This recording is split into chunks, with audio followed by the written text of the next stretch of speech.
Warning. Warning. This is not a test. This is not a test.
From the simulators to your screens, this is the pinnacle of iRacing competition.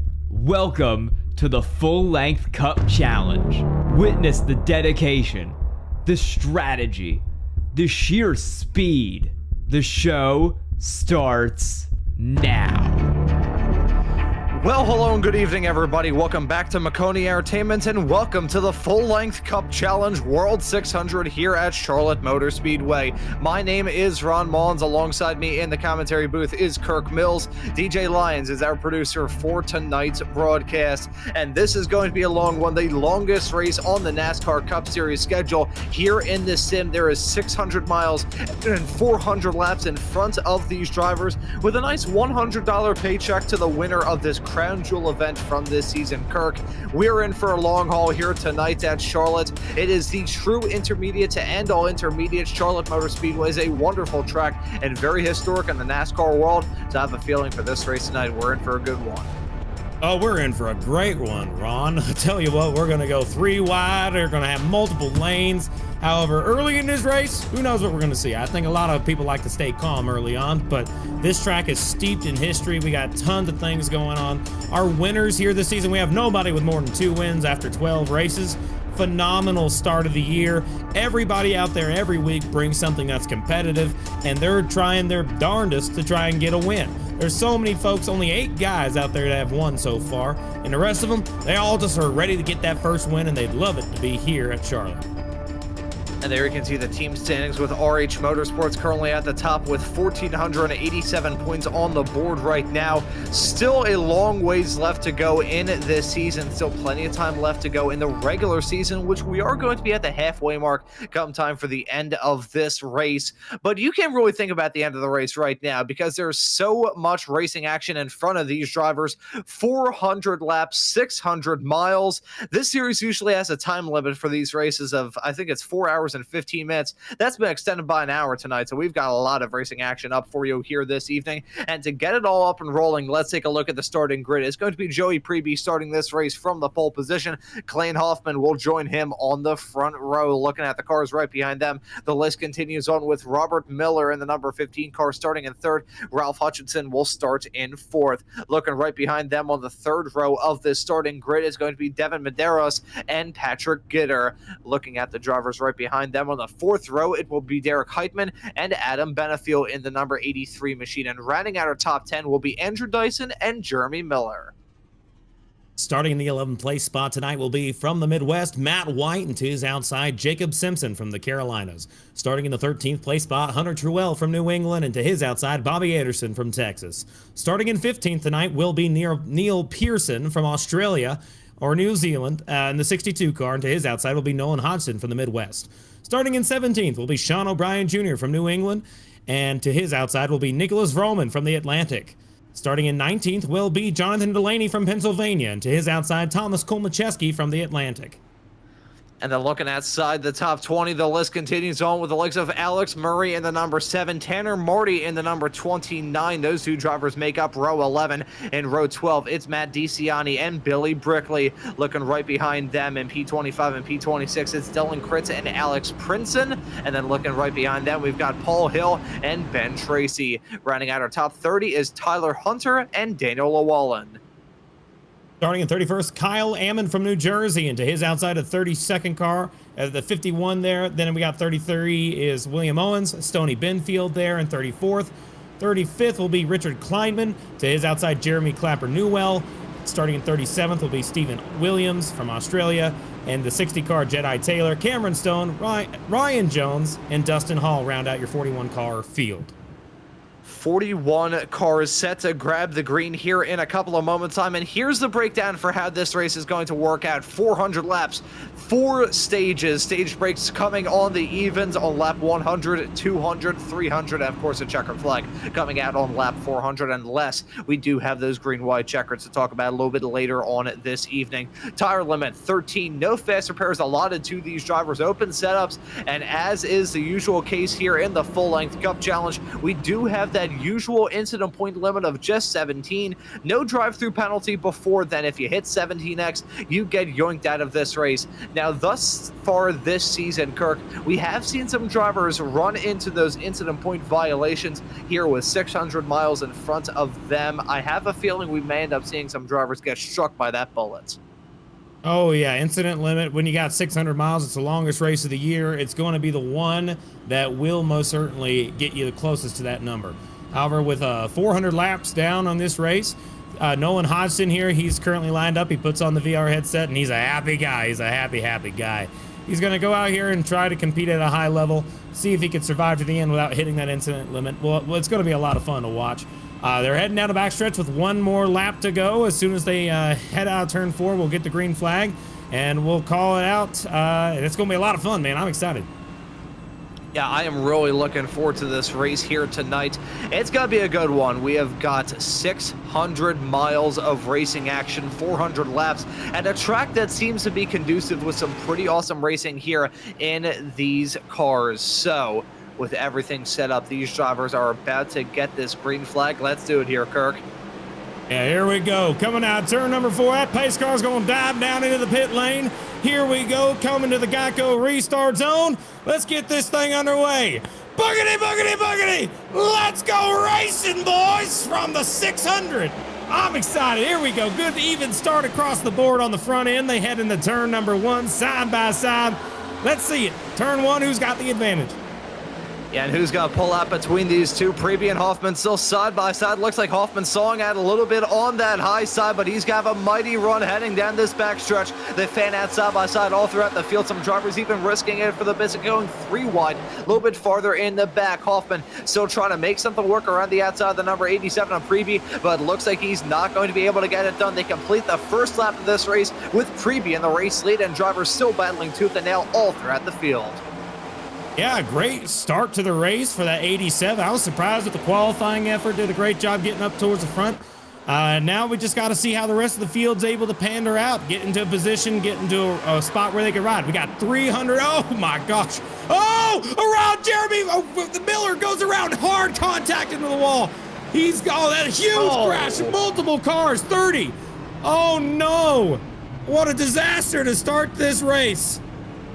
And to kick off 600 miles of racing action, the first major bit of drama and a big crash happens in the first three. That was a huge one as they headed their way off fittingly through turns number 3 and 4. Multiple cars getting a piece of that drama, some of them towing back to the pits, others trundling their way around the racetrack with some rather sketched up race cars. Jonathan Delaney even saying in the iRacing chat that he's got poop in his pants. I can imagine he had a rather scary ride heading through that collision. Let's take a look at this replay here at Kirk. It was a big amount of drama. These drivers were battling tooth and nail from the drop of the green flag all the way through to that yellow coming out. Looked like about 3 incidents going off in the span of just a couple of moments. And as they had their way off through turn number 1 and 2, this was a calm before the storm. Then when they licked the stamp and set it off into 3, all hell broke loose. It started up front with Robert Miller in the 15 car. It was an odd 3-car situation that started this, and then everybody piled in. But up front, that's where we want to look. The 15 car, going into turn 3. What happened was the 8 car of Ralph Hutchinson was trying to get pulled into line. However, Devin Medeiros in the 20 car was kind of already down there. So whenever he tried to make his arc down to the entryway, let's take a look here. You see the 15 there. This is the one that will show us everything if we have a chance to look a little bit zoomed out a little bit. If there's another camera angle we could look at here, it would show us a little more. There we go. So the 8 car, he's just gonna get in a little too deep after contact with Medeiros. Hard hit into the wall. The 5 got hit, and then everybody behind him just piled in. This is a 15-plus car accident. Multiple cars. That 15 is out of the race before he was even able to complete lap number 2. Oh, you just hate to see it. I mean, they were just trying to get comfortable, get riding. But after that huge wreck, holy cow, there's so many cars. You see it, like, where are you gonna go? There's nowhere to go, and this is just the worst way you could start a race. And it's so unusual for the Full-Length Cup Challenge to see something like this. Yeah, it is so unfortunate regardless, though, seeing all those drivers get stacked up into that collision. I talked about right before we grabbed the green flag in this race, talking about those incident points, which were going to be a huge factor in this race. I mean, thinking about it, if you pick up a 4X and all that, that's nearly a quarter of the incident points that you are allowed to pick up in this race, just taken away from you in the span of the first 3 laps. Bobby Anderson, he had a wild ride and all that. I don't think anyone had more of a wild ride than the 15, because wowzers, that was a huge impact into that outside wall, twirling around the racetrack, not with the grace of a ballerina, but with the violence of a chainsaw as he headed his way off through turn number 3 and 4, down off the banking. Looks like they are re-racking it here, Kirk, so we will get this race restarted in a couple of moments' time. Still the front 2 that we had at the restart of Preby and Hoffman at the front with the lights out on the pace car, and these drivers hoping to use that as a bit of a lesson to maybe take it easy. We still got 396 laps left to go. Yeah, it wasn't even any of these guys that are out's fault. None of the people that were involved in that incident were necessarily the cause of the incident. It was Medeiros and Hutchinson getting into each other at the front of the field, making that contact. Hutchinson was kind of trying to arc his way down into the corner. However, he wasn't quite clear, and Medeiros still had about like an inch or 2 there. He cut down, and that little contact is what sent the 8 further into the corner than he was expecting, getting into the 15, sending him up into the wall, and collecting all these guys that now are going to be out of the race because of that. So it's just unfortunate racing. Pace car's going to dive back off pit lane. We're going to get back going here once again with a few less cars this time. Yeah, the field already getting shaven a little bit at the initial start, but for the first time tonight, we are back up and racing. The first restart of the evening as Preby with a dominant one, heading down into turn number 1, trying to pull a gap to himself and the number 92 of Hoffman. Hutchinson and Medeiros maybe gonna start to fight here. This is gonna be a good one. Let's see if these 2 drivers who came to blows a matter of a couple of laps ago break out into a fight once again. A little bit of a wall scraping heading out of 1 and 2. These drivers still dancing on the edge of control. Yeah, they sure are. They just got to get single file. They got to get relaxed. You got to get into a rhythm, get down, and understand you got a long way to go. You do not want to get involved in another one of these big accidents like we just saw. Many drivers were involved in that. The only ones that I'm seeing that are multiple laps down are Matt DeCiani, Alex Princeton, Bobby Anderson, Ryan Jones, Robert Miller, Ben Tracy, and Jeremy Clapper Newell. Those are the only drivers I'm seeing that are currently sitting either on pit road or more than one lap down. So it's going to be a lot for them to have to come back, but luckily they have a whole 400 laps to be able to do it, 394 laps to be able to do it, which is totally possible. They'll be able to get that damage repaired if we get enough cautions, but we'll see. Up towards the front of this field, still the battle, Preeb and Hoffman, single file. Right now, they're not going to want to get anywhere else other than single file, that's for sure. I have a feeling that in this race, unless you completely ballpark it into the fence and the lack thereof heading down into turn number 3, you could probably repair the damage on your race car unless you either ballpark it out of the track or you hit some of the pit barrels at the end of pit lane at a steady click of 180 miles an hour. So unless you have something like that, you could probably get that car out for even a couple of laps right towards the end of tonight. The real question is, though, do you want to have like a 4.5 hour long wait down pit lane to get that car repaired?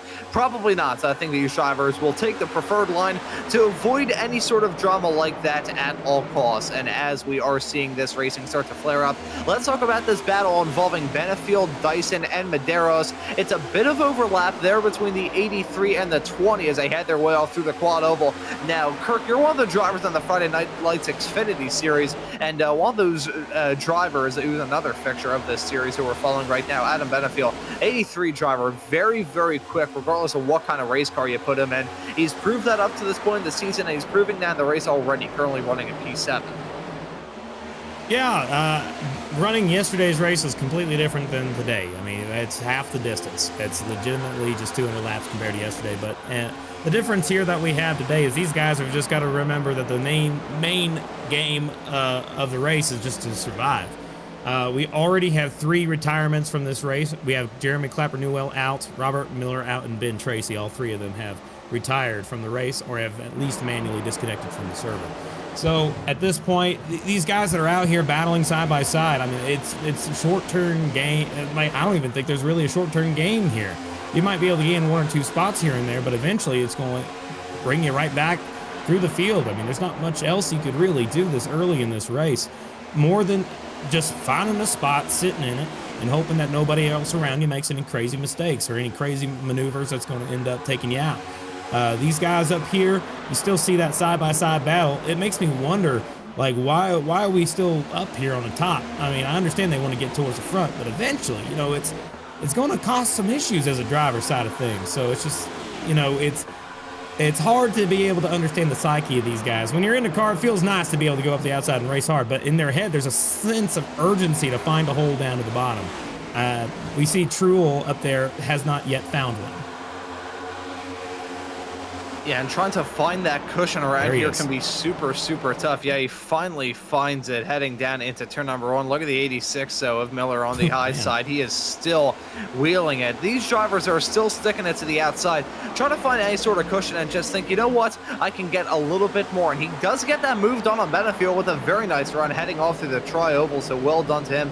Is it a tri-oval? I guess it would be the quad oval heading through the start-finish area of this track. Yeah,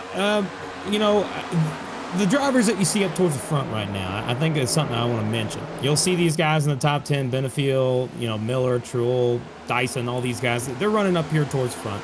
And, they might be there for a little while. We'll have to see once we start getting down to where the tires start making a big difference. Right now, we're about 15 laps in, 14 laps into this race. And it's going to be a hot minute before we actually see anything that's going to affect the long term in terms of tire wear. Once that tire starts getting into the ground and starts wearing out, they are going to be kind of spreading out. You're going to start seeing some cars fall back, some cars stick with a certain group. If they're running similar setups or the same setups in some cases, you've got to remember these guys are teammates. They like to run similar setups. They will stay in this like group pack mentality the entirety of the run. And you'll see that most often with teammates. Right now up towards the front though, I mean, I am very impressed with our leader right now. I didn't expect to see him stick up towards the front for a long period of time, but he has proven me wrong. He's up here leading this thing. Hoffman's on his tail. No one's willing to make a move on him. And he's in a bad position, believe it or not, because he is going to be burning more gas in this position than he would be if he was in any other spot, because he's stuck. He has to push the air out of the way himself. Nobody else is going to do that for him. It's just him. And somehow Dylan Critz got a fastest lap of the race just there. That means that we're pushing it not that much here. But that 87 still, he's going to be somebody that we're going to keep an eye on all night to see if he's going to be able to last as long on a field run. Yeah, being a certified hole punch at this point in the race is not going to help at your cause. That fuel number that he is going to have in that number 87 car is going to be bad. So let's keep an eye out on Preview to see what sort of strategy he will be able to try and work out throughout the rest of this race. Critz, you can see him working the high side, set the fifth lap of the race a couple of laps ago, fluttering that gas pedal, heading his way off through turn number 1 and 2, trying to get a good run on the high side still. These drivers, despite the fact that, I mean, we've already talked about this, we can see it with our own 2 eyes that the inside line is preferred. You get the draft, you get that fuel game, and you're just going to be in the cruising lane if you end up in something like that. But no, these drivers still trying to make something work on the high side, just slowly but surely pluck their way through the field. I also have to say that paint scheme from Critz, the other red, white, and blue Raytheon scheme, very funny. Oh yeah, for sure. I gotta tell you, one thing about this is really neat with these paint schemes. They have like a little competition they like to do. So they like to do like, let's see, I remember they put up a graphic about it in the paint schemes chat. They've mentioned it. So this paint schemes that they're going for is all patriotic. So special paint schemes are going to happen at different races, and potential prizes are announced whenever they come through. Hopefully by the end of the race we'll know who wins this week. But the FLCC 600 today, Memorial Day, is patriotic. So all these cars, most of them, have decided to participate in some way, shape, or form by showing that they are, you know, wearing something with stars and stripes, red, white, and blue, that type of start. And it's not bad. I mean, I always like looking at the paint schemes. We're going to have 600 miles to be able to look at them, so plenty of time. But yeah, I'm surprised they're still sticking up top. You can see the majority of the field has really gotten single file, not wanting to move at all from where they currently are, as we're looking at the 86 car right now. All over the back bumper, that 41 Dyson, I believe. Still, that 60 has been really pushing it on the top side by himself. Yeah, Jason S. Taylor started a little bit farther towards the back. He has been pulling off some rather good moves to get up to the spot that he finds himself in right now. Currently running in 9th, which, considering his starting spot at the drop of the green flag, is really impressive. So we may have to think about Jason S. Taylor being in contention potentially for the win in this race. But I think we are so early on into this race, there's no point trying to figure out the force is strong with him. Yeah, for Jedi Taylor, he is cutting through this field like a hot lightsaber through butter. That was terrible. I apologize. Oh, it's good. No, you said something about a certified hole punch earlier. I'm sure that was pretty good too. I like that. I mean, I was like, I'm wondering where on earth am I going to obtain a certified hole punch? Where can I get my hole punch certified, Ron? That's another question I got for you. We have very specific office buildings here in the city of Philadelphia where you can get it done. Only in South Philadelphia, though. Only specifically in South Philadelphia, right by a cheesesteak shop. Okay. That's pretty good. All right. Yeah, but still, side by side, man. You got Roman there. That eyesore, no matter where you are on a racetrack, that thing sticks out like a sore thumb. Yeah, that is definitely a striking car. You can say that for certain. Not sure whether it's striking in a good way or striking in the way that it's punching my eyeballs, but nonetheless, he's still running strong, running on that low side, trying to make some moves up. These drivers getting to that point in the race where they're like, you know what, we saw the drama in the early stages. Maybe we want to take it a little bit careful, but Jedi. Oh, yeah, Jedi. He's up the third, dude.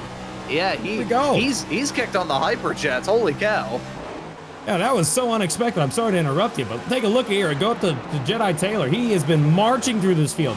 38th up to 4th, now 3rd, going for 2nd on the top side. He's the only one trying to make that top line work, and he is probably have the biggest grin on his face going from the back to the front like that.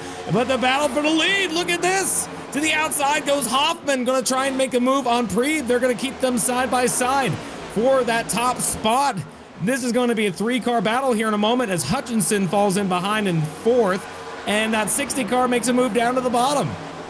He's going to continue on his march towards the front, but the bottom's not really where he's really quick. He had to let off the gas there, and he's going to lose 3rd place to Ralph Hutchinson.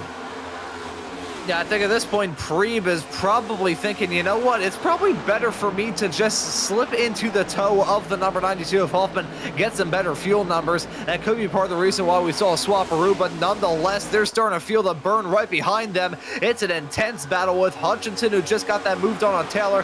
Gitter is trying to get a move done on Taylor as well to jump the number 60 car back down into P5. They're side by side heading off through the turn, and it looks like he's going to clear him, so that's Gitter jumping his way up into 4th in the number 21 machine, and maybe he's got a mounted challenge on the 8 of Ralph Hutchinson here in a couple of moments time. He's looking maybe to get a move done as Jedi Taylor is on that high side, looking to make something work in the 60, gets oh so close to that outside wall. These drivers are playing with fire with these cars coming out of the turns. Holy cow. Well, yeah, they're internal combustion engines. I guess that means they're playing with fire. I guess that's one way you can look at it. They keep hitting the wall off turn 4, but remember we saw that last week at Kansas when they're coming off turn 4. They always hit that wall just as a little, like, pow, just right into it. But the cars are tough. They're like tanks. These things ain't going to really take too much damage. So it's not going to be something that we're going to really worry about over the long run. But you got 600 miles of hitting that thing. Eventually, you think you're going to weaken up that right rear toe link at least a little bit doing that. You know, I'd like to save my wall bounces for a little bit later, maybe stage 3, but we're not even halfway into stage 1 right now. We got 372 laps of this race to go, and these guys have got to realize what they have under their belt. And knowing that their current fuel runs, that's what we want to focus on. When are they going to come down pit lane? That's the real question. Yeah, what sort of strategy are these drivers going to work at? Despite the fact this race is massively long, the strategy content is still super important in these races as well. You master it, and you're going to be involved in that discussion for the race win. If you stay on top of the adjustments on your car as well and can keep it running smooth as the sun dips below the horizon and we go throughout this race and the track slowly but surely evolves, that is going to be a race-winning recipe here at Charlotte tonight. There's no question or shadow of a doubt about it. These drivers are already on lap 31, and the track temperatures, it should be noted, have actually increased quite a lot. 87 degrees Fahrenheit is the current track temperature, which, based off the fact we are in the early evening here in the sim, is a bit surprising to me. Kirk, what do you say?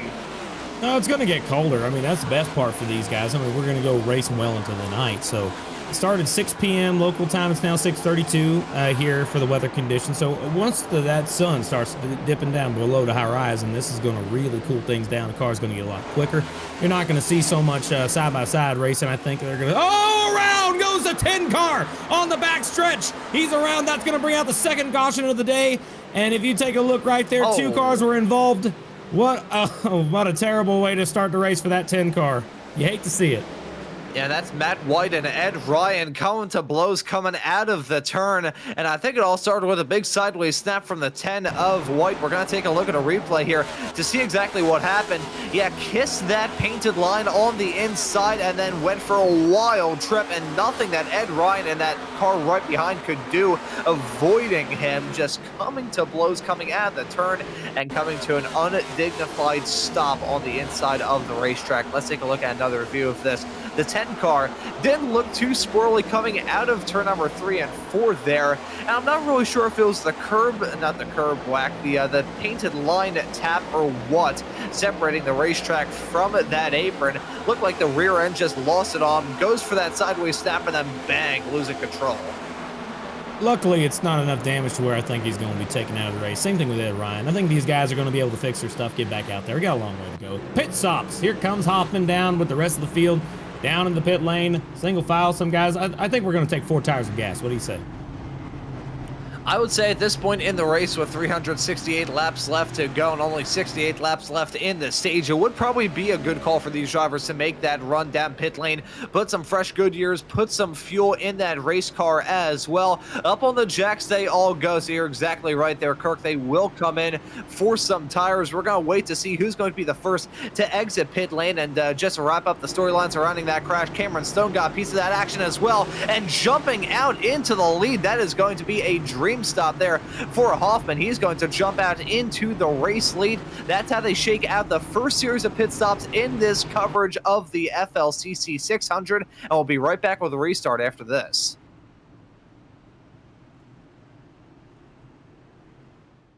Racing isn't easy, but experiencing it is.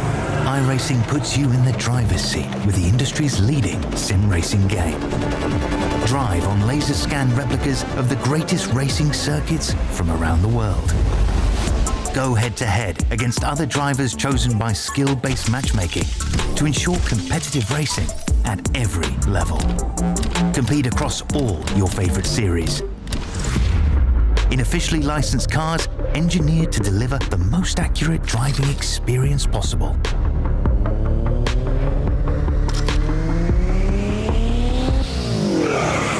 Join a race or host your own with players from across the globe. Race against the computer or in a league with friends. Feel the thrill behind the wheel. Visit iRacing.com.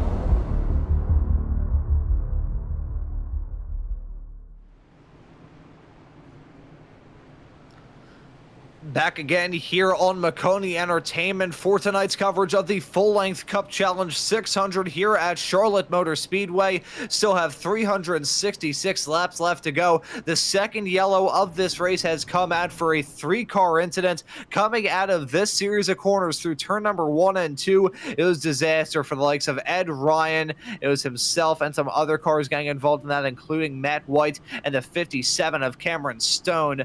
But we are getting to crunch time in this stage here, Kirk, coming up to the halfway mark in this first of 4 stages tonight, and I wonder what these drivers learned in that green flag run we just had. Well, they learned a lot. They learned like how to be able to get down into the line on the bottom, because that seems to be the fastest line that's able to save tire. Now, if you want to get to the front, like we saw the 60 do, he ran up to that second line and he just mashed the gas all the way till he was in the top 10, and now he can just relax. There, he's on the even playing field. It ended up working out for that 60 car. So we got that pace car. He's going to dive right back down pit lane, and we're going to get back underway on lap 36 of 400. Get back rolling and ready to rock for the second restart of this race, and it's a pretty big jump there from Hoffman. He's going to jump out to a very early lead down into turn number 1. They're going to be battle tooth and nail right behind Preeb and Gitter, looking to figure out who's going to be the second place runner, getting that best draft off your race leader. They're still side by side coming out of turn number 1 and 2. You can see Gitter trying to make something work on Preeb. They're side by side all throughout this field, looking to get shuffled out here with these new tires. Oh yeah, it's gonna be pretty good. We got that side-by-side battle still for the second place spot. Gitter's trying to get to the bottom, but back throughout this whole field, they're pretty much too wide for most of the field. Some guys have already found a bottom and single filed out. However, the rest of them, we got about, what is that, 5-6 cars still left on the top right now from what I could see in turns 1 and 2. Being led by Devin Medeiros there in that 20 car we're taking a look at.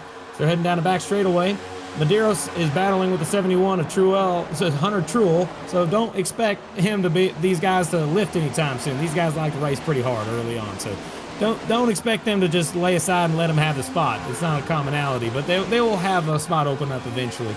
Remembering that the top line is technically the fastest whenever folks are saving tire right now.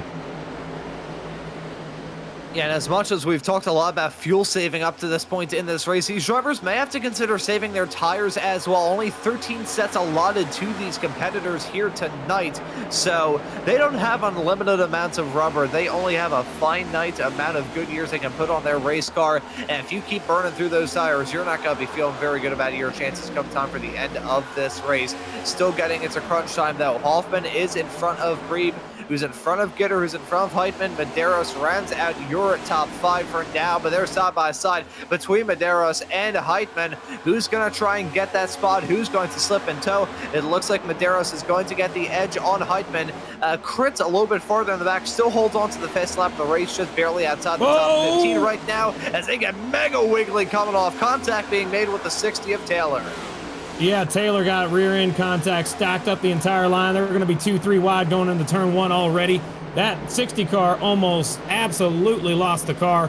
Roman and him are currently talking on the radio. They are not happy with each other after that contact. That changes that front group quite a bit there. Jedi just did not seem to have a lot of grip after that. They were, as we're recovering here, we might be able to show it. The car just got so loose. It was amazing that he hang on to the car.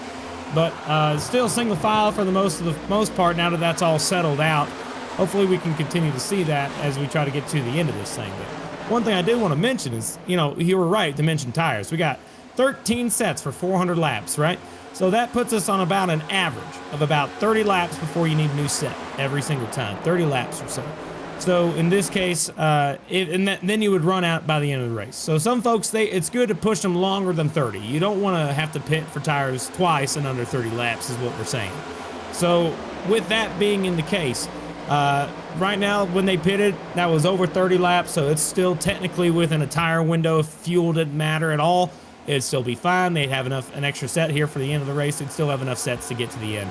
So just good to keep that in mind as we got Cameron Stone making some moves, getting up to the front of the field. Take a look. He's taking that outside line and using it well, trying to get around to 76 of Derek Heitman. Yeah, and Cameron Stone in that number 57. To those who tuned into the FLC Friday Night Lights Xfinity Series broadcast last night here on Maconi Entertainment, it was a driver, the number 57, Cameron Stone, grabbing the checkered flag at the end of that Xfinity Series race. That was his first win of that season, and he's got to look to maybe get a good performance here at Charlotte tonight. Let's see if he will be able to get a move done to jump his way up the running order. You follow him right now, running in fourth, right at the back of the number 20 of Medeiros, right in front of him. And it is a bit of a gap, though, forming between Hoffman and Preeb. 1.1, teetering around that 1.1, 1.2 second barrier are those two drivers in P1 and P2. But Hoffman in the 92 looking to break away. Think, you know what? I like all that chaos going on in my rear view mirror instead of right in front of me in my windshield. Yeah, absolutely. Seeing that car just scoot out and away, you're going to actually see that whenever they get a good jump on a restart. They're going to be able to get away pretty good. Here, he's really driven off, though. He's running 29.9s, and second place, I think, is also running around the same lap time, believe it or not. So right around the same thing, 29.5s in some cases. We just had Cameron Stone run at 29.5, so 0.5 of a second faster than our leader. So I think Cameron's trying to chase down Hoffman here. But one thing you got to mention is yesterday, Cameron, and he was so pumped to win that race yesterday. He was so happy. He won it by 5/1000ths of a second over our second place current race control for this race, Bryson Hicksonball. So what I can tell you right now is that if we talk about him anymore, he said he wanted to do the double. We saw it earlier this year, back whenever we had a driver do the same exact thing, won both the Xfinity and the Cup race in the same weekend. That is such a hard thing to do, and it's something that's really exciting and to have an opportunity to do. So, I mean, it's the goal here. He wants to be able to do the same thing and win both the Cup and the Xfinity race in the same weekend. Get the sweep. And hey, doing it here at Charlotte when he had a 300-mile-long Xfinity Series race and the 600-mile-long Cup race in the same day. Well, in the same weekend, I should say, one day apart. That is a very fantastic achievement to be victorious in 900 miles of racing action. If he's able to get it done, that would be a very good result for the number 57 of Cameron Stone. Let's see what he can do at the present moment. Is slotted in P number 2.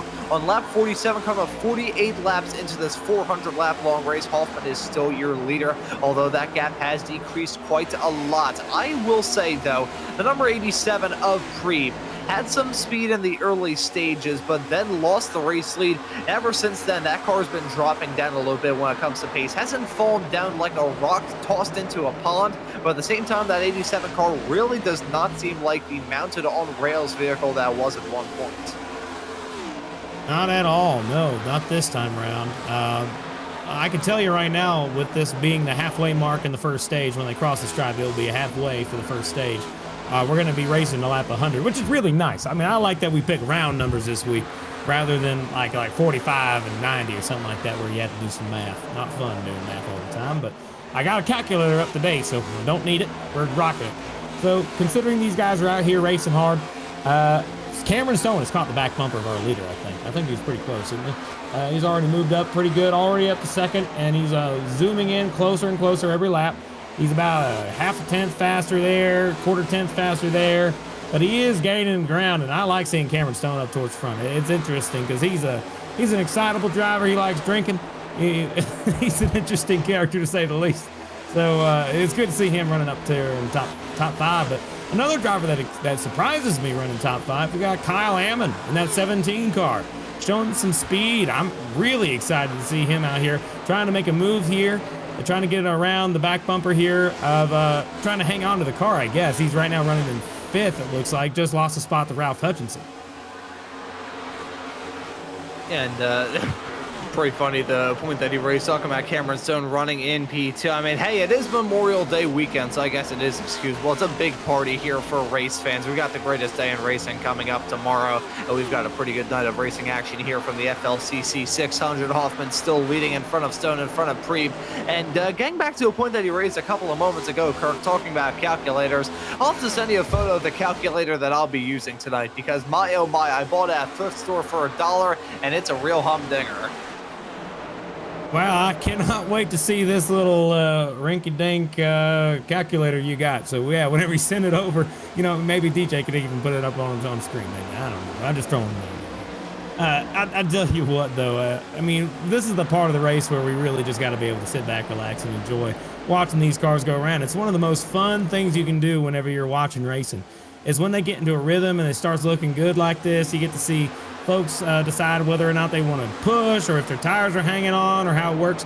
And you'll start to notice this little trend. And this is my favorite thing about this type of racing, is whenever you got a guy that's slow, it's obvious to pick him out, because there will be a giant line of cars behind him until they get moved up to the outside line.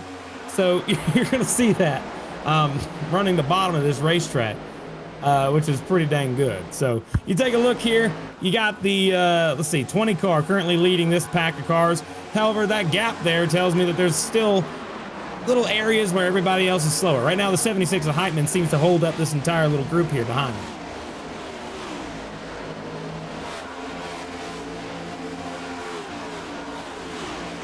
I think that we might be having some issues over there with Ron. You back? You alive, buddy?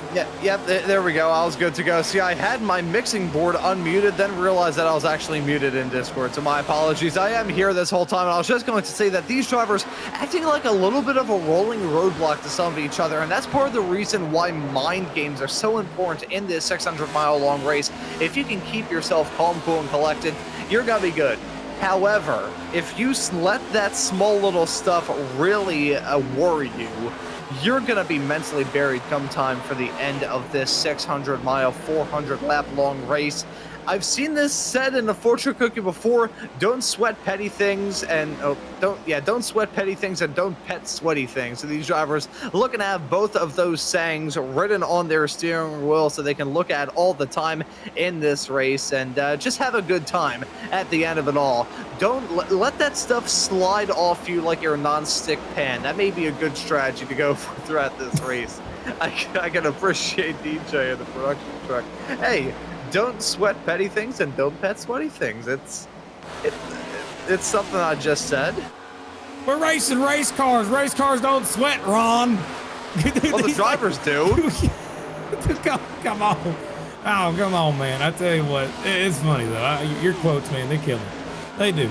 Oh, man. We still got everybody single file, though, man. I wish that we got to see the real difference here. I want you to take a look here. If we could get a stationary camera somewhere, like, just to look at, like, the distance between first and the last guy on the lead lap. I always like to look at that, because it's kind of interesting to me to think that there's that big of a gap between the first guy and the guy running way back in the back. Right now, the last car on the lead lap is Ed Ryan in the 51 car.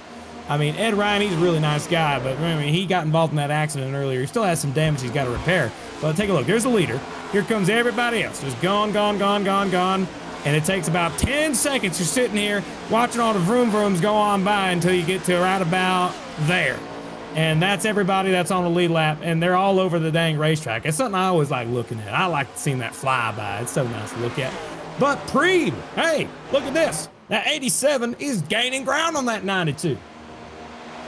Yeah, and he's also leaving that pack behind in his dust. It's now about a second and a half between himself and Hutchinson. So really, it's looking like a two-horse race at the present moment. 40 laps still left to go in this stage. May have to worry about some pit stops potentially between now and the end of this first stage. So for Hoffman and Preeb, as much as they're feeling confident, it's not a clean run all the way through to the end of it all. So on lap 60, coming to 61 this time by, Hoffman and Preeb have more than just each other to worry about, and if they start to battle tooth and nail, you're going to see that 8 and the 57 and just the rest of the pack behind That's exactly right. They're going to slowly reel him in. You can hear that Jaws theme start to play. It's going to be slowly reeling them in. And if you could see what I was doing right now, I am miming reeling in a fishing rod here at the present moment. But for Hoffman and Preeb, they don't have to worry about that at the moment. The one thing that Preeb is worried about is getting a move done on Hoffman. The only thing that Hoffman's worried about is the fact that he's got the 87 challenging him. Meanwhile, these drivers going 3 wide a little bit farther in the back of this field. Holy cow. Yeah, it's about 4th to about 11th, these guys. Everybody in this section, they just can't seem to get away from each other. 3 wide in the middle. Here goes Patrick Gitter trying to make a move on Devin Medeiros and Jonathan Delaney. Not going to work. And they're just still battling as hard as they can. But for the lead, it's now there. That he is all over the back bumper, that 92. I think he's going to be trying to make a move here in about a lap or so. But we'll get to it once he starts getting side by side. I'll let you know. We'll switch back up towards the front. It looks like these guys, though, I mean, the tires are starting to wear. You see it. The 57 pushed early. The 20 pushes early. And they are up to the outside now, and they are, oh, up front. We need to go up front right now. 92 just got knocked loose by the 87. He's down, blocking all the way down to the middle lane. He is not happy about that. The 87 got over the rear bumper, got him loose, moved him up off the bottom of the racetrack, and now the 92 has moved up to the top line to try to make that work. Not going to quite get there this time, but they are racing hard for this lead, like really hard, like to the point where I think they could have thought this was the last lap. Guys, we got 400 laps here. And we're already driving like crazy. Here goes the 87 to the top this time. Yeah, I think these drivers just want to have a good show for us to talk about, and hey, we appreciate that. They're battling tooth and nail. Preeb jumping into the race lead. Hoffman getting that move done to, well, not getting that move done, dropping down to P2 in it all. Preeb getting that move done to jump his way up into the race lead. Hoffman slipping down to 2nd. And in all of that, it didn't seem like a huge fight. They were going side by side for a brief period of time, but it wasn't like they were battling tooth and nail, beating, banging, and roughing each other up. Just in that small little side by side racing, look at how much that gap decreased between themselves and Ralph Hutchinson in the number 8 car. It's now 1.2 seconds between himself and your race leader of Preeb. So really, you got to start to think about if these drivers start to battle tooth and nail, you're going to see that pack at the front of the field fully reform, and all pandemonium will break loose as a result. Yeah, I'll tell you, I mean, the part you saw, I mean, there's a part that wasn't quite brought up in time. We didn't quite catch it, but there was a little bit of nose-to-tail contact. The 90s, too, they got squirrely to the point where they ended up going down halfway down the racetrack, and we got back with them down the back where they were in the middle lane. So, well, more cars getting loose. Saw that way back there in the back of the field. They somehow hanged on to it, kept it going. But remember that 57, he was pushing hard. He was going for the lead a minute ago. But now look at that. He's back all the way to 8th. So we just got to look at him as somebody who might have some short run speed. Maybe that would be a benefit later in this race if he's able to make it to the end. Another driver that's really caught my eye out of this group is a driver that's actually 4 laps down. He's right in front of these guys. It's the 11 car of Ryan Jones. He's trying to get back one of his laps the hard way. And I think he actually might have a chance to do it. He's got some speed in him, and he's catching the back bumper of 3rd place right now, Ralph Hutchinson, in the 8 car.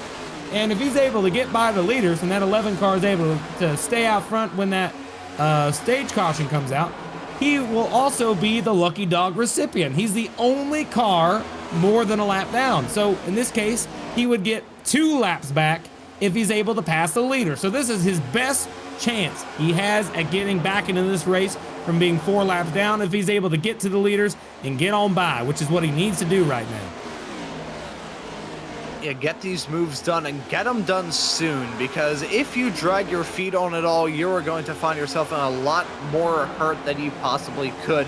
Currently pushing lap 69 nice out of 400 in this race and 100 in this stage. Getting into crunch time and also getting to that point as well, Kirk, where we will start to see these drivers peel off the track and head down pit lane in the matter of probably about 10 to 15 laps time will be when we see these drivers make their way into the pits. And when we do, if it's green flag stops, we may end up seeing some mistakes reel in. We talked about during the All-Star Indy 500 race here for the FLCC last time out. So we got a battle for the lead flaring up yet again. Thank you for telling me, Kirk. That's Preeb and Hoffman covered by just about nothing. They briefly flared up. It looks like that gap has increased yet again as a side-by-side fight goes on involving the 83 and the 20 and the 20 hitting the wall coming out of turn number 1. But if we start to see these drivers come in for green flag stops, that'll be when things get tense. But they're still tense at the front. Holy cow! That's what I'm talking about. These guys are side by side racing hard still. It's awesome. I like seeing it so much so that Ralph Hutchinson's caught up. And by the way, remember that driver I mentioned, Ryan Jones? He's 4 laps down. He just passed the leader to get his 3rd lap back. And in the event of a caution, he's going to get his 3rd lap back. So he's going to be 2 laps down. So then at that point, he could just, work the stages. I think there's a strong chance that 11 car might be able to get back in this race from 4 laps down. I'll say, keep an eye on that 11 car. Once he gets back, we'll see. I think that's a story to track. But right now up front, it's obvious. Hoffman got it back. He's in the lead now. He's covered. That 87 car might have burned up his stuff after he made his passes.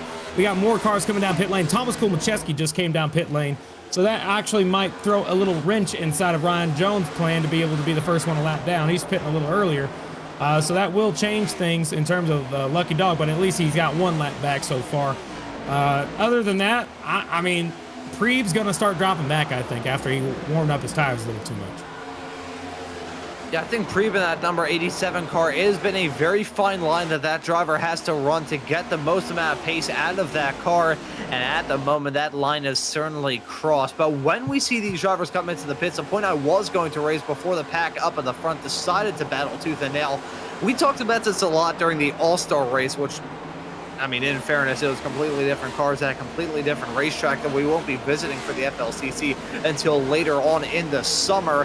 But when it comes to coming into the pits here at Charlotte, it is just as easy to pick up a pit lane infraction, whether it be on entry or exit here, than it was at Indy for that FLCC All-Star 500 last time out. So very easy to have some sort of mess up, which can really mess up your day. Yeah, I mean, did you just say I have a mess up that will mess up your day? That I did. They like to say I have a that, calculator with me. I don't have a thesaurus. Okay. All right. Cameron Stone. Whoa. Cameron Stone, 30. Here we go. The 57's coming down pit lane, too. That's going to be a little unusual, as they're 3 wide in turns 3, 1 and 2 in the back of the field. Holy cow. Medeiros is there in 18th. Remember, we were talking about him. He was up in the top 10. He just dropped back a whole bunch. More cars. O'Brien, these guys 3 wide, battling hard, as O'Brien's got some right front damage that we're looking at right there. Holy cow, Medeiros. He really backing it down. No, hit him. Oh, he hit him. Oh, he most certainly sped. There's no way on God's green earth that guy does not get a penalty for that. He hit Billy Brickley in the rear end there. And, prior to this race starting, I was talking to Billy. He said he just wanted to make it to 300. He didn't say 400. He said 300. I thought that was the funniest thing. He says Charlotte's one of his favorite tracks, and he says that he's the low I rating guy just trying to hang out. And unfortunately, it seems like he got rear-ended there by Devin Medeiros. We'll see how much damage that might be in the long run. And the 57 of Cameron Stone, he also picked up a black flag, so that's part of the reason why he spent 56.2 seconds in his pit stall and is over a minute down pit lane as well. It is a penalty for the number 20 of Devin Medeiros, so that is going to be a huge mistake for him heading on to the pits. Also probably picked up a bit of damage in that as well. There's probably a hole punched into the left front of that race car. Is it a certified hole punch? I was just going to say, coming down pit lane, contact being made, a certified hole puncher moment there for Devin Medeiros. Tough break for him in the number 20 to have a moment like that on pit entry. Super hard to try and scrub off the speed. These drivers are hauling the mail, heading off through 3 and 4 and having to go off the high banks down onto that apron, which can be about as slippery as a bathtub full of coconut oil. Don't want to have moments like that. So Medeiros, unfortunately, with big lockup, as I think there's a big sideways snap that I missed out there. Where did Froman come from? He's leading this thing. He wasn't even in the top 5 a minute ago, wasn't he? Now he's up to the lead. He's leading this thing. He got by Hoffman, pushing hard now. And by the way, we saw him the other night when he was running in the iRacing, the Coca-Cola 600 special event on iRacing. He was in top split. He was in the broadcast, had a good time. I think he finished well, but definitely something that's interesting to consider, that we got guys that are running top split at week in, week out in this here league in this series and folks that are competitive here and there. But we also got the underdogs, folks I always like to root for, also out here trying to compete at a high level. But up front now, you're just going to start seeing more and more of the cars that are long run cars. These guys can make it work on the long run. For example, Jonathan Delaney, take a look at him. He just got up to 3rd place. He's pushing that 6 car all the way up to the 2nd place, and he's trying to make a move on the 92. He dove it in deep that time, almost made contact, hangs onto the race car. And I think he's going to be able to get by him here in a minute, but I don't know if he's going to have enough for Roman. We got 20 laps to go in the stage, 19 to go this time by. So there you go. I don't know who's going to be in the top 10, but you can see the top 10 has changed quite a bit. That it certainly has. There has been a massive overhaul of the drivers at the north end of the field. Some of them may be taking it a bit easier on their tires at the start of this stint, really able to push that knife's edge here at the present moment. Could be part of the reason why the likes of Roman and others have been able to break their way up into this front pack fight. Jonathan Delaney in the 6th, he's had a pretty wild race up to this point. He's putting on a rather rousing recovery drive as it stands presently, so let's see how Jonathan Delaney will be able to manage the rest of this race. Again, we are still very early doors in it here at Charlotte. Lap 83 of 400 in this race. At 200 last night for the Xfinity Series. We would still be rather early doors for that race as well. A little bit under the halfway mark and not even to the end of stage 2. Here, though, we're not at the end of stage 1. We've still got a decent amount of racing left to go. Those drivers have to come into the pits, though, mind you. It is impossible. It is an impossibility to make it all the way through to the checkered flag. I believe stint lengths for these drivers usually last around 46 laps-ish, potentially. You're very lucky to push it past about 55, I would probably say, is the length that these drivers can go at there. So we will have to see these drivers come into the pits, and when they do, we're going to have to keep our eye on the driver who's already come into the pits twice, your top running of the drivers to pits of Jason S. Taylor. Oh, yeah. I have no idea how they're going to end up stacking up. We saw the first guy come down, Cole Macheski, and he really started this whole progress. He's going to end up making it to the end of the race. But, oh, man, Hodgson, he's just hitting that wall a whole bunch. Nolan Hodgson. By the way, I found out today, little known fact about my Mr. Happy guy right here, that G in his name is apparently silent. So it's Hodgson is how he likes to pronounce it. I found that out earlier today. Trying to get it right is gonna kill me because that G is just so obvious in his name as he tries to make a move to the outside of that 8 car, and he's gonna make it work. It looks like up to 6th goes Nolan Hodgson. And Hodgson nearly hit the wall because the 8 car was on the inside and left him with, it was a car width and then maybe I think about 3 inches in the reserves, and he still licked the stamp and sent it and got that move done. So that's a pretty nice overtake from Hodgson to jump his way up into 6th. Hutchinson slotted in at P7. Browning at the top 8 at the present moment. Still have drivers yet to come into the pits at the front of this field. That doesn't mean they aren't going to battle. I think we may have a side-by-side fight involving Roman and Delaney in the not too far off future. Those 2 cars covered by less than 1/10 of a second down the backstretch into 3 and 4. That 6 machine of Jonathan Delaney, he's a quick driver in the FLCC world. So is Roman, but these 2 yet to come into the pits. They're kind of by themselves. It's a bit of a cushion that Delaney and Roman have to the front end of Gitter in the number 21. And I think that may just be enough for these drivers to think, you know what, it's inviting, let's go for a side-by-side fight. I don't know about Delaney here. I mean, I'll be honest with you. I mean, I thought that 95 was going to run away with this one, but that 95 seems to be pushing real tight here. Watch him. He's going to be on the bottom of the racetrack, and he's going to start sliding up earlier than that 6 car. He's up a little higher. He's trying to get back down, but that 6 car just carries that momentum. He's got that draft helping him out, even though the draft isn't so strong in these next-gen cars. It's enough to where it'll make you want to get tight when you're in second, but he's going to dive down to the bottom just like that, to the bottom of the 95 of Roman. Side by side, down the back straightaway. He's on the left rear quarter panel, trying to use some side draft, heading into turn 3. That 6 car, he might be grabbing the lead here out of 4. Nope, not quite. He had to lift a minute trying to get the car under control there in the middle of the corner. He hangs on to it. Still side by side across the line. That time by, it was across the line. I think it was Roman, still by about 1/100th of a second. And now the 6 car's got a little bit more momentum here. He's not going to be able to slide up just yet, maybe. Nope, not quite. Not clear. Not clear. Do not ride up there, buddy. Yeah, about another 2 inches and he would have been clear. As they're still even for the lead in turns 3 and 4 as we're coming to get 10 laps to go in the stage. I don't think these guys are going to have to pit. I don't know. They might. I don't know, but it's going to be real close.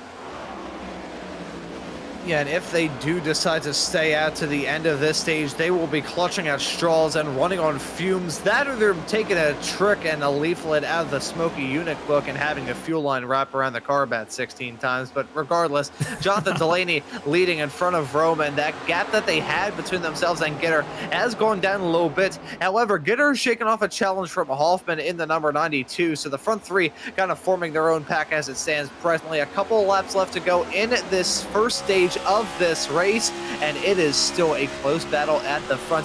Can't really see it on the cameras, but with the paint scheme that Roman has, a little bit of damage on that race car, which could be part of the reason why Gitter is maybe trying to make something work around the outside, heading his way up through the corner. See a little bit of a lift on exit. Not sure if those stats are entirely up to date, but you can see him lifting off quite a little bit on exit. That sacrificed his run. He had to dip back into the draft of the number 96 of Roman, and let's see, will this be a fight to the end of the stage?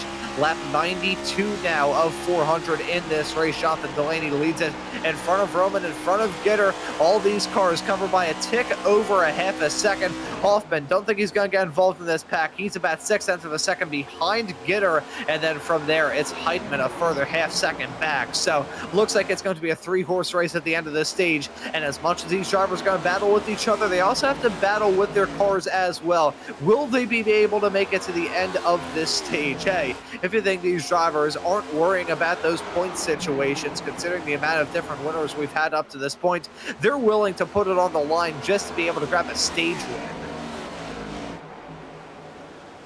Just for a stage win, you're absolutely right. And great Smokey Unit reference a moment ago. I do appreciate that. That's always good when we go throwing back to our old folks. I can tell you right now, one thing that's going to happen here in the next handful of laps, we need to see, I don't know if they're going to choose to pit or not. I mean, I don't actually know going into this. I don't think I grabbed it in time, what the actual fuel stints are for these Cup cars. The Xfinity Series I got down pat, but for Cup, I don't really got that one on my notepad, so we're going to have to find that out during the course of the race. He thinks, my man Ron here, he's thinking, hey, we need to, these guys need to come down pit lane. Whoa! They touch, they bang, they crash, heading down the backstretch. That's the 48. The yellow is out, and that is a huge moment there. That was a big one, and I'm surprised more cars didn't get caught up in that drama, but the yellow is out with a huge moment heading down the backstretch. That will just about end stage 1 here at Charlotte, and let's take a look at it. It was a 48 of Hoytsman, the 71 of Hunter Truex coming to blows. I think the 71, not getting the best angle and all that. The 62, though, real unfortunate there, just coming in. Nothing that Neil Pearson could have done to avoid that contact.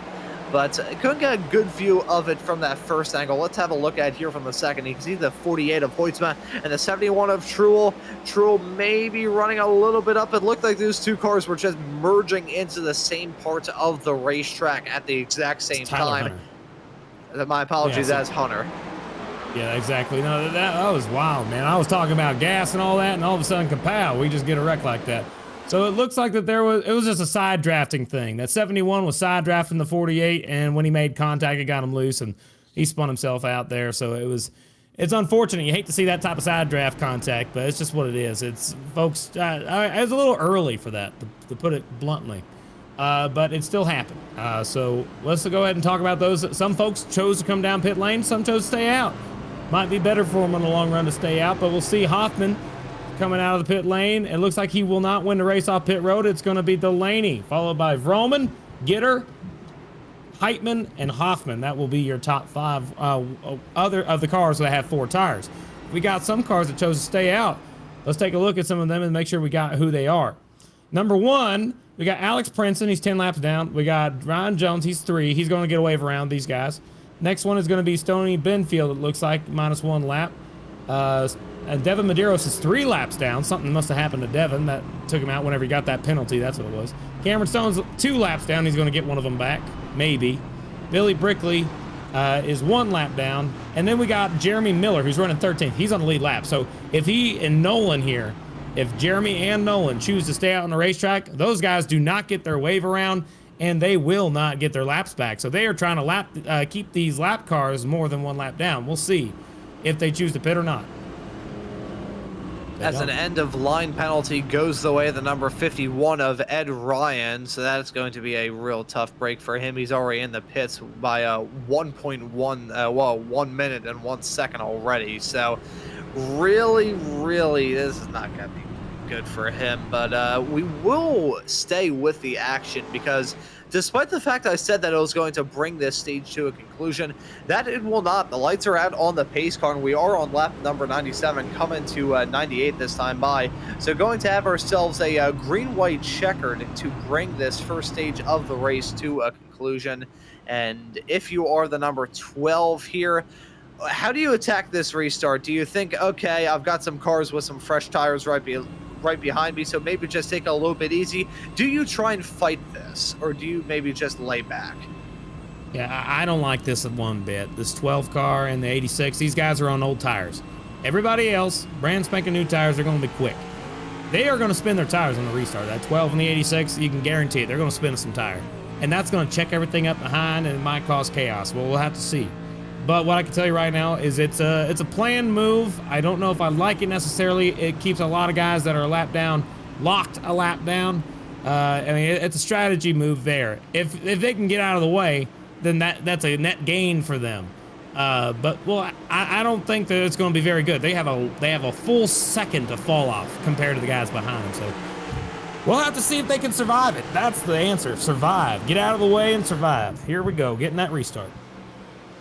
Get him re-racked for potentially the final time here in stage number 1. Gonna be 98 laps on the board right now, and it's a good jump from the 12, but the 6 of Jonathan Delaney is right in tow as well. Not a good restart for that outside line. The 86 of Miller already dropping down a teeny tiny bit. Let's see how much of a sitting duck he's gonna be. Look at this, 6 nearly getting chased up into the outside wall by the 12. They're gonna be 3 wide down into turn number 3. Look at this, Gitter and Delaney trying to get it done on Hodgson. He drops down in that number 12 car. It's still side-by-side fight between the 6 and the 21, heading their way through the quad oval now on lap number 99. 100 laps in this first stage, so getting into crunch time. And look at Vroman, that striking purple race car, looking to make a statement here in this race. It's hard to miss in the rearview mirror, and if you're these drivers right in front of them, you are going to be cluttering their view in the back. They still got side-by-side fight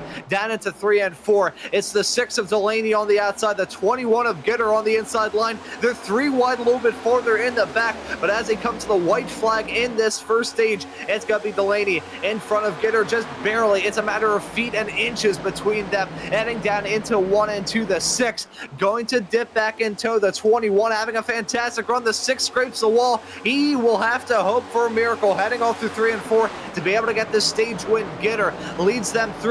Vroman looking for a move around the outside of the 6 of Jonathan Delaney right at the end of this stage, but as they come out of turn number 4, it's going to be Gitter in the number 21 car winning this first stage. Vroman, I believe, came up just so close to finishing in P2. I think Delaney got second at the end of that stage. Clayton Hoffman setting the 5th lap of the race last time by in the number 92, but the yellow is out at the end of this first stage, and I think with all of that being squared away, Patrick Gitter gonna be happy about how things worked out for him in this first stage, wheeling it at the end of it all. Holy cow, that was a fantastic battle. We're now under yellow, and I think with that being said, I think we're going to cut to commercial break, and we'll be right back to debrief that fantastic restart.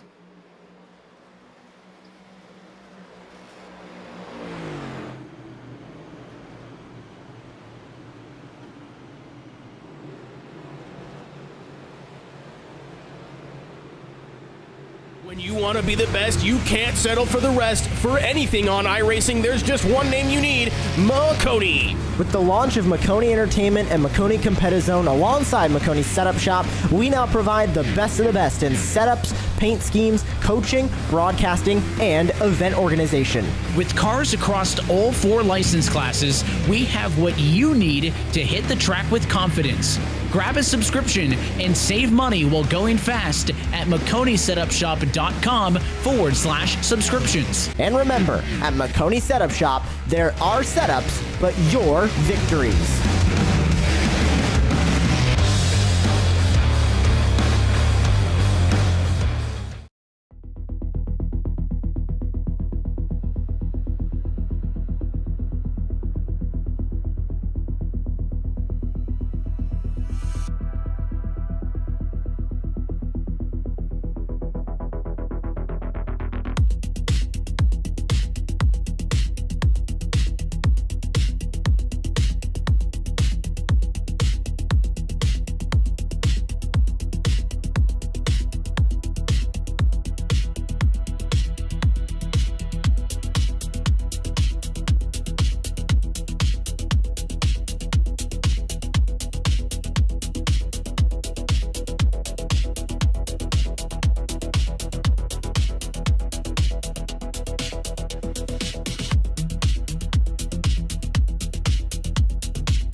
Back again here on Maconi Entertainment for this evening's coverage of the full-length Cup Challenge 600 here at Charlotte Motor Speedway. At a fantastic end of Stage 1. Got some drivers on some different strategies here. Kirk, this is going to be a fantastic start to Stage 2.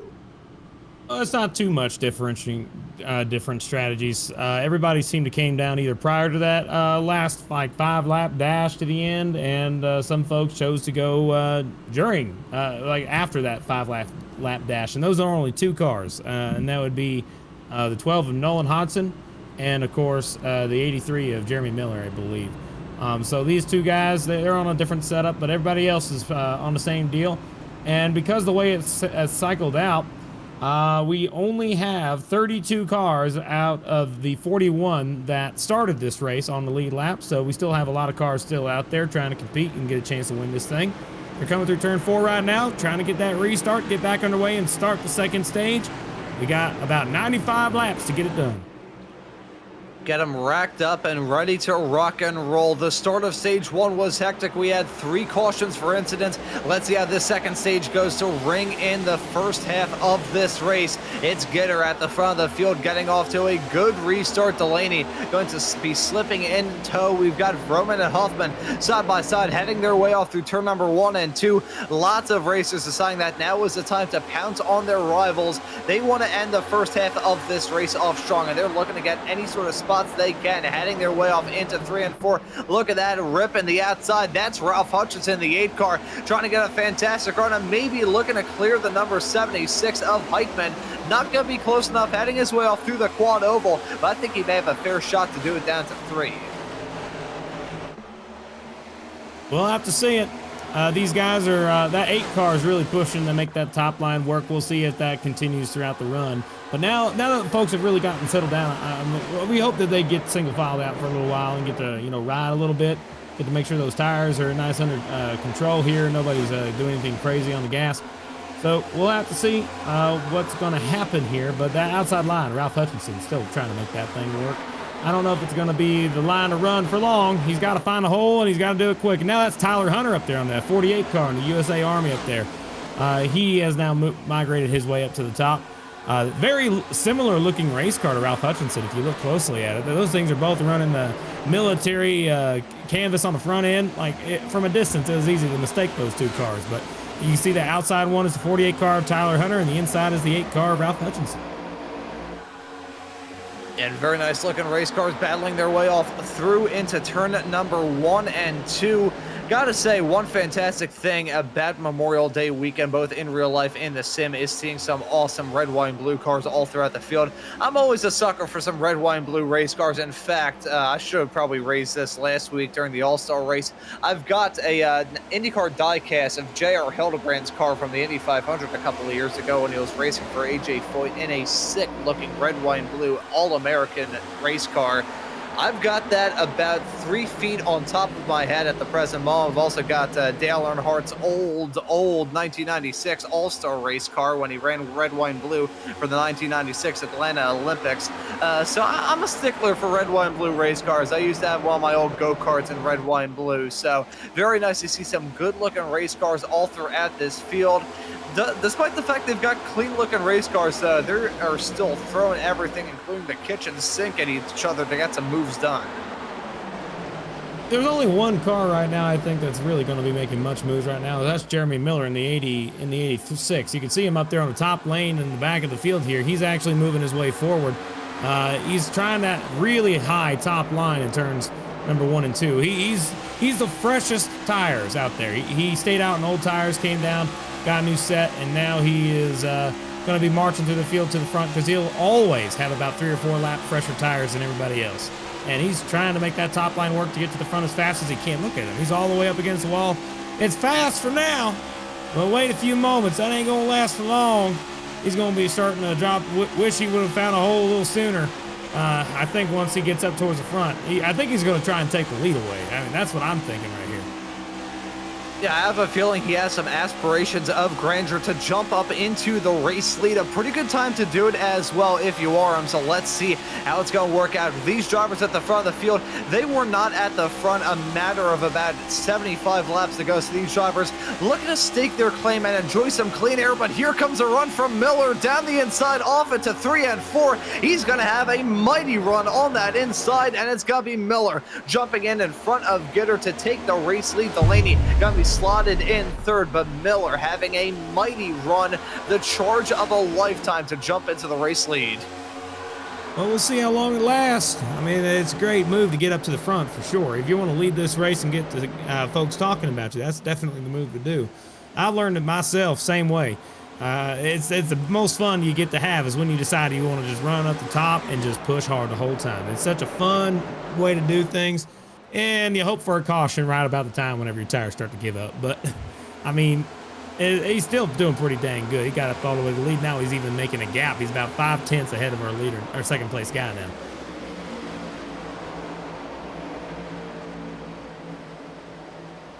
Yeah, so our 11 car that we were talking about earlier, you might remember, this is Ryan S. Jones.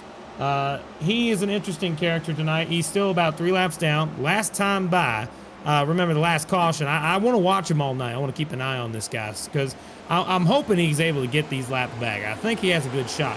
Only reason why is last time whenever we were running, he was the only car lap down. But then, of course, we had those pit stops. Some guys pitted, some guys didn't. Caution came out, kind of changed things, the perception of it. We had Nolan and the 86 and Miller stay out. And because of those things right there, he ended up getting trapped, staying 3 laps down. So he's going to need a lot of help to be able to get back through this field. Same thing with Devin Medeiros. Cameron Stone's going to need some help. Once you lose more than 1 lap, it is going to be immensely harder to get back on the lead lap. You're going to need a lot of things to go your way. So we'll see if anything can happen, and anything will happen, especially in the FLCC 600 miler. There are 2 different sides of the coin when it comes to losing out on some laps, going multiple laps down in the early stages of a race like this.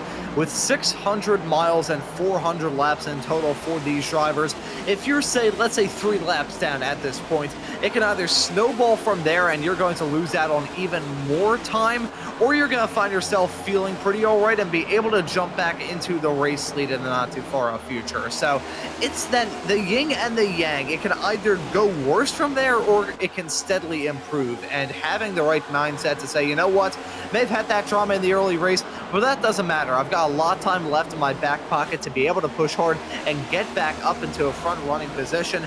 So as you said there, Kirk, you can't really discredit these drivers from going from multiple laps down into a spot where they jump their way back up into the top 10. I've seen crazier things happen, which is why I like talking about it. It looks like that, oh, that's wonderful. Meemaw in Texas, go 12. All right, there you go. That is Nolan Hodgson's grandmother, most likely. So there you go. His whole family likes watching this thing. And you know something about Nolan, since we're talking about him, might as well mention. It turns out I talked to him prior to this race, and he said this is not his first 600-miler this week. He's already had strong runs in the Coke 600 and officials this week. So he's done the full 600 miles more than once already this week. I mean, he's probably exhausted at driving the car at this point. I mean, I could barely even do one a week and call that happy. But these guys, yeah, you can see that it's worked out for him to where he's now running top 10. He's running just outside top 10, running 11th right now. But he's in a different strat. He's going to have longer run speed, I think. You know, Miller's taking the other end of the coin. Miller's going to be trying to push early, got to the lead. He's about 2 seconds ahead of the whole field. He's stretched it out that far. Everybody else, it is ridiculous how much time you can gain when you save for the long run. So in the event of a caution, that changed things. But, I mean, you can see that Hodgson here, he's actually going to have a 5 or 6 lap advantage over the cars around him because he's sitting around saving the same way. And he had old tires that were replaced on that last pit stop. So it might work out in his favor later in this run. We'll have to see. But right now we got what we call a lot of cars up towards the front. We have actually a battle now on the outside up front. It looks like that we have the 8 car Nolan of Ralph Hutchinson trying to top line on Heitman. He got by Heitman, so that moves him up a spot. But yeah, I think that go time just went through the mindset of that 8 car. He just moved up to the top and he's running it. Ashley CYR saying, let's go to the 71 car. Yeah, definitely. He's an interesting character. Hunter Truel, he told me prior to this race starting that he just hopes to try and survive and push in the final 100 laps. That's when he wants to go. He wants to make sure that the early race stuff just, you know, is safe, kind of. He doesn't want to get involved in any incidents. He got involved in that last wreck, side drafting, but he's still out there, still has a chance of doing well. As that 8 car still marching his way forward, and guess who's joining him? The other Army, camo-looking car, that 48, Tyler Hunter, following in right behind. And they are not teammates. However, the cars look like they should be teammates the way it looks. It's actually really nice-looking race cars. Up front, we still got Miller. He has checked out. He's barely in the corner of your screen as we had a car almost lose it off turn 4, saved the race car. And, I mean, I think the 21 is managing the whole field. I think they decided that, yep, I'm just going to run the bottom and I'm going to squeeze everybody up until a certain point. And then once folks get tired of it and move to the top, I'm going to hit the gas and get back running again. They're side by side for that spot for second place. Now here comes the 8 car to the outside with Tyler Hunter. They are going to make that pass cleanly. And that 21 and the 6, these guys are all saving their stuff. They're not pushing hard at all. So at this point, that's a smart move if you're in this position.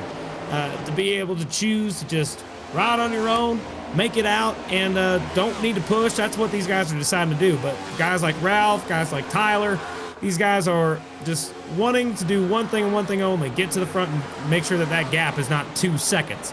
And that gap was already closed to under 2 seconds. So now Hutchinson is gaining ground on the back bumper of Miller. We'll see if he's able to get there in the next coming handful of laps. But you can see the whole field is pretty much single filed out with a few occasions of side by side throughout the field.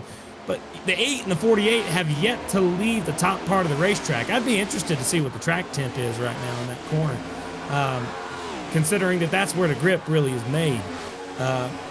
You know, one thing about it as well that's really interesting to talk about is that when you're running that top, the right rear tire is screaming. It's yelling. It's just in pain. However, it still gives you speed for a while. But it's silent screams, I guess the best way to put it. It just does not like telling you that it's burning until it's too late. And then it's on fire and you can't do much about it. Later in the night, when the track temp gets back a little lower, that actually might change things to where folks might want to move up a little higher anyway. Track temp right now is about 85 degrees Fahrenheit, so it has gone down from the 89 we had a few laps ago. But now still trying to catch back up to the leader. They got a long way to go. Let's see. Eric Wineland says, Kirk Mills on a broadcast. Hope they got him to sing the anthem. Oh, I'll be honest with you. Not saying no to that one. I do love this country. That's for sure. I know what you're saying there. I honestly, Kirk, I would rather have it be you than me singing the national anthem. If I start singing, nothing would cause this audience to leave this broadcast quicker. There's no question or shadow of a doubt about it. But brought up a good point, though, talking about the track temperatures at this present moment. The sun's still bright, but it is dipping below that horizon, currently at about 7:30 p.m. here in sim time. So we are getting to the point where that sun is starting to fade, but this track is still hot. 85 degrees Fahrenheit, not the hottest, but not the coolest we've seen in this race either. Yet despite that, though, the racing action on the track is still rather hot. Miller, though, he's running calm, he's running cool, he's running comfortable at the front of this field. He isn't as comfortable as he was, though, at one point, though. It was about, 2.5 seconds that he had between himself and the P2 runner not terribly long ago. It's now only 6 7/10 of a second between himself and Ralph Hutchinson in that number 8 car. These drivers, they've single-filed out, they've worked together, and they've swapped where they needed to be able to just take massive leaps forward when it comes to absorbing that gap between themselves and the number 86 of Miller. This is going to be a good battle to talk about here in a couple of moments' time, pushing on to lap 131 of 400 here at the FLCC 600 here at Charlotte Motor Speedway.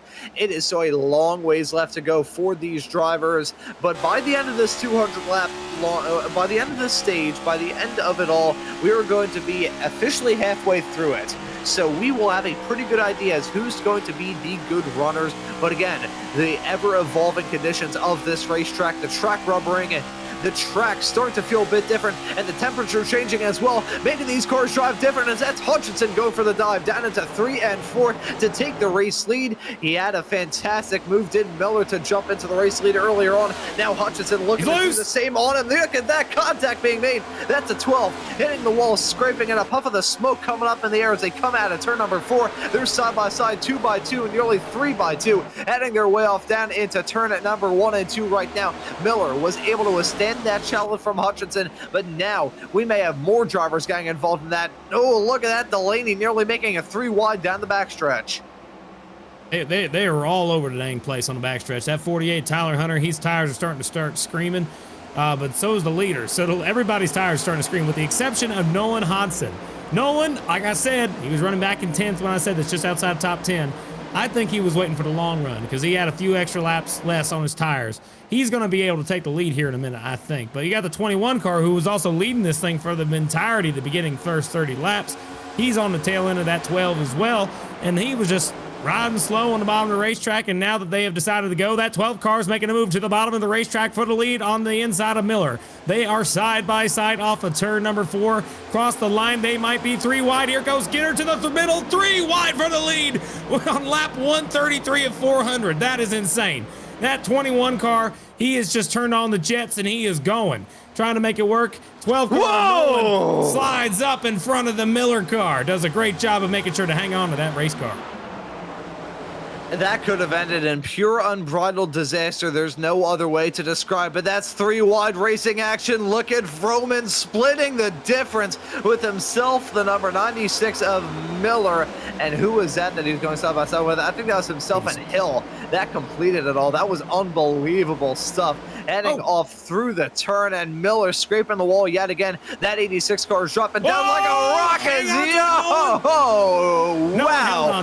That was a rodeo ride from the 12. Oh my goodness, that could have been disaster for Hodson. He still hangs on to it, trying to hold on to a spot inside the top 5 as Gooder is at the front of Hoffman, though. He's back within striking distance, and speaking of striking, side to side, door to door, and wheel to wheel, coming at turn number 4. That could have ended in tears with the 12 and the 6. It didn't end in a crash, although it was oh so close to.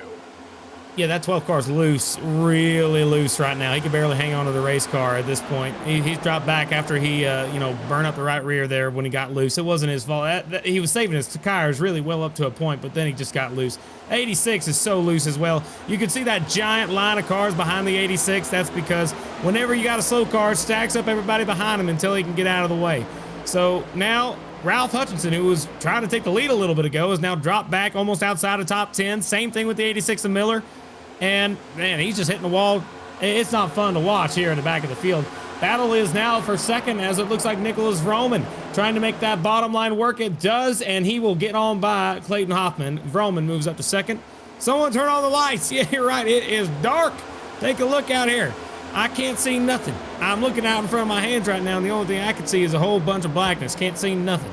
So we're going to have to see if we can't obtain ourselves some stadium lights.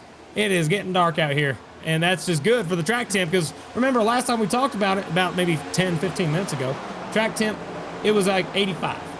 It's still 85. So how on earth is it still this dark and it's not getting colder? What's going on here? Turn on those lights. That's what we need to do at the present moment. Yeah, it's getting dark out there. There is no question or shadow of a doubt about it. Those shadows are growing long. That sun is dipping below the horizon. I'm probably going to pick up a lawsuit for screaming into the microphone and probably blowing out someone's headphones / speakers. As look at Delaney trying to get a move done on Gitter down at the 3 and 4. The dive down the inside. Will Vroman follow him to jump into P2 and send Gitter back down to 3rd? Doesn't look like he's going to go for it. Gitter slips back in the toe of the 6. Delaney is now your race leader. We're getting into crunch time. We're getting to the point where these drivers are playing that draft game of Leapfrog. We talked about the fuel saving game really earlier on in this broadcast, Kirk, and we're going to see that. There's no question or shadow of a doubt about it. Getting into lap 140 right now, these drivers are playing that fuel saving game. That's part of the reason why we're seeing one driver lead for about 5 laps, then another one get up to the front, then another one, and another one, and another one, and another one. It's a game of Leapfrog that we're seeing right now, except this game of Leapfrog in particular is being played at a steady click of 175 miles an hour at least. Oh, man. I can't get over this. The fact that it's gotten so dark and the sun's down, sun is set, but the lights haven't turned on. Where are these lights? I know we're getting rid of this track here next week, apparently. If you haven't heard the news, iRacing is updating this track, something brand spanking new, and all the replays on this one won't work starting, I think, next week once they get into week 13. But, yeah, next season. It is going to be it's going to be wild to see what they do with this place. But the sun's going to come out a little bit. Here we go in turns 1 and 2. You're going to see a little bit of sun. Peeks out from behind a cloud. Only in turn 2 is there any sun. It's only in this corner. Nowhere else on a racetrack right now has any sun. Everywhere else is dark. So, man, the average track temp is going to have to change here in the next handful of laps. But up front, still Delaney, Gitter, Vroman, Hoffman, Hill. All these guys are going to be needing some pit stops here soon. Remember, they pitted around lap 94, 95 in that range. So with that in mind, that means that we're going to be probably seeing pit stops in the next 10 to 15 laps, is my guess. And that's just a guess. I have no idea. I like throwing ideas out there. So there you go. If it does happen, and we see these guys come down pit lane, they got to do it quick, and they got to call it out on the radio. We've seen them before at previous races, like Homestead Miami. In a race like this where you have to really slow down almost on the racing line, that you're going to see that effect where if people don't call it out, you might get rear-ended. So we want to keep an eye on that whenever folks decide to start coming down pit lane. And I will say one more thing, talking about the pit cycle that we have coming up in the not too far off future. When we see these drivers come down pit lane, that's probably going to be when we start to see that gradual downtick in track temperature. It's still remaining strong and true at 85, but once these drivers make that run to the pits and there's less stuff going on the racing surface, that will be when it cools off. That will be when this track makes another turn. We're at that point, though, where it's still right about the same that was at the start, despite the fact that the sun is a lot lower than it was at one point. The main concern for these drivers at the present moment is the glare heading off from the sun, off into turns number 1 and 2. It is bright. Looking at it in the sim, the asphalt here at Charlotte is rather shiny. Heading off through 3 and 4, it's pretty dark. But as you head your way on through the quad oval, once you head your way out of here, It's bright. It is super, super bright. You're getting more of those shadows from those luxury suites and the condos or whatever it is on the outside of turn number 1 and 2 here at Charlotte. But it is getting to the point where these drivers start to worry about visibility and starting to worry about how exactly they're going to be feeling come time for the night, because it is approaching. Slowly but surely, we are getting into the nighttime, and by the end of this race, it is going to be pitch black around here. The lights are going to be blaring on this racetrack, blaring on these drivers as the yellow's coming out. Oh man, that's good news for everybody here that was saving stuff. Huge wreck on the front stretch, multiple cars around. It looks like that we got Ryan Jones. Oh no, not my guy. What happened here? Looks like that we have, oh yeah, that is, I just talked about this. Jeremy Miller was trying to come into the pit lane.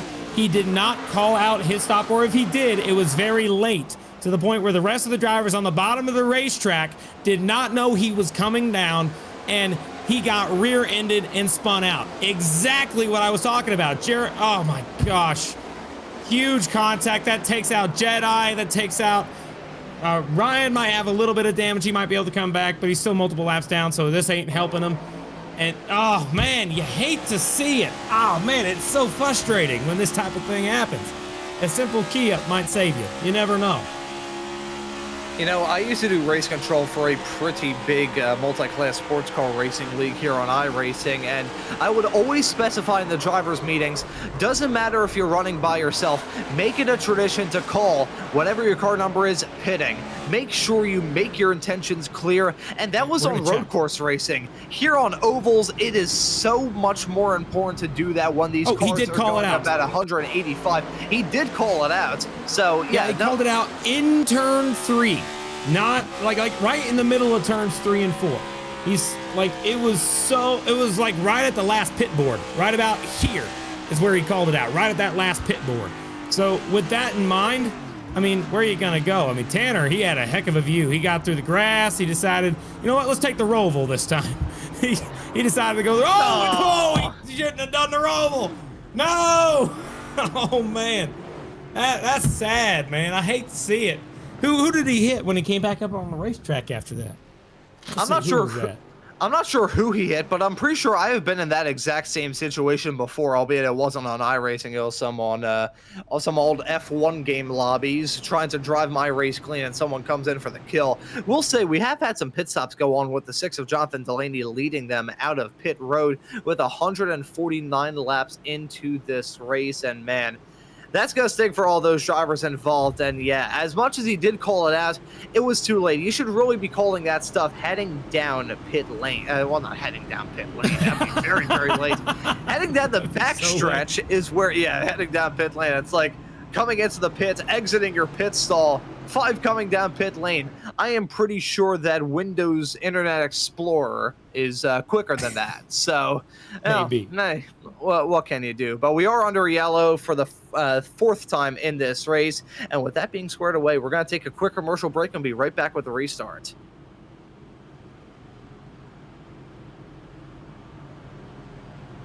When you want to be the best, you can't settle for the rest. For anything on iRacing, there's just one name you need, Maconi. With the launch of Maconi Entertainment and Maconi Competizone alongside Maconi Setup Shop, we now provide the best of the best in setups, paint schemes, coaching, broadcasting, and event organization. With cars across all 4 license classes, we have what you need to hit the track with confidence. Grab a subscription and save money while going fast at MaconiSetupShop.com/subscriptions. And remember, at Maconi Setup Shop, there are setups, but your victories.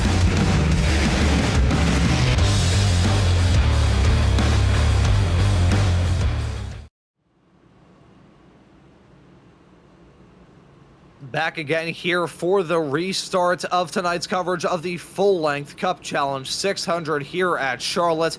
150 laps already gone. Still have a lot of racing left to go. It's myself, Ron Mons, and Kirk Mills with you on the commentary here tonight with DJ Lyons working all the cameras in the virtual production hauler. But about to get things up and rolling yet again here this evening, it's going to be Jonathan Delaney and Gitter at the front of this field. that number 21 car has been very quick. So Patrick Gitter, maybe a driver that we have to talk about when it comes to the end of this stage. But that pace car making the turn to come down pit lane. The field now back in the hands of our front row restart sitters. The green flag's out and the drivers back on their way. Delaney and Gitter, pretty good restart there from Delaney. He's got to lead them comfortably down into turn number 1. Look at Vroman in that number 96 car trying to make some moves done in that chrome purple race car on the inside line. And look at Hoffman, the 92, looking to get some moves done as well. Yeah, that 92, he's all over the rear bumper of both these guys, but he has nowhere to go right now. I think that knowing that we have about 50 laps to run in this stage, they're going to be able to make it to the end. They were able to make it before. They can make it again. So my guess is that now it's all about tire saving. You want to be able to save your tire as long as you can. And at Charlotte, it's one of those racetracks where if you save your tire long enough, it will actually be a great benefit to you. You saw that earlier with Miller. Whenever Miller came out to a 2-second lead, he dropped all the way back to the point he was outside the top 20. He had to pit early, and that's what brought out this last caution. So lesson learned is save your tire early. It benefits you long run. You might lead for a couple seconds for a while, but you're going to regret it. That is for sure here at Charlotte. Yeah, one mistake can really cost you when it comes to these races. So look to avoid them all at all costs. Keep a clean and smooth day of racing action, and you're going to be golden at the end of it all. Delaney, he's got a quick race car in the 6. Vroman, he's quick too. And we are starting to see a breakaway forming at this early stage of the restart. And will we see even more drivers break away into their own little pack and break up at the front? That remains to be determined. With that yellow, though, we are basically in that perfect window whereby these drivers can make it to the end of this stage. Going to be a bit tight, mind you, but they will be able to get it done, and considering the fact they won't have to worry about a pit stop. So I think if you're Jonathan Delaney, you're maybe going to start thinking, okay, how do I set myself up well for the rest of this race? How do I set myself up well for winning this stage? It may not seem like much as the $100 paycheck and the punch ticket into the playoffs is super vital in this race. It's also important to get those stage wins as well. Those playoff points can make a huge difference come time for the playoffs a little bit later on this year. So that's not something that should be discredited. I don't think it should either. No, it shouldn't. One thing I did want to mention as well for this particular run, if you're the leader, oh my gosh, hang on. We got some contact in the back of the field. They hang on to it, but really bad front end damage from Matt White after that contact. Oh, one guy goes to the grass. That looks like it was, we have, let's see, it was Kleinman also back there. But it looks like Ed Ryan might have been the one. Also Dylan Kritz. Some other guys in the back of the field decided to take a trip through the grass. Still hanging on to the race car. It's just they dropped off quite a bit after that. What I was going to mention about Delaney, let's talk about him for a minute. He's leading this thing, right? We've seen what happens whenever you get a giant lead over the rest of the field. We saw that. It's not a good thing what happens. You end up getting swallowed up by the whole field later once everybody else saves enough tire. So the lesson learned here is once you take that lead, back off, relax, find a way to save some tire. Even though it's so tempting to want to push hard and get gone, once you get the lead, let off. Find a line that works good for you and don't push it. Let that car save some tire. Even back up to where the cars have to be right on your back bumper in some cases. That way you can create a stack up behind you, and that might be a benefit for you as well. But then you got to remember, that's not a benefit for everybody. It's only for you. So if you want to win the race, that might be a good idea. But remember, Delaney's won before. He's fast. He's always a part of a good team. And we'll see if he's able to hang on to it this week. Yeah, Jonathan Delaney, a very quick driver in the FLCC world and looking to get a good result here at Charlotte. And hey, winning a crown jewel, that's pretty good. So for Jonathan Delaney, I don't think he would mind being in the spot that he is right now in the matter of about 242 laps time. But as it stands presently, still a lot of time between then and now, and Delaney needs to manage a lot, needs to manage the strategy, needs to manage his gap, and manage the fact that he's got Vroman right behind. Now, Vroman, he's been a very incredible driver to follow up to this point.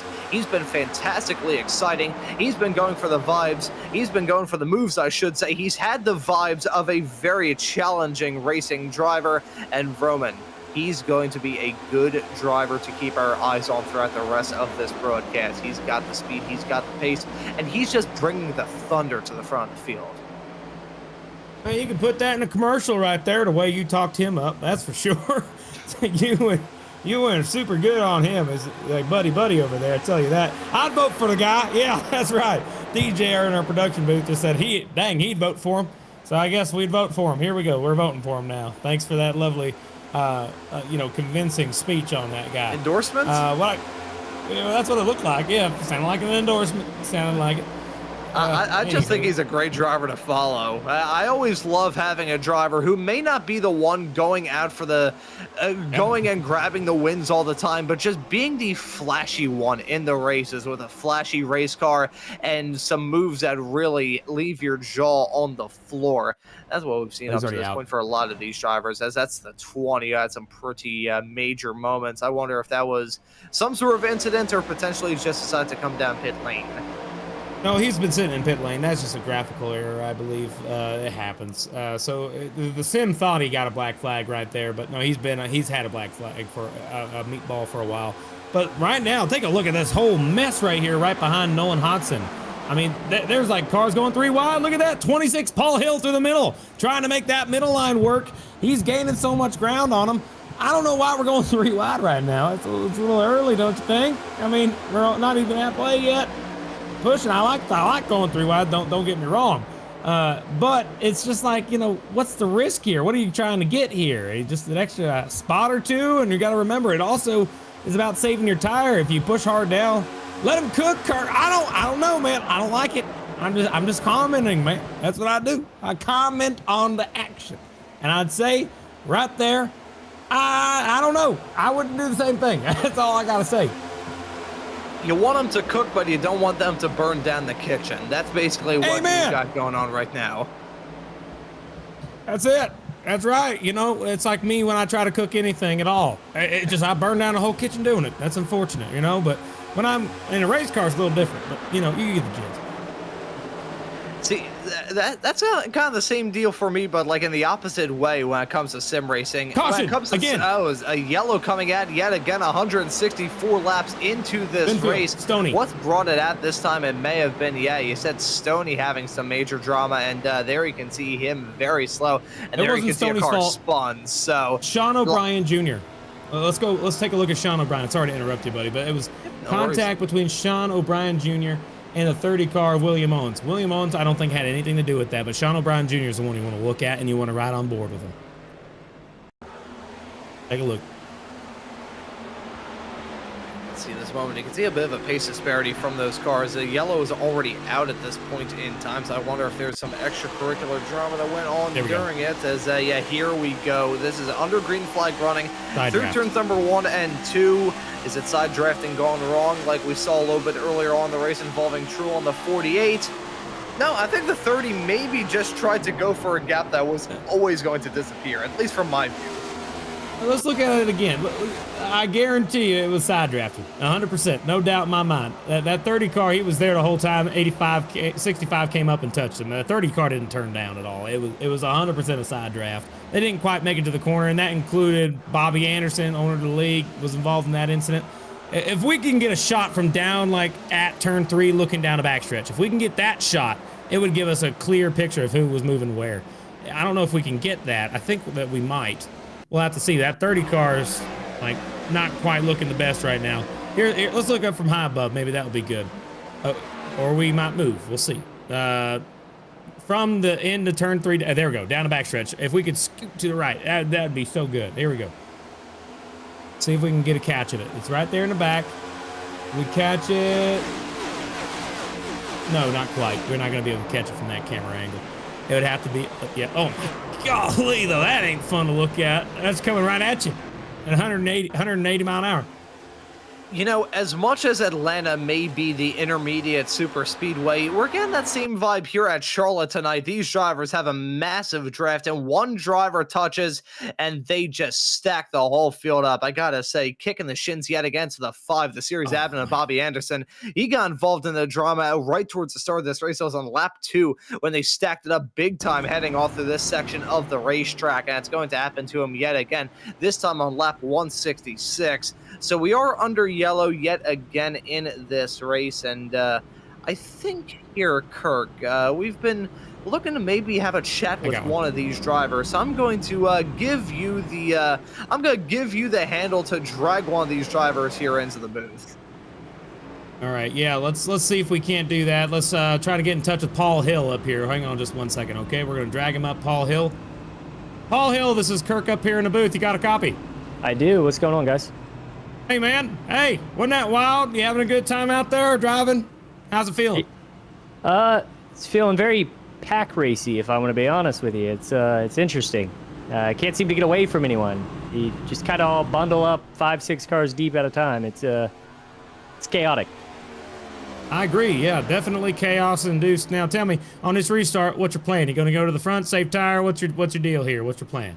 Well, what we got? 33, 32 laps. I don't think there's going to be too much saving. You might have to do it for, let's say, 10 laps. And we're talking minor saving, just enough to be able to rip the fence and hope, I guess. So, not much saving.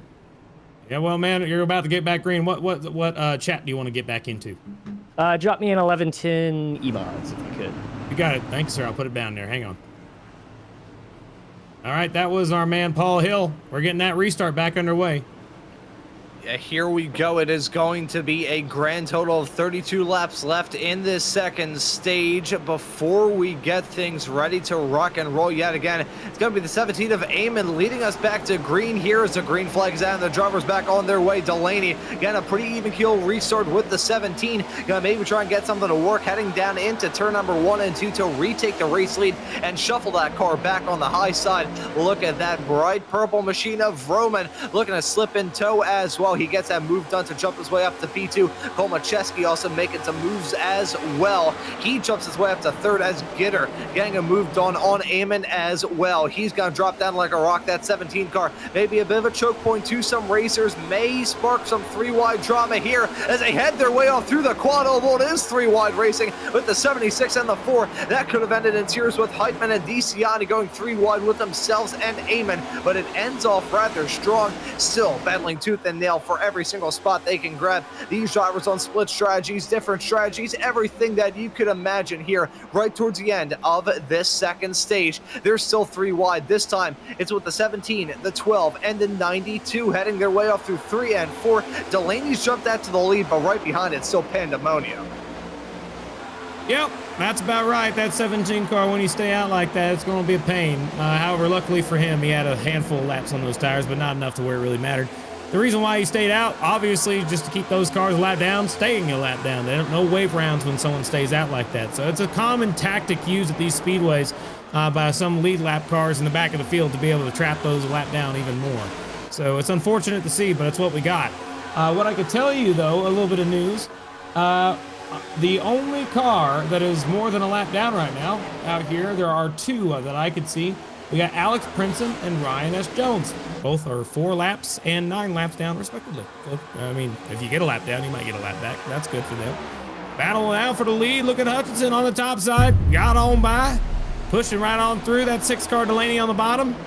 Not quite hanging on to the lead, but he's saving some tires. They get contact. They're wrecking off turn 4. 4 more cars. 5 of them in the wall. It looks like Neil Pearson's involved. Also, the 17 that stayed out was also involved. Oh no, you hate to see it. More cars around. That was just some heavy contact. That did not look pretty. Yeah, that looked ugly as they stacked up coming out of turn number 4. The 17, who I said was going to be a bit of a choke point considering how quickly he was dropping down. Sadly, that will come out to be true. Gets sideways out of the turn. They stack up big time. The 51 with a huge hit into that outside wall. That was a pretty big one with themselves. It looked like the 62 getting a piece of that drama as well. And my, oh my, that was a big moment for all of those competitors. And we're going to take a look at this from the 17's perspective. Yeah, midway through the turn, just gets sideways. That car on the high side was really sketchy, really dangerous, and unfortunately there, multiple cars got to get stacked up and all that. It has brought the yellow back out. It was a rather clean start to this stage, but ever since we had that restart a matter of about 20-ish minutes ago, I would say, it has been a bit green-yellowy.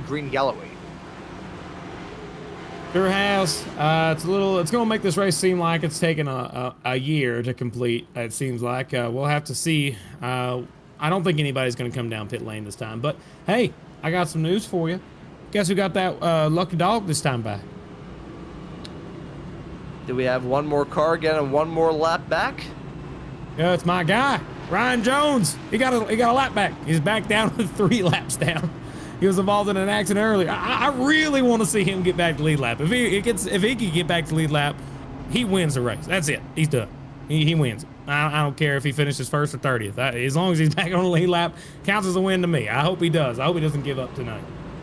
And you know, I talked about this a little bit earlier on, talking about drivers making their way up the running order and having the time to do so in a 400 lap long, 600 mile race. Once, as you can see, that car buzzing by around these racers. So once you do, that was a rather good impression for me. I gotta say, I'm gonna pat myself on the back for that one. But when you see these drivers have an incident in the early stages, you see some who just, that's just the start of their nightmares. The others who can shake it off like a bad case of the fleas and jump their way back up the running order as well. Daniel Llewellyn, he's coming to the pits. All these drivers spending a lot of time down pit lane to repair some damage on their race car. And one thing to raise here, Kirk, that I don't think we've talked about in quite some time, the incident point limits. That's going to be a big factor in this race. We've already seen some drivers involved in some drama and some other drivers involved in multiple bits of drama. So if we do get a little bit farther on into this race, may end up seeing some drivers get hit with a DQ. Now that could happen. You never know these days. Folks like to have accidents happen like that, unfortunately. But I could tell you what, that DQ limit is going to be a pain in the neck to get to. You hope you don't have to, but I do want to mention, out of the entire of the top 20, we only have one Ford currently running top 20. And that's a Simpson right there, sitting in 14th. I don't see anybody else within the top 20 that has a Ford logo next to their name there. So that's interesting to see that it's mostly Chevys dominating this thing, as we got a new driver up towards the front we haven't talked about all night. Thomas Kulmacheski in that 88 car. We know he's fast on the short run. He's one of those guys that's always been fast short run. However, the long run is something he suffers on. That's just the truth of the matter. So we'll see if he's able to get his way up towards the front or not. And so they're all on 9-lap old tires right now. So still, you know, not crazy old. Everybody came down with 9 laps. So there's that information that might be useful for some of you so that you know. We're going to have about, 25 lap dash here to the end. So we're going to have about 35 laps on a single set of tires here, which means that we will most likely, with some cautions in there if we do get some, have some folks make it back just fine. It's going to be a lot of fun watching this restart. I wonder if this restart is going to see the drama that we have seen on the past couple. It hasn't been the green flag run that we were maybe expecting after spending the first, what was it, about 52 laps, I would say, of this first stage under green, with the exception of some of the other earlier laps that we had in the stage held under yellow because of that stage caution. It was a rather clean start to the stage, and then when the drama broke out, it really started to flare up. So let's see if we will have a clean end to it. It's going to be 176 laps in to this 400 lap long race as a green flag is back out, as Hutchinson and Delaney with that pull on that high side. Hutchinson gonna jump into the race lead. Delaney, he now has a side-by-side fight with himself in the 21 down into turn number 1 and 2. Will we see the 21 hold his own around the outside, or is Delaney going to hold it on his own in the P2 spot? Yes, he does. That's going to be him remaining in second. The driver's a little bit side-by-side in the back, but I gotta say, a lot more calm. I think these drivers have learned their lessons to say, yeah, hey, you know what? Despite the fact we're getting up to the end of this stage, we still got a whole lot of racing action left to go. So let's maybe take it a bit easy. Whole long way to go, but it's about stage points right now. Everybody's on the mindset of, I need some points here. I'd like to get me a championship run. I'd like to win me one. That'd be cool. They got a little ways to do it. Right now, Hutchinson's got the lead. He has not yet won this year. He almost had a win back at Bristol a handful of weeks ago. However, now he's leading this thing. He's going to try and get himself a stage win if he can hang on to it. As more cars hit the wall there. Oh my golly, that 71 got so close from getting turned. Hangs on to the race car. But still throughout this field, just up and down, the running order. Folks have really, I don't know if they decided that they want to keep pushing hard or not, but you can really see a real section of this track from Kulmacheski on back to about Tyler Hunter, where they're just driving the wheel off the dang thing. And everybody in front is really scooting away, and everybody behind is just relaxing until the end of the stage. Yeah, and is relaxation a word that's going to be in these drivers' lexicons at this point in the race? Maybe for some others, it's going to be just gripping that wheel, white-knuckling the wheel, and being absolutely terrified trying to hold that car at the limit. It is getting darker here at Charlotte, it must be said. It's getting more orange, it's getting more yellow, and the track temperature is starting to go down as well at 80 degrees, so we are getting a lot cooler than we were at one point not terribly long ago. Take a look at this track. It's getting dark all around, and even down into turn number 1 and 2, it's a lot darker than it was at one point. So this track is cooler, and I think that's playing into the hand of some of these drivers, which could be the reason why we're seeing some of the runners who are up at the front a little bit earlier on drop back, and some of the drivers who we haven't really talked about jump their way up to the front. Maybe. With the change in temp, yeah, it's going to be a big deal. But I want to keep an eye, right while we're talking about temp, Hutchinson. He has scooted out to about a half a second lead over the rest of the field. Remember what we saw earlier when we saw a driver do something similar? He took about 2 seconds off of everybody else, and then something changed. So let's keep an eye on that and see if there's folks saving or pushing or what the situation may be. Is there still 3 wide? Look at here, 2 lanes, 3 wide. That 2 car's been up there up against that wall every lap since the restart, it seems like. Trying to make that 2 car, rip the top, as they would say. And it looks like he will make it work for him as, Paul Hill! Contact, Kulmacheski gets spun! Paul Hill involved, we just talked to him, he saved that race car. Come on, buddy, hang on to it, there you go. Still has some contact with the wall, but Kulmacheski goes around, and yet another caution on lap 182. And it is going to be that green-yellow cycle continuing here as we take a look at this replay to see exactly what went wrong. It was 3 wide racing heading off through the tri-oval. There's only one way that can end, and that is bad. You can see the contact being made. Very lucky that that was only a 2-car incident. That could have been a huge one as they headed their way down into turn number 1. If you want to see some Code Brown moments, take a look at some of those drivers who are the first to arrive at the scene of the accident, like the number 26, for instance, as we ride on board with him and his perspective. It was on the outside of Kulmacheski, heading his way off through the tri-oval. Yeah, cutting down a little bit. Nothing that Kulmacheski really did there. I think he may have gone a little bit sideways potentially and cut down and hit that right rear quarter panel of the 88. That was just an ugly incident. There's no other way to describe it, Kirk. Absolutely. And I think that there may have been an incident under caution here, I think. We'll have to take a look here. I'm trying to make sure I heard that right. I heard on the radio that there may have been some contact with the driver who may have blinked out. So it looks like, let's see if I can't find it here. Yeah, right here. Very odd situation they're talking about on the radio. A lot of odd conversations going on between the drivers right now. Now, when it comes to these long races, you will start to see these drivers get a bit more heated behind the helmet and underneath the visor, and have a feeling we're probably going to see that a lot throughout this race. Think of the drama we've had up to this point. Think of the drivers who have been maybe a bit displeased with each other and realize that we are on lap 184 of a 400-lap-long race. Talk about being mentally strong. It is so tough to try and manage these races and stay on top of your own mind. Staying on top of your car is one thing, but staying on top of your own brain, there's only one thing that can do you in worse than a bad handling race car, and that is a ill-thinking mind when it comes to running in these events. Did you say that standing on your mind, on your brain? What did you just say, Ron?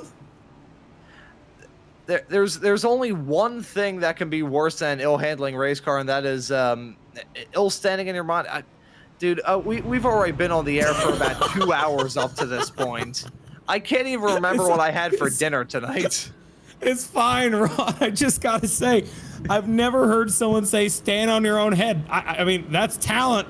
I have no idea. I don't have that dexterity personally. No, neither do I. No. We're having fun. That is accurate. Thank you, DJ. Yes, that is true. We're trying to have fun at least. I mean, we got a long way to go. 400 laps, 184. That just means we're going to be here. We're not even halfway done yet. I just got to share that with you there, Ron. We're not even halfway there, but the lights are off on the pace car. We're going to get back going again. You know, it's been quite a while since I shared any stories from my karting career on one of these Maconi shows. You did it earlier today.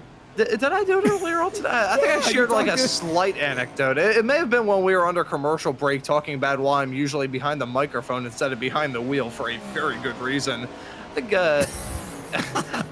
we were talking about one of the drivers ending up on the wall, and I said if I was in this race, I probably would have put myself in the wall in the earlier stages. But regardless, the lights are out on the race car, so we're going to be coming back to green here in a couple of moments' time. Did I say race car, pace car?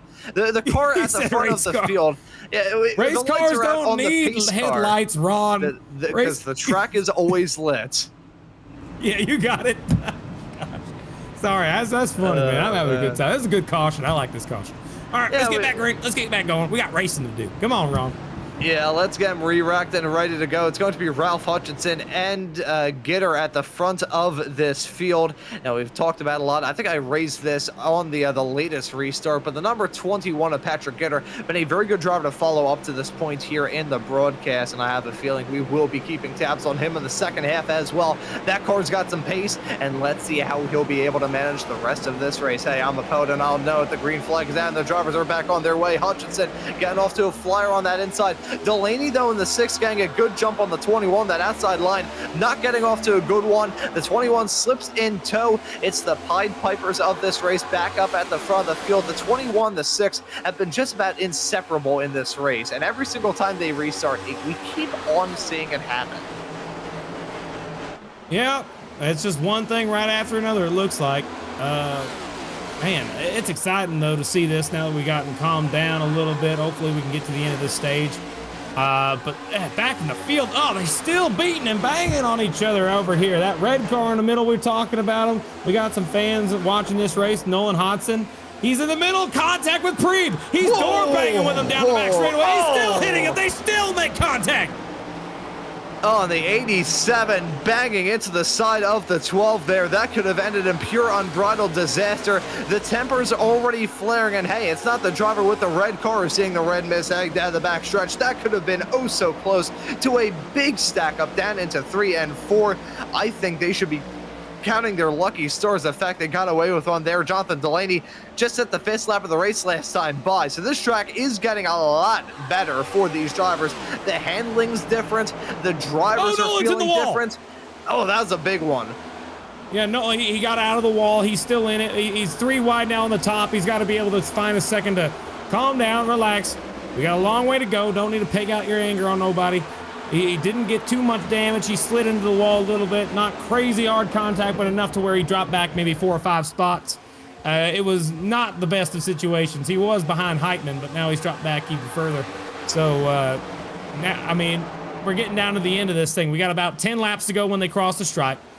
Left in the stage. We got Hutchinson leading this thing, but remember, Delaney just ran one of the fastest laps, and same thing with Gitter. These guys are going to be catching this leader anytime soon. Up towards the front, it is going to get good. Here comes down to the bottom of the racetrack for the lead. The 6 car, side by side with Delaney. And here we go. It's a side-by-side fight for the race lead. Delaney on the inside. Hutchinson holding his own around the outside through turns number 3 and 4. Less than 10 laps to go here in stage number 2 at the FLCC 600. That's Delaney at the front of the field. Hutchinson slot in P2. Gitter may try and go for a move, but look at the number 92 of Hoffman. He's quick as well. All of these drivers are showing some speed. Adam Benefiel, who I don't think we've talked about in this broadcast for the span of about an hour, he's up in contention as well, currently in 6th, trying to get a move done on DeCiani. DeCiani sweeping around the outside to jump his way up into P6 and shuffle Benefiel briefly back down to 7th. He set the quick slap of the race last time by. All of these drivers have got some speed, and they've got enough time to really start to dice it up at the front, but it's still dicey there. Less at 10th between Delaney and Hutchinson. The 8 car maybe going to look for a move around the outside all through 1 and 2. Not close enough, but he's got a mighty run on corner exit. Will he go for the dive on the 6th? Will anyone go for a dive on him? It looks like they single file out for the most part, but right behind the 83 and the 4 still tooth and nail. Yep. I don't know what they're planning here, but with about 7 laps to go here in this little run, this battle for this lead ain't over. I don't think that it's over by a long shot. I think that we might see Patrick Gitter trying to make a move up there to try and win another stage here. Delaney, he's got it now. Got Hutchinson on his 6. but I don't know how long that will last. I don't anticipate it being for a crazy amount of time. The 6 car seems to be doing all right.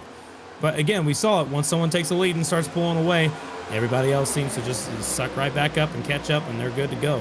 So we'll see if he's able to do that, as it looks like Patrick Gitter is going to make a move down to the bottom of the racetrack for the second place spot. Not quite there yet. Still side by side. A little bit of a shove from his good friend there in the 92, trying to give him a little bit more help. And it seems to have worked slightly, as Ralph's still up there. He's still not clear. They're going to be side by side off turn 4 with getting 5 laps to go when they cross the stripe next time by.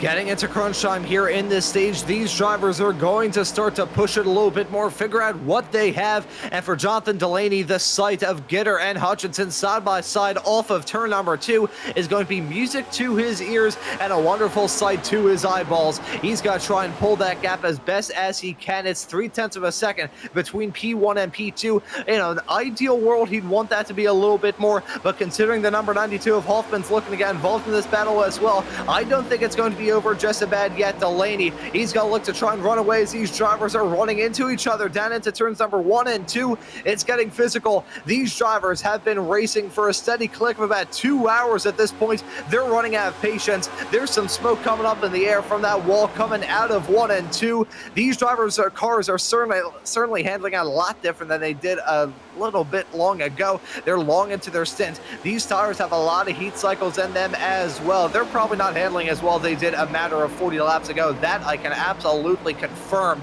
Some drivers racing side by side. That's the 12 battling tooth and nail with Dyson in the 41, as he got the 2 of Simpson and Preby, who we haven't talked about a lot ever since he dropped down like a rock. Those 2 racers side by side down the back stretch with Hunter, who we saw involved in a drama a little bit earlier on in the race with himself and the 12 having some moments heading down the back stretch. It's so close at the front of the field though. Hutchinson and Gitter tooth and nail. They're battling for third. Who is going to win out in that fight? Will anyone win out in these fights? I think the one driver who's a big beneficiary at the moment is Delaney, as that gap is now 0.8 between himself and Hoffman. Coming down to it. These guys are still side by side. They're stuck behind the 8 car. 8 car just doesn't seem to have the speed on the long run. And everybody's getting stacked up behind because you can't really make a move on the bottom right now with them pushing so hard as we get down to get 2 laps to go. I don't know if Gitter's going to have enough time to be able to catch the leader there. I think that it's Delaney's race to lose right now, as they are still side by side with, you got the 83 on the bottom, that's Benefiel. To the outside there is Gitter, but the Hutchinson is dropping like a rock. Each point is being kicked off of the tally there. Each car is a position on the racetrack that will minimize points as we come out of turn 4. He's just hoping to stay in the top 10, it looks like. Yeah, and looking to hang on to those stage points at the very end of it all. Lap 199 coming to halfway mark right about now. This is the end of the stage, and Delaney has a big gap at the front. Hoffman's actually shaking off these drivers as well. It's going to be a side-by-side fight between Gitter and Benefiel, though, for P3 at the end of the stage. And DeCiani in the 4 car looking to get involved in all of this action as well. They're oh so close, heading their way through turn number 3 and 4. Benefiel in the 83, mega sideways with a lot of front scrub. Delaney's going to win the stage. Hoffman will finish at P2. The stage break going to come out with Jonathan Delaney in the 6 car, your leader at the end of that stage. And he did exactly what he needed to do. He took that race lead. He just drove off into the distance to win the second stage. Got just 2 more of those to go. We got third stage and that'll be it. And then we got a final 100 lap dash to the end of this thing. It's going to be a lot of fun to watch here from Charlotte. And we're actually going to cut to a commercial break with this yellow flag out at the end of stage 2. Jonathan Delaney, your stage 2 winner, will be right back after this.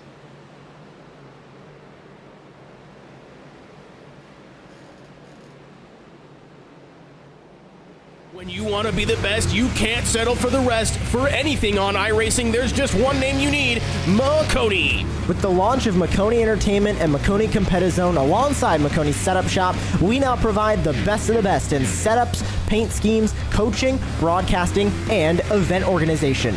With cars across all 4 license classes, we have what you need to hit the track with confidence. Grab a subscription and save money while going fast at MaconiSetupShop.com/subscriptions. And remember, at Maconi Setup Shop, there are setups, but your victories.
Back again here for the start of the 3rd stage here on Maconi Entertainment for tonight's coverage of the full-length Cup Challenge 600 here at Charlotte.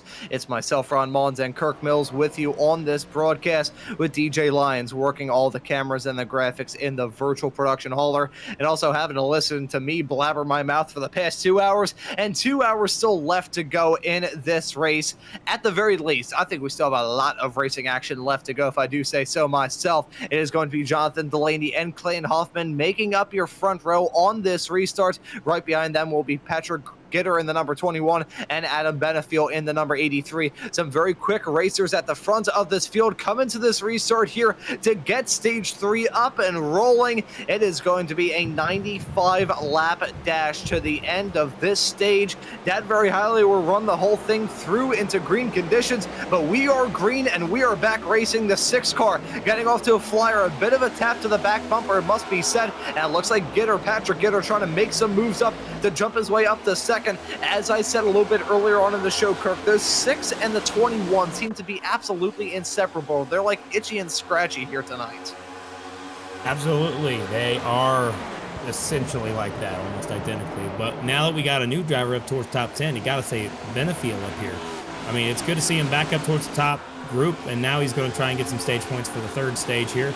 Hopefully we stay green and clean all the way through so we can get through this 3rd stage before the last 400 laps. It is one of the longest races of the year, the longest race. Nothing even comes close. There's 100 miles more you got to run here than anywhere else. So don't anticipate this being the final little stint here. We got a whole nother double of what we just did again before we can even call this good. So fingers crossed, we'll see some good racing. We already got contact. That 2 car really likes pushing it hard on the top lane. Does not seem to be working out for him. Still side by side as they head into 1. Pushing lap 207 now. Delaney is still your race leader. 0.3 of a second is the gap between himself and Gitter. Benefiel, Adam Benefiel in the 83 car, he's been on the hard charge as of recent. He kind of dipped away from the spotlight, and then right towards the end of that second stage, he got back into it and now finds himself in third. Adam Benefiel is a driver that I don't think we should discredit in talking about him potentially being involved in the discussion for the race win. Very quick driver here in the world of the FLC, whether it be in the Friday Night Lights Xfinity Series where he has 2 wins up to this point in the season, or whether it be here in the Cup where he's been quick. Adam Benefiel is a driver that we cannot discredit and should not discredit about doing well in this race. But one great virtue that is going to decide these drivers' fates here tonight is going to be patience. Have we seen a driver who has shown that Zen-like patience more than anybody else? Is there any names that are sticking out in your head, Kirk? Because from my perspective, everyone's been battling tooth and nail. There's really been no driver to say, you know what, I'm going to dip out of this, I'm going to take it easy, I'm going to run it smooth. Everyone has just been throwing haymakers at each other in my book. I'd say that actually there's a few of them that have done that. We saw that earlier at the end of the second stage. I think that the driver that really fits that description is Patrick Gitter. When he was leading this line, we had people like Ralph Hutchinson jump up to the top lane because he was not happy that the line was going slower than he would like. So, I mean, there's still a lot of racing left to have here in this race. But yeah, Gitter's going to be the one that's going to be, I think, really good at showing patience. Same thing with Delaney. All these guys can be patient. Like right now, they are not pushing this thing 100%. Not at all. In the mindset of the drivers right now, I mean, right here, unless you are like 20th on back, in which case you're doing things like that, getting on the apron after contact. Oh man, they're decided to take a trip to the grass. Why don't you? Back in the back of the field, yeah, no, they are pushing for some odd reason, but that's mostly just because it's a difficult racetrack. Contact is destined to happen. Well, once we get long into this run, hopefully that will slow us down. Just up towards the front, though, when you're in the top 5 spots, 70, maybe 80% of the way. You just hold the bottom and hope nobody wants to pass you up top, because nobody wants to. Look, it's a single file line. The leader is dictating the speed. Everyone else is following along. It's a pack race. There's no question or shadow of a doubt about it. I forget the driver who we had the opportunity to have a chat with a couple of yellows ago, who pretty much just said flat out, yeah, this is a pack race. If you lose out on the run, you're going to be done for. It is a line of cars running around this track, trying to figure out the best way around it. It's a peloton that we've got forming right now. These drivers running in a line, running in a tow, getting good fuel numbers, and running quick around this track. However, I think this is the right strategy to do after the drama we had right towards the end of that second stage, where in the final 50 laps, I think we probably had about 4 or 5 cautions in that period of time. I think these drivers are looking for a reprieve. They want to get a good, long green flag run going. I think the longest we've had up to this point is probably about, what did we say, probably about 52 laps, potentially, somewhere around that window. It's nowhere over like 60 or something like that. So I think these drivers are maybe itching a bit to get a good green flag run going here, get into a groove of things now that we're in the second half. Yep, that's right. We need to get into a groove. All the drivers need to be able to be happy with where they're running, but Heitman's not. Take a look at that. He just took the lead on the high side. He was able to move up to the top, and now he's leading this thing. So it just takes one guy to decide to move like that. And I might encourage others to do the same. There's a lot of checkups too. When you're in a line like this behind the leaders, you're just going to be checking up a lot, because the leaders obviously are saving. And when you save, you don't necessarily know when they're going into the corner. But with Heitman actually scooting out, he's decided he's going. He hit the green light. He's going. Everybody else has really started to save. And I am definitely interested in seeing if Heitman's able to stay this way, or if he's going to be doing what we saw earlier, like Miller, and just drop back because he burnt your stuff up. But not just him. Looks like Nicholas Vroman has decided to hit the gas pedal as well. Here comes Vroman trying to top line. He's going to try and do it too. So when someone sees someone make a move like that, that kind of makes folks want to move. Same thing with Benefiel. Here he comes as well. Same thing. Beneful. Let me try that again. Beneful. That's how we pronounce his name. Him and Vroman are really working together now, trying to make the top work, and they just got by Patrick Gitter. Patrick Gitter dropped back 2 spots. I've been calling him Adam Benefiel this whole time. Is it actually Benefiel? Yeah, Benefiel. Yeah, I have been mispronouncing it all of the beginning of the first part of this season, and he has been trying to get me to say it correctly. Benefiel. Benefiel. I believe it's Benefiel, F-I-E-L, Fiel. However, I've been wrong. Yeah, because I was thinking, okay, Adam Benefiel, it seems like I had that name pronunciation down right, but I've pronounced some pretty rough names over the years. I think, Kirk, you'll like this one. I had a driver one time whose actual name is, well, his name's pronounced Tor, but it's spelled like Thor. So for the longest time, I called him Thor, which I feel like is a more mighty name for a driver of his caliber. A pretty good driver, fast in real life. I believe he's a real-life British Formula V champion and a champion in the series that I cover him in. But I feel like saying, no, my name's actually Tor when it's spelled out as Thor, I feel like that's a bit of a missed opportunity. I respected his decision. I've been able to correct my name pronunciation of him since, but Thor, that is a fantastic name for a racing driver. Unless it means Thor I don't know, man. I don't know, man. I mean, it's, yeah, Tim W over here in the chat. Hey, Tim, nice to have you. Hopefully you're enjoying the show. I know you're looking at your favorite driver over there, Derek. I'm sure you might know the guy. He's a pretty interesting character. A lot of speed in that car, running top 10. I have a lot to be happy about. And leading this thing, obviously. Let me try that again, leading this thing. However, I got to tell you, you got to be a little worried right now. He's out there about 8/10 faster than everybody else.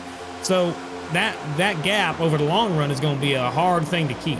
I understand that that's what the drivers like to say. They like to see the fact that, you know, they like to see that large gap and get bigger and bigger and bigger. Problem is, it hits a point where you just can't get that much more ground, and then the pack starts catching you again because they've been saving the whole time. So we'll see how long that lasts. And I got some awesome news for those of you that have been following along all race. There is a certain character that I have personally been trying to keep an eye on all race. He got involved in an incident early, dropped 4 laps down. He is that 11 car, Ryan S. Jones. He is now 1 lap down. He is the first car 1 lap down. He is in the lucky dog position. If he is able to get a caution, he will be back on the lead lap and back in this race from being 4 laps down twice. And talk about a recovery drive if he gets his way back up to there. I'm not going to say anything more because I don't want to jinx him. Luckiest of all dogs. Yeah, that nice little touch there from our producer DJ in the production truck. But yeah, that, again, I've talked about this a lot. I will raise this point again here. It's a race that, despite being lengthy, you do have plenty of time to be able to make your way back from adversity. It's all about how you compartmentalize that. Keep your head up and keep your chin up is super important in these races. He's been able to keep his head up, he's been able to keep his chin up, and he is currently running strong at the present moment. So let's see if he will be able to get that final lap back and jump his way back up into the front of the field. But I gotta say, Kirk, this track's getting dark. I think the lights have finally turned on the infield. We're getting into crunch time. It is now past 8:30 here in the sim at this racetrack. Track temperature still around 80 degrees Fahrenheit. During the last yellow, they dipped briefly to, I believe, 78, but here still 80. It's a bit colder than it was in the early stages, so we are definitely feeling a bit of a different racetrack that we're seeing these drivers try and get their wits around, so to speak. That's right. Trying to get their wits around. They're already calmed down, though. I mean, they already made it pretty dang far. You got to give them some props here. Once you make it this far in a race, it feels so dang good. You're already on lap 224, I think, right now. Going to hit 225 this time by. And when you get a chance to actually go out there and race as hard as you did, 225 times 1.5, that's like 337 miles so far. So the Xfinity race would have ended about 25 laps ago. Now we just got to do the same thing again, and we'll see who makes it out. We got 2 Xfinity races back-to-back, essentially, is what this is all about. My calculator is on fire. Yes, it is. It is. No, it's my computer, so we're running fine. Don't worry about it. Don't bother my... What the heck was that, Ron? That's my impression of your PC. Oh, come on. I thought you got steamrolled or something. What was that? Holy cow. I was making sure you're okay. They're going 3 wide. These guys, oh my golly, the 2 car. He's been beating and banging with that 57 for the last little bit. I'm worried about it. Yeah, these drivers, despite the fact that they are so long into this race, are like, you know what? Let's go 3 wide just for the hell of it, heading down the back straightaway. They're still side by side, heading their way down into turn number 1 and 2. That's the 87 and the 8 going side by side. That's Preby and Hutchinson battling tooth and nail down into turn number 1 and 2. Looks like they're going to single file out on corner exit. At the front of the field, though, it is a pack that we've got. It's Delaney and DeCiani battling side to side. That's Roman and Gitter battling side to side. You can see that bright purple car of Gitter sticking out compared to the red, white, and blue machines all around him, but he's got some pace. He's standing out for the reasons of that very interesting looking race car and the pace he's shown. He hasn't really dropped outside of the top 10 for the past, what would you say, probably 150 laps. He's been in this discussion for quite some time, along with the likes of Gitter. DeCiani's jumped his way up there. Jonathan Delaney in that 6 car, he's been rather quick. Heitman, he's been up and down throughout this field, but he's back on one of his upswings, holding on to a 7/10 of a second gap between himself and Benefield, nearly 7/10 of a second gap as it stands presently. But still, lots of these drivers that we see at the front of the field are ones that we have seen at the front of the field throughout a lot of this race already. Yeah, I mean, that's true, but guess what? Heitman's lead is shortening up. It's shortening up. It's coming down. His tires, I think they have gone the distance. They have done the best that they could. But now that Heitman car in the 76, he's going to start having some tire issues. Even though we got some fans of him right now in the chat, I don't think it's going to last for much longer. You see, it's already down to 3/10. It's closing ever so much. I think we need to keep an eye over there. I think we want to put a camera on Adam Benefield, because I think he's going to be the one to make the move. It's right in front of these guys here. I know these guys are battling hard for about 5th right here. But this lead is going to crunch down further and further to the point where we got Heitman probably going to be a moving roadblock. We saw that earlier. It could happen again. Here he is. He's there. They're on the back bumper. They've made that whole second lead disappear. Now down to 1/10. And the 83's loose. He went up to the top side trying to get a good run. Didn't work that time for him. Everybody else is still single file throughout the field. Battle for Roman's yelling. Holy cow! Over the radio, he just yelled something. I don't know. He was having a good fun time, I guess. Roman takes 2nd place away as the battle now rages for 4th. They caught the back bumper of the leader, and the leader just seems to be riding right now. We'll have to see if this is the corner for Roman to make the move. He's on the top. He's going to have a run down the back, and I think he might make a move down to the bottom, which he does for the lead. Bottom of the racetrack into turn number 3. He's got the momentum, and he will just blow on by that 76. And Roman with that pace heading down into turn number 3, going to jump in front of him. So another spot gained for him. Will we see a hard charge from any other racers to contend with Roman jumping up to the race lead a couple of moments ago? Benefield may be the one to challenge him. He's looking on the outside of Heitman to jump into P2. Not close enough on corner exit. We right on board with him heading down the back stretch off into 3 and 4. Will he go for it? He will go for it around the outside, licking the stamp and sending it.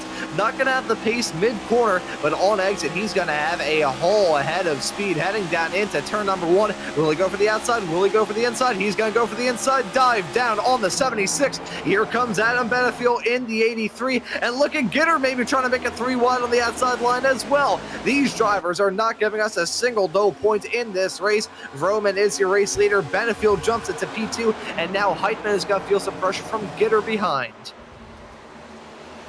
Patrick Gitter's got that pressure from Delaney all over the rear bumper there. He moves down to the bottom of the racetrack, still trying to make a move for that 4th place spot. It looks like Delaney's going to have the momentum heading into turn numbers 1 and 2. Again, this is on lap 234 of 400. We got a long way to go, but Delaney dives it in deep. The 21 holds the seam. He's trying to keep it even, and he's going to carry some momentum off the corner, and I think the 21 is going to hang on to it as they head down the back. We have single filed out. And let me just tell you right now, that 21, he's on a mission. He's trying to make that top line work, get on through. He's making a pass on the 76 that we saw leading just a few moments ago. But Roman and Benefield have both gotten by, and now it's Patrick Gitter's turn. He's going to the top. He's even with him going into 1, and he might have the advantage on the exit. We'll have to see if Delaney follows him through.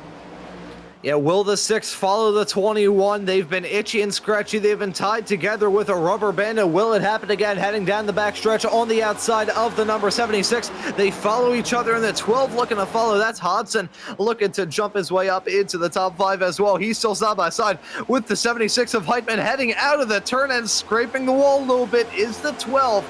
This is getting risky. This is getting dangerous. These cars aren't driving as good as they did at one point in time. Pushing now onto lap 237 of 400 here for the FLCC Coke 600. And it's going to be a fight still between the 12 and the 76. Here comes, though, a dive from the 21 on the 83. Off into 3 and 4. That's Patrick Gitter looking to get the move done on Adam Benefield. And look at Jonathan Delaney looking to follow in suit. Those two, they've been linked together. I'm not sure whether it's a chain, whether it's duct tape, whether it's super glue or what. Those two are now side by side down into 1 and 2. Yeah, 2 spots for free, just like that. Now Delaney's going to try and chase down Vroman, but you see what happens. They get loose up there on the top lane. They have been getting sideways. Still hanging on to the race cars. Not quite having too much of a terrible time. They're sliding in things around. It feels like they're dirt tracking it. That's pretty good. Pretty fun watching. Up front, I mean, you don't normally get this when you watch A-Class Open or whatever it is. Normally you get one guy and they're out and they're gone. You don't have to worry about it. But in here, we got so much competition for the lead, just like that. Here comes Delaney to the bottom of the racetrack. He's side drafting, not as aggressively as we saw earlier in the night with other drivers. He's doing it in a smart way that's going to get him even in the middle of turns 3 and 4. And on the exit, he's going to have slight of momentum, but not enough to where he's going to clear them. They're going to be even when they cross the stripe. Roman will have the lead still as they cross that stripe to get lap 240. We got a long way to go, 160 laps left in this race. And the top 2 side by side, racing like it's the last lap. We love seeing this here in the FLCC Full Length Cup Challenge here at Charlotte. 600 miles, man. That's what makes this stuff a lot more entertaining sometimes, when you got guys that decide to choose to race instead of guys that choose to just save tire or save gas all the time. You do it early and then you race hard once everybody's tires have gone away. But you don't want to push too early, so you can still have some fun. They're still side by side. Look at that 6 car on the bottom. Yeah, he is still trying to wheel it to finally clear Vroman. Not able to do it. Vroman actually having a good head of speed heading down that backstretch off into 3 and 4.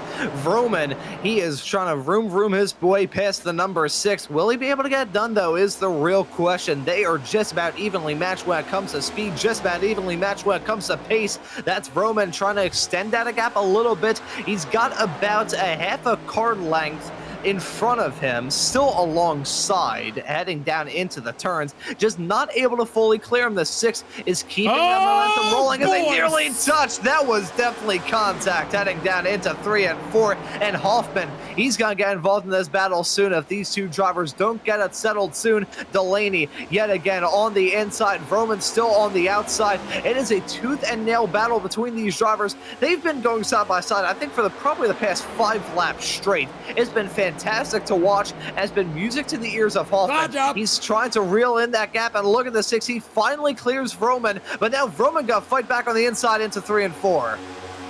Yeah, that slide job, it worked for a minute, but now he's got him back down on the bottom. That's Vroman trying to make the bottom work, and now they just switch spots, going to top and the middle. They are the best part about this is they are not making this boring. They are making this something worth watching. Even though that eyesore, man, I still don't like that paint scheme. I've told him that tons of times. He thinks it's the funniest thing.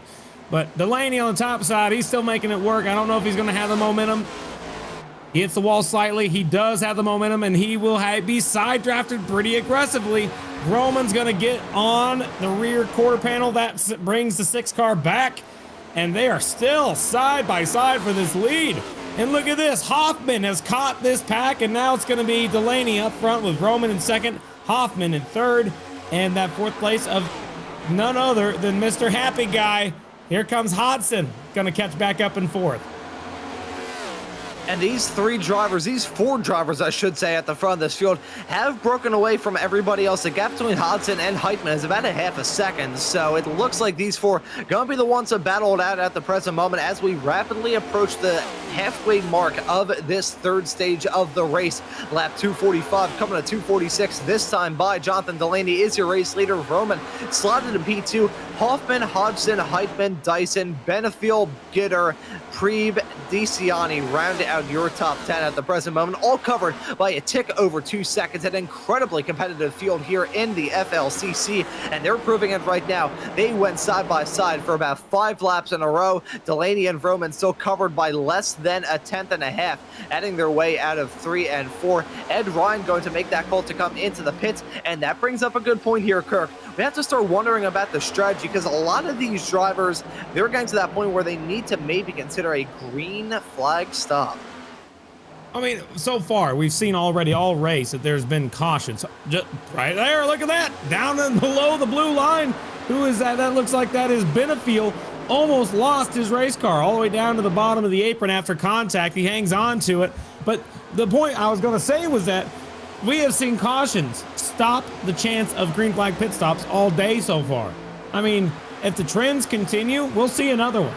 I don't want to. No one wants to. But the odds are it might be a thing. It might happen. Still, they have single filed out. You see that Adam Benefiel has actually dropped off the speed a lot. He's back in 11th now, which is not where he was earlier. He's running top 5. So I guess not a long run car this week for that 83. Yeah, as much as Adam Benefiel may have that medium run speed, when we get towards the end of these tires, that's when he starts to fall off like a cliff. I wonder what sort of setup he has in that race car, whether he has it set up for the cooler conditions. Really, these track conditions are rather surprising me at this point, Kirk. Currently 81 degrees Fahrenheit for that track temperature, which, considering we are officially under the lights and rapidly approaching upon 9 p.m. sim time, the fact that it is still quite warm out there, both in terms of the ambient at 71 and the track temperature at 81, leads me to believe that these drivers who were probably thinking that the track would be a bit cooler now than it currently is are maybe starting to struggle. So I think Benefiel may be in that camp. The setup's super important in this series, and when it comes to the Coke 600, it's one of the toughest races to set your car up for, because it's got to be good in the burning hot sun at the beginning of this race, and it's also got to be good for the nighttime cool conditions like we will have in the matter of about 150 laps.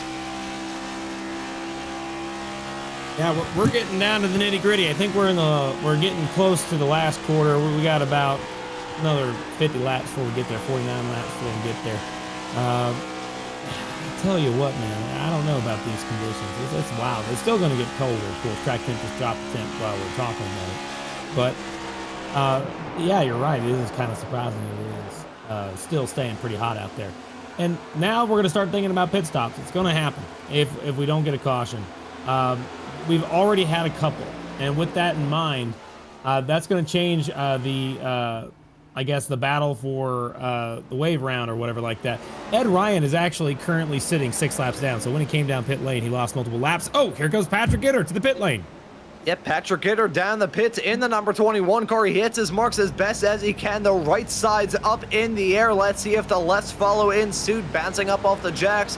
Looks like he's only... Okay, no, there we go. So he's finally up on all 4, changing all 4 tires, out and away in 14.8 seconds down in the pit stall, and 37 seconds even down pit lane. Billy Brickley and Dylan Critt's going to join them in the pit. But here comes the front 3. This is Delaney, Vroman, and Hoffman. They're all covered by 2.5 tenths of a second. Now, because we do have these green flag stops, let's think of this moment that we had a little bit earlier on in the race, Kirk, where we saw an incident heading through 3 and 4 with the driver coming down in the pit lane, calling it rather late, and a resulting stack up going on that brought out a yellow that really changed the complexion of that second stage. We are basically at that exact same point where that took place last time out. Let's see if it happens here. But for now, Vroman looking to fight back on the inside of the lane, down into 3 and 4, got some lap cars a little bit farther up the road. That's a 70. Maybe gonna get involved in this battle. He's got cut out in front of these drivers. That's not gonna be the best call in the world. That right there is Sony Benefiel. He's using it as a little bit of a pick here at the present moment as they head their way down into the turn. Looks like it's gonna work well for the 6 of Delaney. He still leads in front of Roman, but he has the inside line. Maybe gonna fight back, heading down the back stretch. These drivers will have to consider a run into the pits as Dyson, Preby, Cameron Stone and Hunter True have all made that call to come down pit lane. Will we see these front three follows? A real question I've got in my head. Vroman keeping to the inside of Delaney. If Delaney wants to come into the pits, he could not there. He had a car on his inside. He had a rolling roadblock. Can't really come into the pits with a car down on your inside. And speaking of down the inside, Vroman's still there, but this time he's alongside with Hoffman for P2. Oh, let's just take a second to think about this right now. Everybody's coming down pit lane. You have a handful of folks already on pit road. They've already gotten their tires. They're good to go. Nolan, for example, we know he has a lot of fans currently watching here tonight. He's going to take 4 tires and gas, going to get back out there on the racetrack as Roman comes into the pit lane as well. Right behind him, you can see that eyesore in the back right there. Yeah, him and Heitman decided to come in together. And so we'll see what tends to work out. Remember, Patrick Gitter went down pit lane first. So that means technically Patrick Gitter is going to have a slight advantage during this pit cycle. But the moment that everybody's gone down and pitted, he's going to be at a disadvantage. So we'll have to see where he ends up in terms of the lineup. That 21 is going to be the guy to watch, as Delaney is going to be entering pit road this time. There he goes, down in the pits. Will he make it? Yes, he will, just barely. So he will most certainly make it to pit road speed. And he is going to come down, take 4 tires and gas, just like Roman and the rest. And Vroman actually spent a little bit longer down the pits than some of his contemporary rivals. It was 14.8 seconds that he spent in his pit stall. I believe it was 37 or maybe even a little bit longer than that seconds down pit lane. So let's see how Vroman is going to shake out in reference to Delaney in the 6th. And will Hoffman stay out for another lap? He will stay out for another lap. Going to come into the pits at the very earliest on lap 259, coming to 260. Here's Hoffman in the race lead. He has a 10-second gap between himself and Sean O'Brien in the number 65 car. Hoffman, will he shadow the call made by his rivals to come into the pits? Delaney spends 14.5 seconds down the pit box, I should say. How that will shake out with him and Vroman. It's going to result in him actually dropping down behind Vroman and Gitter. So that's surprisingly not going to work out too well for the 6 of Delaney. Working out well for Vroman despite that slightly longer stop. And Hoffman staying out for some more laps, and this is going to be the important strategy. Yeah, right now, I just got to tell you, Delaney, when he was coming out of the pit lane, he got blocked by a lap car, Richard Kleinman, who's 25th, a couple laps down now. The 6 car had nowhere to go. He couldn't get back up on a racetrack. He lost a lot of momentum and a lot of speed.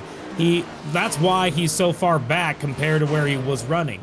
He made that contact with Richard Kleinman coming out of the pits, couldn't get around him, and that's what happens. So it's something to keep in mind. On exit, it could also be treacherous depending on who you get stuck with or who you're around.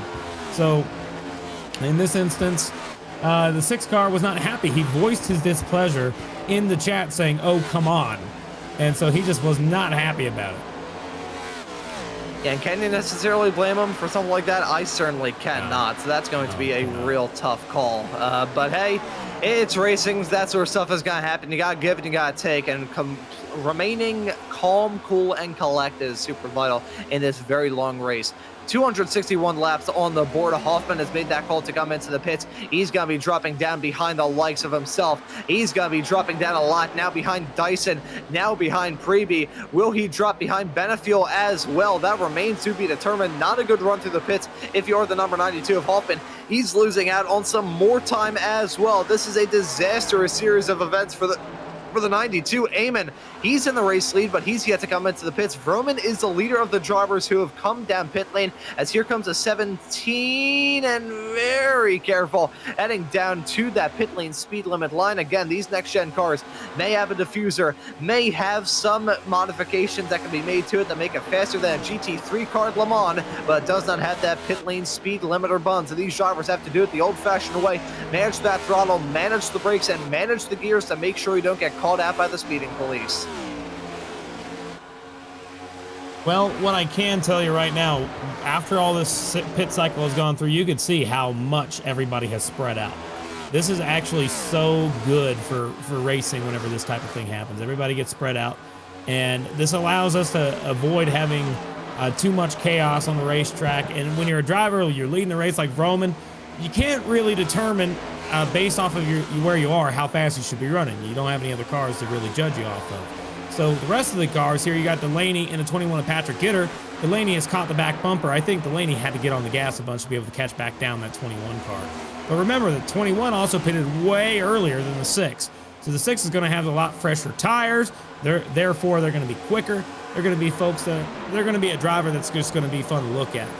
He wants to get by to 21 on the bottom, though. It's not fun when you have to pass somebody up top because it just really heats up your tires. So you see he made a move to the bottom. He didn't make a crazy move into turns 3 and 4 on the top. He decided bottom's the way to go, and that's just how he's going to be able to get by. It's going to cause less wear on both cars doing it that way. Yeah, so these drivers decided to play the smart strategy, getting into crunch time here in the second stage, past the halfway mark of this third stage, I should say. We are in stage 3 of 4 here tonight. Lap 265, pushing 266 next time by. And for Roman, he is your race leader. Delaney slotted in P2, Gitter in third. Heitma, though, he's been a driver that's caught my attention as of recent. The 76 wasn't a driver that we talked about a lot in the earlier stages, but when he got back up to the front, it seems like that car of Derek Heitman has really come alive. So I have a feeling we may have to keep that number 76 car in the discussion between now and the checkered flag. We just had some really aggressive racing back in the back of the field for 15. Jacob Simpson in the 71 were just beating and banging on each other. Hunter Truell in the 71 and the 2 car of Jacob Simpson. They're all over each other for a handful of laps, and they still are. They're not racing each other like very clean at all. They are using hard, aggressive side drafting. Right? They just hit each other again. You might want to get a camera on this. They're on the front stretch right now. They're yelling at each other over the radio. They are not happy with each other. See, it's at certain points in time like this where I wish I had the iRacing driver radio up, but the last time I did, I heard some driver say something particularly rude over the microphone, and it left me cackling for about 15 minutes straight. So I will refrain from doing something like that, and I think we'll just keep focus on the racing. At least I will. Go back and let's do a replay real quick. Let's go back a lap, 2 laps on these guys. These guys, the last 2-3 laps have been like really sketchy. And it's something that I think is important that we get on the camera. It's really, really worth looking at. So that 2 car in the 71, let's take a look and see how this racing went down. They're still green, don't need to worry about it. Here it goes, 2 cars on the bottom, 71's up top. They've been racing hard each other this entire time. 2 car decides that he wants to race them like that. Looks fine, right? Everything's fine and dandy, not that big of a deal. Going into the corner here, and this is where it starts getting bad on the backstretch. He's going to head into the corner. He's going to get low. He's going to get a little bit of a run. The 71's all over the rear bumper. He's going to give him a shot on the rear bumper, go down to the bottom. 2 blocks him all the way down to the blue line, and he doesn't give him any room. He doesn't let him come back up. 2 car arcs his car in. It lets the 71 slide up, have to check up more, slowing both cars down extremely a lot. And they're still beating and banging on each other here down the straightaway. This is back for 15th. And I'm like, I just thought this is wild to me that these guys are driving like they are. And it continued for a whole nother lap like that. They have since separated after a hard contact, sent one of them back even further. The 71 and the 2 are now separated by about a half a second. But up front, Roman, Delaney, Gitter, and Heitman, these guys, they are still battling hard for the front 5 spots. I just wanted to make sure that we got that battle back for the 15th spot on the camera because that was just wild driving from both drivers. You know, I am shocked that the 2 didn't get turned heading down into turn number 3. I am shocked the 71 didn't just right hook him into the infield. But hey, these drivers know better than that. They know as much as tempers may flare, it's just better to kind of let bygones be bygones, so to speak. Be upset with the driver that you're racing around. Maybe voice your displeasure over the microphone. Just say, hey, don't do that again, and then kind of just leave it be instead of wrecking some good race cars. And all these drivers have a good shot to do well. That 71 car was quick in the early stages and showed some speed during the Friday Night Lights Xfinity Series race yesterday as well. Nearly won the Dash for Cash in all of that, but wasn't able to do it. Of course, the Xfinity cars drive a heck of a lot different than these Cup cars, but hey, Charlotte is a beast of a racetrack. Really tough to manage, really tough to try and find that fine line to run around this racetrack with the back end of the car hanging a bit loose and being able to go side by side and race with your competitors as hard as you can. So it does take a very good driver to run well around here, and based off the speed that he showed last night, despite the fact he didn't get the result out of it, I know the number 71 of Hunter Truell is a quick driver. Yeah, he's quick. He's aggressive. That's one thing I like about him, too. It makes him really good as we got an aggressive battle for the lead. Delaney, for second place, I should say. Delaney here is getting attacked here by the 92. He gave him a shot on the bumper heading into turn 1 just the last lap. That 92, I think he's interested in trying to get by that 6 car. I mean, he definitely gave it a shot. I think we're going to have to keep an eye on that as they continue the battle up front. Side by side, though, back there, you see for 6th place. Preeb just got on by Gitter. There you go, just like that. Gitter's probably saving his stuff for late in the run, which is probably a smart idea. Remember, he's a guy, like I said, I think could be a lot more patient than the rest of the guys up towards the front. I've noticed that week in, week out. He has a really good job of keeping his mind keeping his mind in line. Just not thinking, oh, I need to go race hard with everybody else. I need to go same speed as everybody else. No, he's willing to get fast here and there to get a long-term gain later in the run. We'll see if that works out as Preeb almost loses it off turn 4, hangs on to the race car, and the leader of this race, Roman, he's really maintained his 7 or 8 tenth of a lead compared to everybody else, lap in and lap out. I mean, he's really maintained. He might be slightly slower, and he's going to lose that ground more and more each lap, but you got to give Roman some credit at least managing his lead to 2nd place. He's trying to keep the same speed, not get super far out there. It's just smart racing. Very well calculated racing is what we're seeing at the present moment. Break out those calculators again here, folks. They are smoking from the amount of calculations we have to do here on this broadcast. Getting into crunch time for sure in this stage. Lap 277 coming to 278 this time by. So I wonder if we are going to actually run all the way through green for this stage. I'd probably just jinxed it. We're going to see some driver crash, hit the barrels, and probably end up at the catch fence. There is no such thing as jinxes. I'm sick of people saying that. I don't believe in that in a heartbeat. I don't believe in that at all. I think it's just circumstances. It's not a jinx. Doesn't exist. There's no such thing at all. It's a bunch of what do they call it? When you go out to like one of them taboo shops and you get some like piece of wood that's supposed to keep bad spirits away. It's just it's a bunch of voodoo junk. Yeah, I don't like it. It ain't real. I don't believe in that.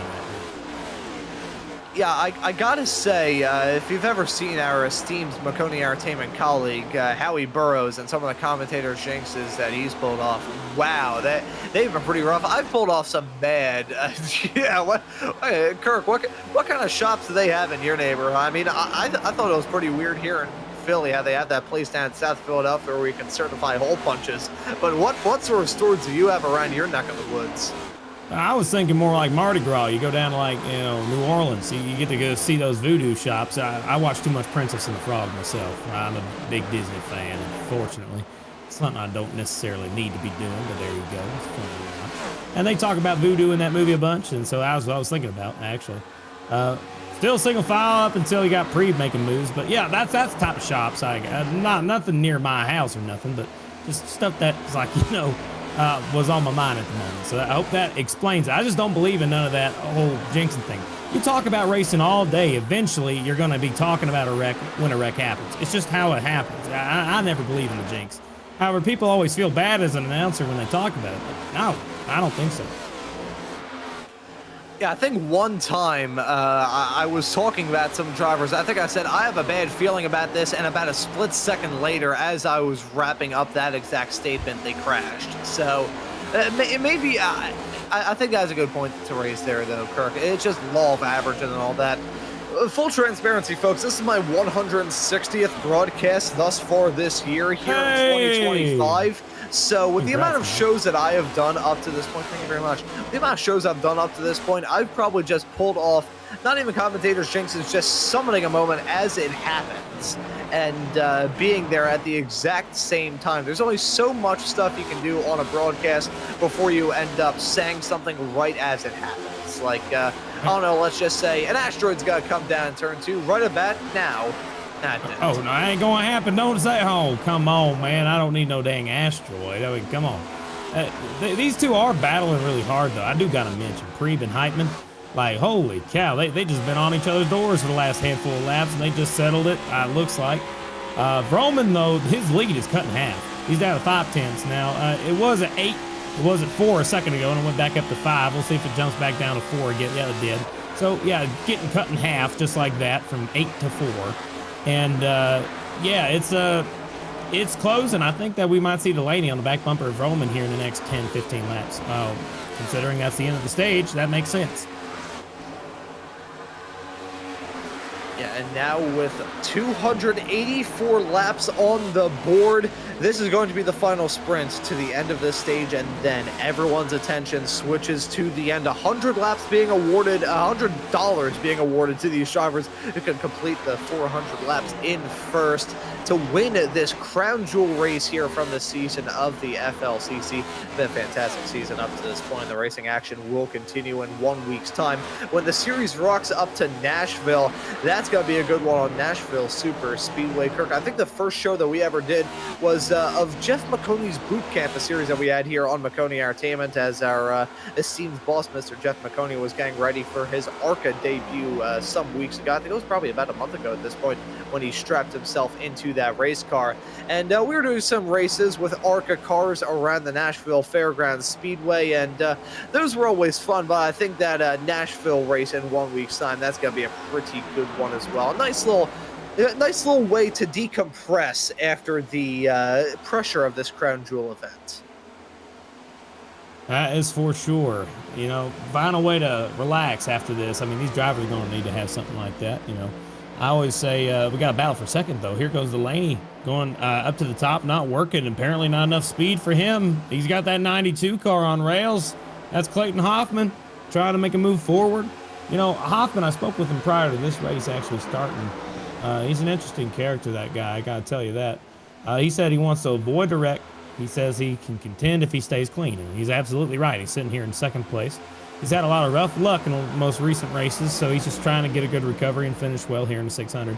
So we'll see if he's going to be able to do that, as it looks like we got more battling back here with the 12 car, the 76, a Heitman, the 87, a Preeb. They're all there. They're still just trying to catch back up to these leaders. They got a long way to go before they get there. But guess who doesn't have a long way to go? We got that 92. He has caught the back bumper of Roman, and he is closing in that gap. He's down to 3/10 from 4 just a couple laps ago. Reeling him in slowly but surely, and oh man, right as I pulled my chair a little bit forward, I kneed my desk with a lot of passion there. So yeah, unintentional, mind you. I don't have anger issues. I'm not going to be taking them out on my poor IKEA desk. I'm pretty sure this thing would completely snap in half if I hit it with anything harder than a foot. That kind of hurts, but I will say I'm not nearly as wounded as these race cars. Our producer letting me know that I should probably file an incident report. Yeah, that's hey, workers' comp, man. You get paid for that. Yeah, potentially. Sorry, battle for the lead. Yeah, here we go. It's Roman and Huffman at the front of the field. Huffman holding on to that inside is Roman, looking to keep that momentum rolling on the high side. And look at John Delaney in the 6. He may try and make it a 3-car fight. Maybe make it 3 wide. Yeah, look at him with a lot of speed. Nearly scraping the wall, heading off through 3 and 4 right there. That could have ended in tears. And here we go, 3 wide, heading off through the quad oval. The 6-car looking to split the difference. Gets him moved on the 92. Will he get done on the 96 down into turn number 1? Roman in that purple car, he's gonna lose out on that spot. Delaney gets a 2-for-1 deal done in fantastic fashion right towards the end of the stage as well, coming at 8 laps left here in stage 3, and Delaney now holds on to it as Roman and Huffman start to battle right behind. We got a lap car here coming to the back bumper of the pack behind the leaders here. 3 cars have really escaped the rest of the field here. Roman, Hoffman just got by Roman, so that's covered. But back here, we had a lap car of the wall and just getting to the wall again. He's back there. He's riding up against it. I think he's going to be able to hang on to the thing. He's just not hanging on very well. He's going to have to hope for a miracle here to get that car back on track. But they had an apology happen between the 12 and the 83 a little bit ago over the radio comms. So it must be some sort of hard racing happening as they're still side by side for a second. Look at this, the 92 trying to make the bottom line work. I don't know if it's going to work for the 95. I mean, 95's really led the majority of the thing, and we've seen over the long run. You might lead the whole thing, but eventually somebody say more tired than you, and they'll catch you and pass you. So I hate to say it, but I mean, Delaney's that 92 is going to end up probably prevailing over the long run if the 95 stays up top. Oh my God. What was, I want to get that as a ringtone. Whoa, whatever that was, Ron. That was awesome. You can tell this racing is close based off the fact I sound like I sat on a cold toilet seat a couple of moments ago. The 92 and the 95 nearly coming to blows as they came out of turn number 4. Roman looking to try to hold on. That may have been the most out-of-pocket comment that's come out of my mouth. Got the lap car, the 70, right in tow as well, so that's got to be a bit of a choke point for the 92. Ho, ho, ho. That could have ended his ears with a 95. How to take evasive action on the high side with the 70 car right up against the wall. That'll choke out the 95 of Roman a little bit of Huffman. Going to be able to clear him. A couple laps left to go, it must be said here on Jonathan Delaney. Now the 1.2 second gap right towards the end of it. Oh man, that was awesome, man. We're gonna get a couple laps here to go here soon. We're coming down to, what is this? This is gonna be 4 to go. With that in mind, I mean, we're pretty sure Delaney's gonna get the stage win, which is awesome. This is gonna be our first stage that might go all the way through without a caution, so that's awesome. And if we do get a caution, like right now, that would keep us. That would actually be a. I think that would still end the stage. Might be close, but it'd be pretty much set in stone. The battle now is really good here for about 4th. If we go back to 4th, 5th, 6th, and 7th, and 8th, we got a lot of battle in here with this little small group of cars. 12 cars been pushing. I can see Nolan. He's just trying to get every spot he can. He's all over that 41's rear bumper. He gave him a shot last time by. I think we want to keep an eye on that 12 car. He's being really aggressive here towards the end of this stage.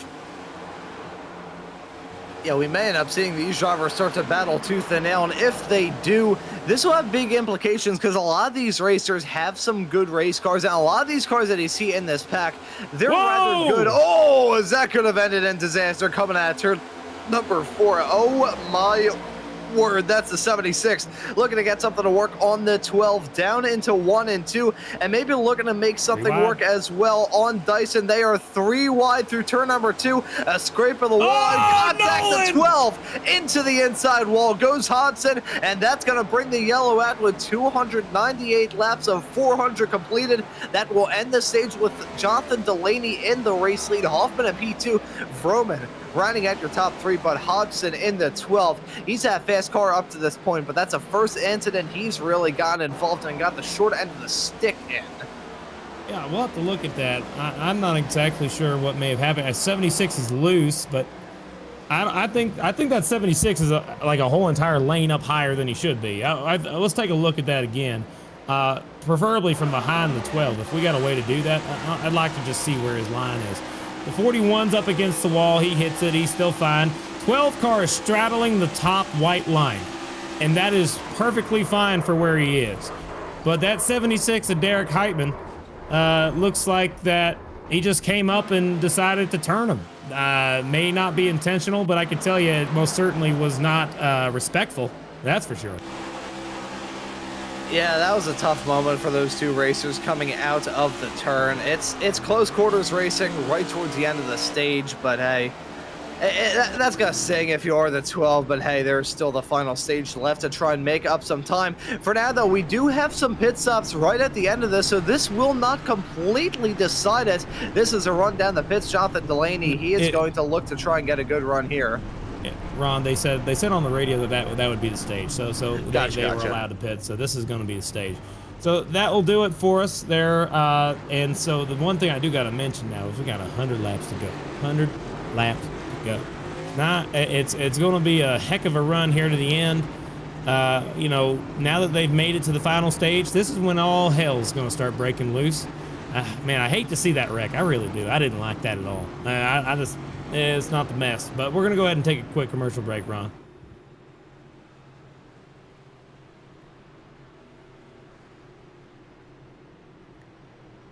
Go ahead, Ron.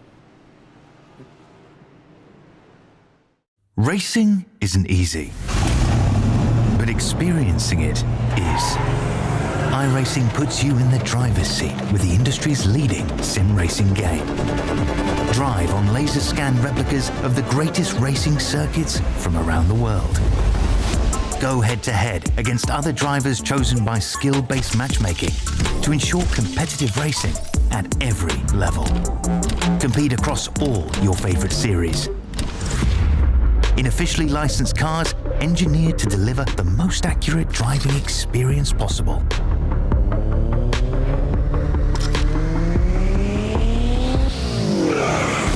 Join a race or host your own with players from across the globe. Race against the computer or in a league with friends. Feel the thrill behind the wheel. Visit iRacing.com.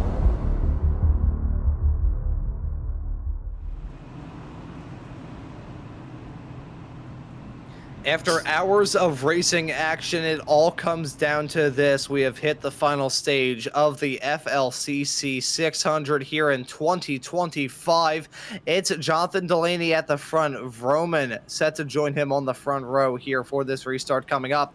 Delaney, he's been quick in the 6 car. He's been quick on the long run as well. If we have a green run all the way through to the checkered flag, this may be his race to lose. As you said, though, Kirk, this is probably the point in this race where it's going to start to flare up. It's going to get dicey. It's going to get racy. We're going to see these drivers go for moves that they didn't go for in the earlier stages, despite the fact that this track has cooled off now to 77 degrees Fahrenheit, a matter of about 3 degrees lower and about 10 lower than it was at one point earlier on in the race. The racing action period, the drivers battling out there on the track, it is going to be hotter now than it ever has been here in this race. With the pace car turning back down pit lane, it will be a dash to the end. $100 to the winner and bragging rights as an FLCC 600 winner. The green flag is back out and the drivers are back on their way. Pretty even keel restart with both of our front row sitters. Delaney, though, going to jump in front of Vroman. Vroman gonna enjoy that drift for now. Hoffman slotted in second. Benefiel and Preeb, they're going side by side. They are battling for 4th and 5th at the present moment. Some side-by-side racing going on a little bit farther in the back. Have had some retirements from this race, it must be said, and some more drivers down pit lane. So it's not the big field that we saw at the drop of the green flag a matter of about 2.5 hours ago here, Kirk. So we may end up being a bit, I wouldn't say out of the blue when it comes to yellow flags, but I think the chances are slightly lower than they were at the drop of the green. I think the phrase is out of the woods. Out of the blue is something popping out of nowhere, but out of the woods means you still got a long way to go. I had to say it, man. That's funny. I like that, man. You're right. We do have a long way to go.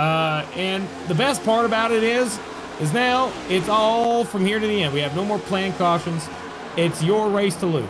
You got to go out there and try to win the dang thing. You got drivers that are going to be battling for multiple reasons. You got guys trying to get up towards the front, obviously, early in this run. Folks that are just trying to get a lap back. There's a lot of racing that's going to be done here in the next handful of laps.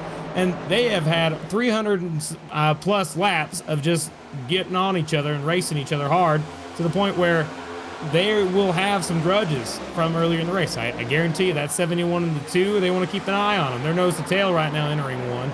But there's somebody that I'm just thinking like, yikes, we want to keep an eye on those guys. Because, that anger comes out towards the end. It feels so much sweeter when you're able to get some revenge if it really is late in the run. Like you had them run great race all day, but then at the end you just take it away from them. That's where you get the sweet victory right there. So we'll see if any of those anger issues boil over to the end of this race. But what I can tell you is the outside line is really moving back here in this back of this field, being led by my guy, the 11 car. He's trying his best to get back on the lead lap. He's going to have to hope for a caution, or he can try and drive his way to the lead and take his lead back. His lap back by passing the leaders, which are now battling side by side as we're talking about it. Here comes Delaney to the top side, trying to take the lead back away as Vroman's on the bottom. And look at Hoffman maybe trying to get a piece of that action as well. Give it a bump to Vroman down that quad oval off into turn number 1. Will that be enough to get him out in front of the 6? It will be enough. Delaney maybe going to slip back in tow. Yes, he does. Heading down into 1 and 2. Delaney playing that long game. He knows what sort of race car he's got underneath him. He knows that there's no point in risking it for the biscuits at this point. You still got 94 laps left to go. No point trying to go for all that glory at this point. So Jonathan Delaney, He's slotted in third. You see some drivers side by side a little bit farther in the back. That's Hunter in the 48, looking to get something to work around the outside of the 4. The 4 and the 48 battling hard. There's the 11 making it 3 wide on the high side. And he's going to be followed by the 88 as well. That is oh so close. These drivers, they're angry with each other. They are discontent with how their races may have gone, and they're racing with a bit more aggression than they ever have been in this race. So as much as we may have less drivers in this field, we've got more who have had some bad moments up to this point, and they're looking for a redemption in the final stage. So let's see how it'll shake out, whether we're gonna have a clean run or whether we will have some yellows decide this race. Roman, though, is your race leader. Hoffman slotted in P2 as Delaney is in third. DeCiani's blinking out a little bit as, look at that, that's Adam Benefield in the 83 charging on the inside line. A bit of a gap developing between himself and the car right in front, though. Hey, look at my guy right here, 11 car. He's going to try and get his lap back the hard way. That's how you do it. He's getting a push from Kumacheski, running the top, pushing hard all the way through. He's going to try his best to get to the front, so if a caution does come out, he'll have his lap back. And he just got his lap back. He is back on the lead lap, and take a look at this. Thomas Kumacheski follows him right on through. This is the battle for the lap back. Essentially, they're both on the lead lap right now. They're leading the race. The problem is that they are kind of racing each other. So now this is in front of the leaders. These guys are battling for the lucky dog. They already got it by passing the leaders. So technically, they just need to relax their tires. Don't do anything. Just hope for a caution. You need one right now. You absolutely need one if you're these two drivers up front. Right now, they are working together. They know that if they sit back and take a second and save your tires, you might be able to last up here a little longer than the rest of the guys. You just got to be able to live a little longer to be able to see the end of this race. Yeah, you may still be able to run good at the end of it all if you could just keep it to your own race. Don't get caught up in the red mist. As much as a lot of these cars may have some red accents with a red, white, and blue Memorial Day weekend paint schemes, don't get caught up in the red mist and you're going to be smelling like a bed of roses at the end of it all here. So let's see who will be able to do it and who will fall by the wayside. Vroman still trying to bull that gap between himself and Hoffman. Delaney, he's losing a touch a bit with those drivers. Preeb in the 87, haven't talked about him in quite some time when it comes to this broadcast. He's back up in the top 5, currently slotted in 4th, and he's now trying to get moved on. Jonathan Delaney and just got it done down into turn number 1. Let's keep an eye on that number 87 car. He was quick in the early stages, dropped back around about 55 laps in, and then he wasn't really a factor. Now that we have 88 laps left to go, Preeb is peaking, and he's peaking at the right time. He is, yeah. He's been running top 10 all day, but he just hasn't been up to the top 5 that much. He led a little bit. He had a pole course, but over time, you know, you lose some spots here and there, but he's definitely made it back up. And I got to tell you right now, our two guys that are right now on the tail end of the lead lap, I'm so excited for them. I mean, I know what everybody else here is doing. They're all chilling out. They're saving their stuff. That's awesome for them. Great. They can race hard later in the race. But the guys I'm real excited about and happy for, you got Thomas Kumacheski and Ryan Jones. These guys are way out in front of these leaders. They just drove on by them. This is the type of stuff I like watching. I like being able to see if these lappers that have been laps down most of the race can make it back on their own accord. And they decided they wanted to go and do it on their own. They don't need no lucky dog. Just go out there and take the lead yourself. Go get your lap back on your own. And they got a large gap back to the actual leader, Nicholas Vroman. But yeah, you can see that drivers that choose to move their way forward now, it's going to cause a pain later on. The two lappers, I mean, how long that they're able to hang on, it's only going to be a benefit to them. Because once their tires start killing and they drop back, they're still in the lucky dog spot. So it makes sense to do what they're doing right now. Yeah, everyone has their own agenda at the present moment, and they are playing it rather well. We do have to think about one more thing here, Kirk, and that is those pit stops. We'll probably have to have one between now and the very end of it, and talk about another wrench being thrown in the works. You've got the worries about battling side by side, setting yourself up well just to be in a good pack where you can run comfortably. As look at this, a mighty run around the outside through 1 and 2 from Hunter Trill in the 71 car, kicking on the Hyper Jets on the high side. side to the first half of the track. He's now trying to get a move done on the number 21 here. That's Gitter. He's going to try and go for it as well on the 4 of DeCiani. Hunter Truex, I'm not sure what sort of nitrous he's kicked on in that number 71 car, but he is really shifting something at the present moment. But the point I was going to raise, the pit stops, they're going to be huge.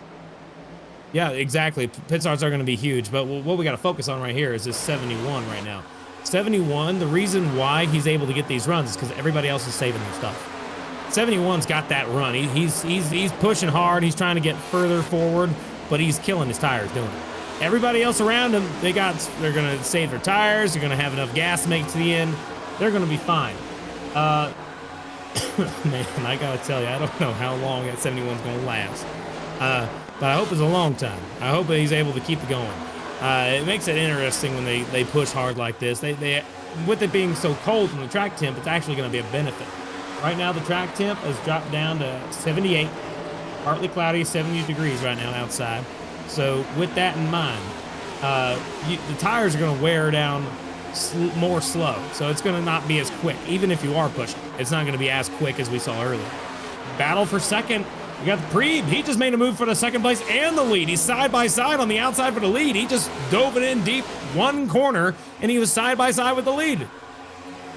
And there's Preeb trying to clear him on the high side down into 3 and 4. Will it be a successful move? I think it will. Look at that, the 95 scraping up a little bit, heading off through turn number 4. It looks like that is a well-executed move from the 87 to jump into the race lead. Hoffman maybe got to try and pounce on these racers as well. If you're the 6 of Jonathan Delaney, what do you do? Because these drivers in front, the 3 in front of you, are starting to check out. That gap has ballooned out a little bit. It is not an unsurmountable gap, only about 3.5 tenths. That's still enough to maybe get in your head a little bit. Jonathan Delaney knows that he has a fast race car. What he needs, though, is this race to fall in his lap and keep his fingers crossed that there won't be an incident a little bit farther in the back that brings out a yellow. These drivers, despite the fact this race has been 600 miles long, we are still a little bit far away from that checker flag, but we've had a lot of racing up to this point. Over 300 laps on the board right now. These drivers have been clean, they've been smooth, they've been quick. So if you are Jonathan Delaney, how do you feel about your chances about getting a long run to the checkered flag to be in that conversation to grab the checkered flag and win the FLCC 600? Now, the only way that I see that working out, if we stay green, we're going to stay green for a while. I don't anticipate any wrecks. Right now, that 21, the 48, and the 12 are pushing pretty hard, so maybe that might happen around here if these guys don't, drive a little more comfortable. That 71 also is very aggressive on the side draft, so keep that in mind as the battle for the lead is going to be heating up even more. I think they made contact going into turn 3 right there. A little bit of nose contact, set the 75 a little loose. They're going to hang on to the race car for now. And I mean, Preeb really wants that lead. He even went through the grass there for a second trying to get some clean air on the front of that nose. So the thing that I was going to say is that I think that what we really want to watch is whenever the 2 lappers that they got their laps back end up coming back. 87 just made a crazy double move down from the bottom to the top to the middle, and they're driving hard now. I think that they have actually turned on the jets.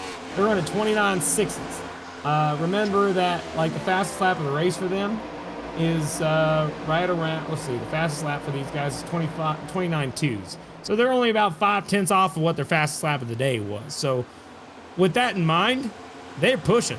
New leader, Preeb, is now leading this race. Yeah, and Preeb peaking at the right time. As I said not terribly long ago when we saw Preeb get involved in that front 5 fight, now in the race lead, we can honestly say, worst time to get the hiccups in the world. We can honestly say that Preeb, he's peaking at the right time. This is good for Joey Preeb. That number 87 car, as I talked about a little bit earlier on in the show, was up towards the front. It's the right time. Beginning. I'm sorry to interrupt you. Sorry to interrupt you, man. I just got to tell you, Ron, I don't think it's exactly right time. We got 75 laps to go in this thing. They got a long way to go. They got to be able to get the pit stops around lap 50. That we certainly do, but I think Preeb is really flexing his muscles when it comes to the pace of that race car. Maybe feeling a bit more confident in these weather conditions. Track temperatures still teetering around that 80-degree barrier, so pretty much the same as it has been for the past couple hours. So not sure what has changed with that number 87 car. Maybe a good adjustment down pit lane, just a good run through the pits period, or what. But that car has got a lot of pace at the present moment. So let's keep an eye on him. I don't think there is a driver inside the top 10 that we can discount winning this race. Even the likes of DeCiani, who I don't think has led a lap up to this point, but he's always been involved in that top 10 fight. That's true. Yeah, DeCiani's been there in top 10, but he hasn't really been able to crack the top 5, as the leaders have actually caught the back bumper of Kulmacheski, one of the lappers that got his lap back. As soon as that 87 gets by the 88, that's going to put the 88 to be the lucky dog. They're catching up to the back bumper of Ryan S. Jones, who's right ahead. He's got a long way to go. Kulmacheski's tires just did not last as long as Jones. So Jones right now, he's trying his best, man. I'm hoping for him. I really am. He needs a miracle here to be able to get what he wants. He's going to need some sort of piece of debris on the racetrack or something to save him. But the moment that he gets passed by the leaders, he's still going to be the lucky dog, even in the event of an accident. So it's important to remember that. So it's not over yet for him. But I think it's definitely going to be hard to be able to, come back from that. Kulmacheski most certainly would like to see a caution right now, with him being the only car one lap down right now.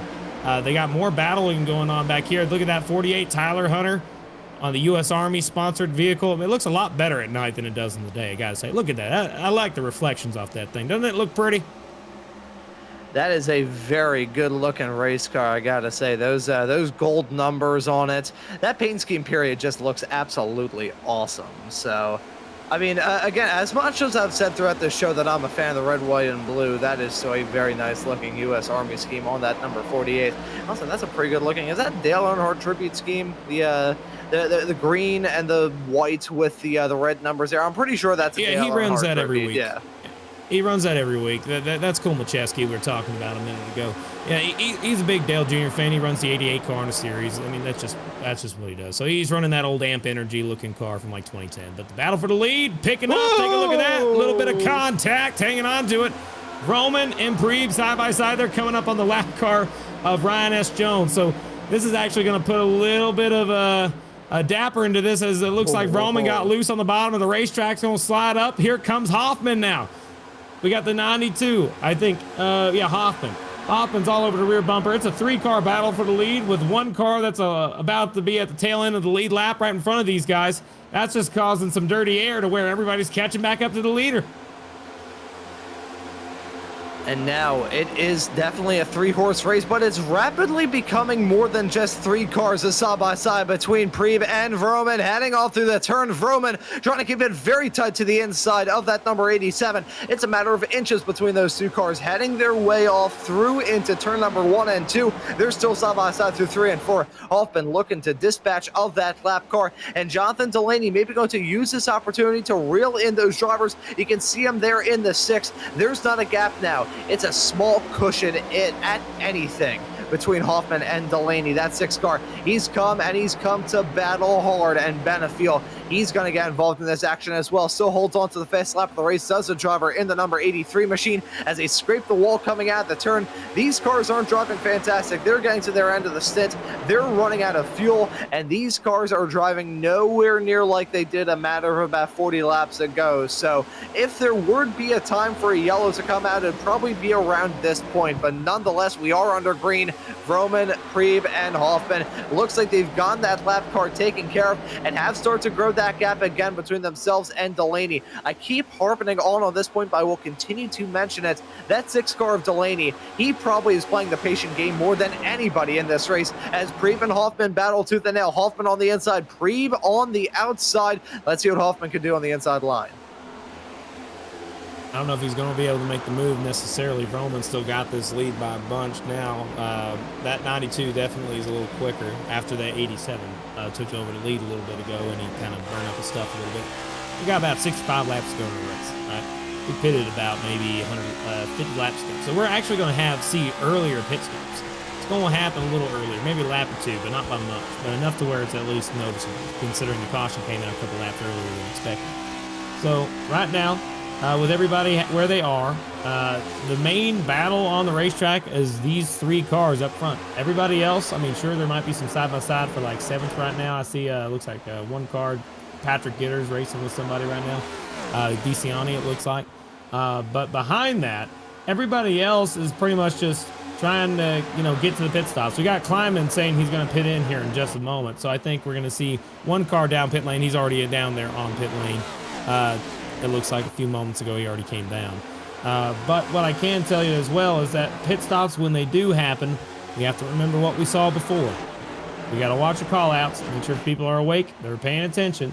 And after a long race like this, sometimes if you're running in the back all day, just riding or protecting your stuff, eventually you kind of get tired. You can actually get really tired behind the wheel. I mean, I can. I know I do sometimes. I'll fall asleep once or twice. It's not the best situation, but it can happen. Man, considering the fact that this happens here, it would only be folks in the back of the field. But up front, man, these guys are still pushing pretty dang hard. I would hope that you have fallen asleep behind the wheel only in the sim world. I can never be too sure. Oh, yeah, only in the sim. Yeah, only in the sim. It's the Okay. only time when it's boring. Yeah, to me, when I'm out in the real world, it's fun. You got a G-force involved.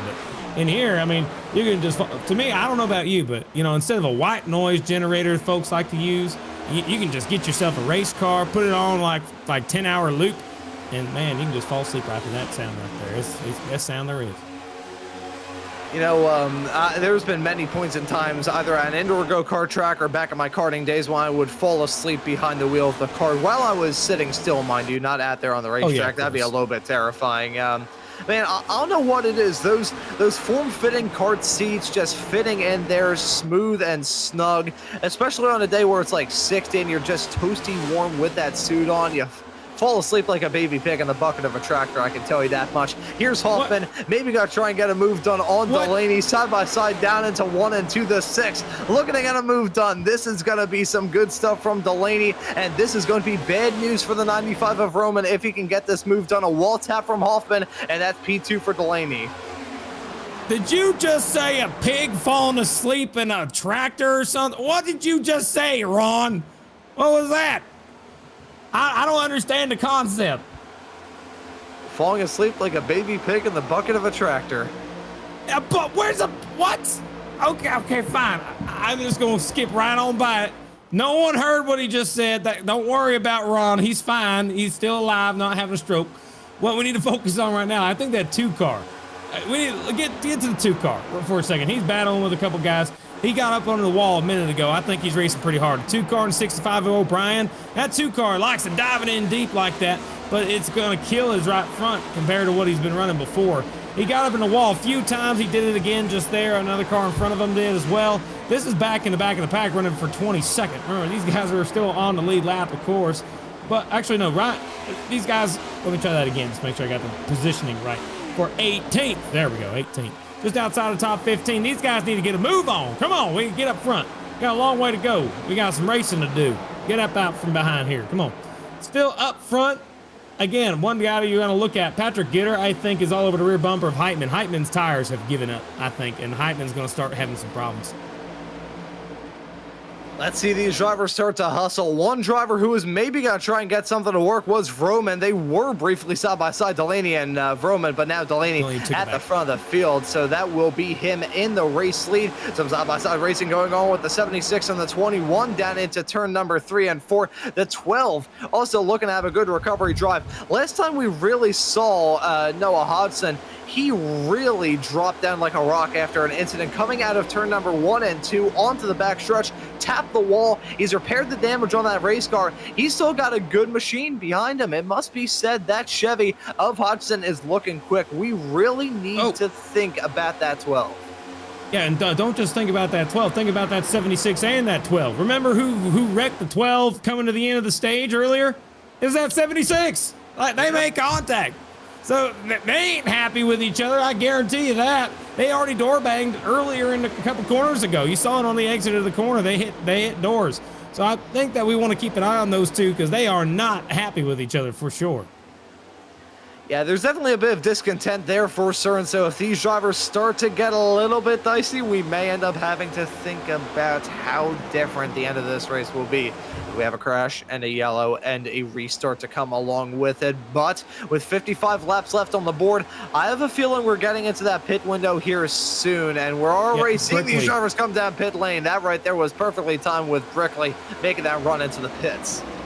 Yeah, Billy Brickley, he's coming down. He's the first one. He was running just outside top 20. He's the last car on the lead lap. He decides to come a little early, try to get a few spots here and there. I like his paint scheme this week. He's got the We the People. He's got the Constitution there on Declaration of Independence on the car. And it's one of my favorite looking cars. I do like this one. However, I wish it was a little better in the dark. In the daytime, it looks great, but the moment you put it under the lights, it just kind of like, fogs up. It's not necessarily easy to read. Yeah, it is a good paint scheme in the daytime. It reminds me of the one that Stingray Rob is running at the Indy 500 tomorrow. Tomorrow being in approximately 3 minutes time here, at least on the East Coast. But nonetheless, it is still some good battles that we've got going on all throughout this field. The 12. He is still right in tow with Heitman in the 76. If those two come to blows, that would be a big change up in this race. As Dustin Hall has received a black flag in the number 1 car. Can imagine that was for some pit road infraction of some variety. Been a while since we saw a pit lane speeding penalty or a pit exit penalty. Who knows? Maybe this is going to be what decides this race. One driver running good comes into the pits and then picks up a penalty. Won't be the first time that's happened. Certainly would not be the last either. But Jonathan Delaney now pulling that gap quite a lot at the front of the field as Hoffman and Vroman are within striking distance of each other. About to go side by side here in a couple of moments if Vroman can do anything about it. 1 second, the gap between Delaney and Hoffman in P1 and P2 with 51 coming to 50 laps left to go in this race. And we will see these drivers make that call to pit. William Owens, the next to come in the number 30 car. He pits from 19th. A wall scrape there, I believe, from Hoffman. But we are getting into that pit window here soon. We're getting there. We're getting closer and closer, that's for sure. I think if we stay green, we'll have somewhere around like 25 minutes left in this race if we stay green all the way through. A little over that, maybe like in the maybe 30 minutes, 31, depending on how fast we go. There we go. Somebody put up the race time on the top left. That says how much is time left in the session, not necessarily in the race. So just keep that in mind. But what I can tell you is that the battle for this lead, I'm not too concerned necessarily with the mindset of who's going to be leading when they come down pit lane. That's a big deal. This is the battle for second. Delaney's really checked out from these guys, which is going to be a wake-up call. These guys got to go catch down Delaney. Don't battle each other. Go get Delaney. He's too far out there to be able to want to battle side by side right now. If the 92 would, if the 92 is a little slower, then I would probably get in behind the 95 and just try and work together as a team to get far forward as we can. We'll have to see. You don't want to pit at a disadvantage. Right now, they got a 1.5 second disadvantage. We'll see if that changes over time. Yeah, see if that disadvantage is going to be minimized as a 57. That's Cameron Stone, who won the Xfinity race last night here at Maconi Entertainment. He's now coming into the pits. Up on the jacks he goes, and let's see what the pit stop is from the driver of the number 57 car, currently slotted in 17th, 14.5 seconds down in the pit box, and it'll be a long trundle down pit lane to make it to the very end. At the front of the field, though, Delaney having to worry about a little bit of traffic, and this may send him down in the pits. That's a one of Dustin Hall, who we saw pick up a penalty a couple of moments ago. It was a pit lane penalty, a black flag, and that has given Delaney a bit of a headache.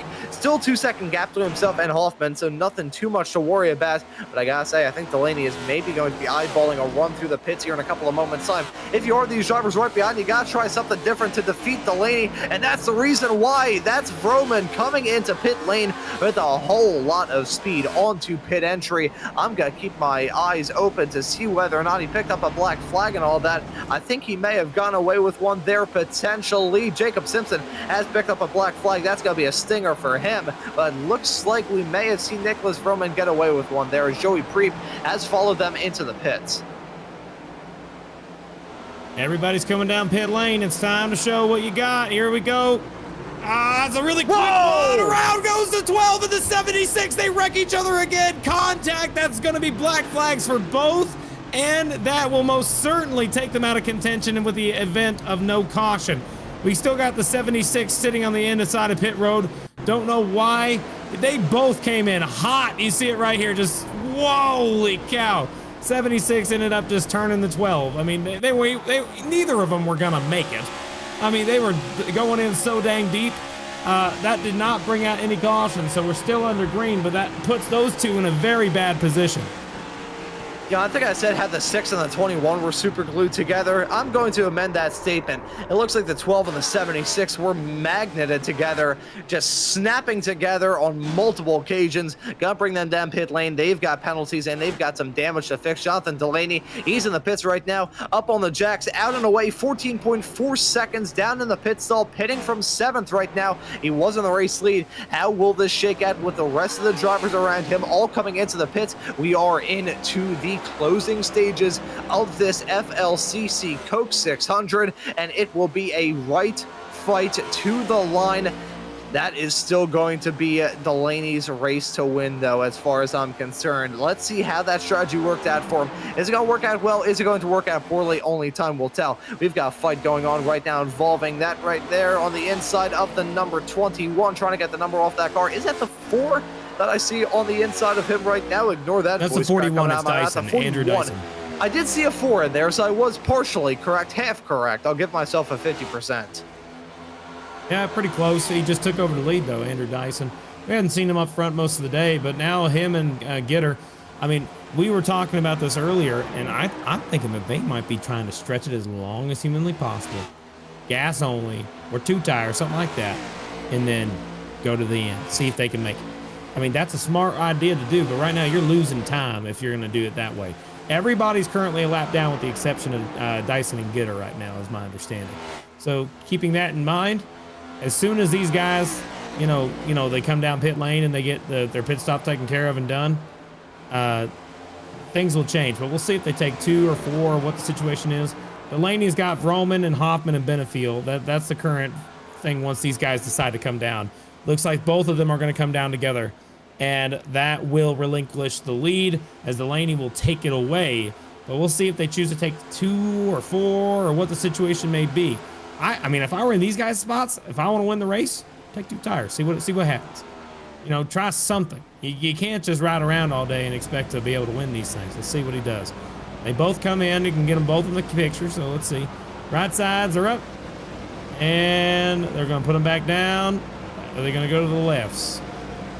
Yes, one of them, and yes, the other. So they are taking 4 tires and gas. They are not going to be taking any risks here. Very fast pit stop, 13.5. That is one fast pit stop from Andrew Dyson. Yeah, and you gotta say, I'm absolutely with you there, Kirk. If I were one of these drivers, I would try and throw something to see what I can do to challenge Delaney heading into the final 40 laps of this race. He is absolutely the favorite. If it were me, though, I would have tried something different. There's no point, I mean, good point stay is a good point stay. That's what matters, and considering the tight nature of this series, getting some good results at the end of it all going to be huge. But at the end of the day as well, doesn't that allure of winning a crown jewel race maybe decide to say, you know what? Let's try something different. Let's go for a 2-tire stop. Let's go for a no-tire all-fuel stop. I think that would be a bit on the risky end, considering this track is basically a giant cheese grater for the tires. But if it were me, I would have tried something different to try and contend with Jonathan Delaney. But instead, that has not happened. Delaney has a pretty big gap to himself and Vroman. He is in the cruise lane, needs to keep that car on the racetrack, and also keep his fingers crossed that everyone else can keep their cars on the racetrack, and preferably out of the wall. I'm sure that they might be able to do that. It's going to be a hot minute before we see anything really of note of how these leaders are going to act, because right now Vroman's running 2/10 faster this last time by. We'll see when they cross the stripe this time, see if that updates. 29.8 for the leader and 29.65. So yeah, 2/10. So he's about 2/10 a lap quicker, and he's about 2 seconds off. So he's got to be able to make up that in about 20 laps is what it looks like, and he'll be there if this continues to the end. But then again, you got to remember that 95 is really pushing his car more than he would like to. So less time saving tire and more time getting on the gas, trying to catch back up to the back bumper. Delaney, who seems to just be running away with this one. Yeah, it's looking very good for Delaney at the present moment. So, I mean, will we end up seeing a battle a little bit farther in the back? Because if we do see a driver decide to go tooth and nail with one of their competitors, that would probably be when it ends in tears. So, you know, I can't rule anything out in this race. We've seen so many twists and turns that we're not just talking about the ones out there on the racetrack. Delaney, there's only so much he can do at the present moment. He just needs to keep that car on the road, keep his nose to the grindstone, and make sure that Nicholas Roman doesn't reel him in. Last time by, it was rather big, the gap between the two of them. In terms of pace, Roman's reeling him in. Now 1.5 seconds between these racers. So I don't think Delaney is entirely out of the woods yet. Once we get towards the end of the stint, maybe his pace is going to pick up, but for now, Roman may have his number. Yeah, no, that's true. He might. It's gonna be exciting to see how the tires even out towards the end of this thing. But I do want to mention driver that we saw spin out on pit road, 12 car Nolan Hodson, and of course Derek Heitman.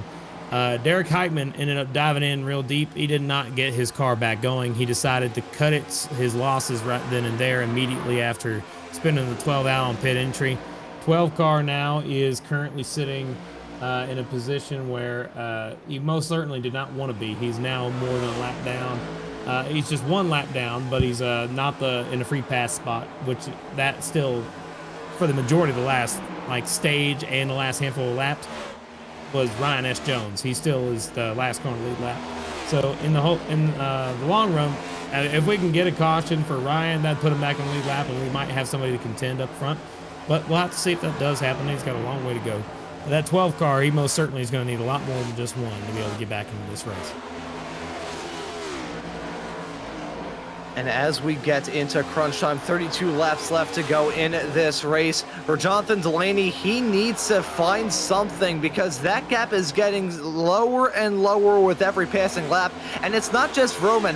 Hoffman is getting involved in that battle as well. And only a half a second behind Hoffman is Preeby as well. So that's not going to be a one single challenge. When Delaney gets caught up, he's got a pack of race cars that are going to be reeling him in. So my, oh my, will it be tense at the end of this all? Man, it's looking to be a good one. For Delaney, it's getting nervous. You are getting really, really antsy. The fingernails are starting to get chewed if you are behind the wheel of that number 6 car, albeit he has increased that gap a little bit this lap, but I think by and large at the moment, Roman may have his number pace-wise. You got to remember, it's short-term gain, long-term loss. With that big gap that he had at the start of this thing, I mean, I think that he actually is in a great spot. He has a choice to, run slightly slower than Roman, let him catch. The moment he gets there, the moment he gets to the back bumper, he's going to be able to just continue on, keep on going. He's going to go right on by. It just depends on if he's going to be able to recognize, hey, I got a second lead. I had a second lead. I'm not going to lose anything if I lose a half a tenth lap. So I'd back it off that much, make sure that Roman got a little bit of an advantage every time, because he would be burning his stuff up slightly more than I am. And then at that point, you just hit the gas when he gets to your back bumper. And then you're gone. That's one way you could do it. But you could also just maintain your speed. I mean, if you maintain, you can't lose, can't gain, as long as you're saving your tire. And right now, those two are showing that they got the speed to win this race. It's just a matter of time. We got 28 to go when they cross the stripe. And yeah, it's gonna be it's gonna be one of those races. Oh, we got a DQ. What? Oh, Daniel Llewellyn. What? The 07. That's. So, I mean, we were thinking it was going to happen at some point. This is the longest race of the season, after all, for these competitors. 600 miles, 400 laps. And, I mean, we have already been on the air coming up to 4 hours at this point. So, it's been a long one. And Llewellyn going to be one of the first drivers to get hit with that DQ hammer in this race. It's going to happen, though. That is a big moment for him. It's for incidents, so that's going to sting. That is absolutely going to sting after being behind the wheel for about 3.5 hours. To have it come to an end 27 laps away from the checkered flag because of incident point violations. There are certain things that sting, and there's certain things that suck, and there's certain things that do both. And that right there was a real kick in the shins for Daniel Llewellyn.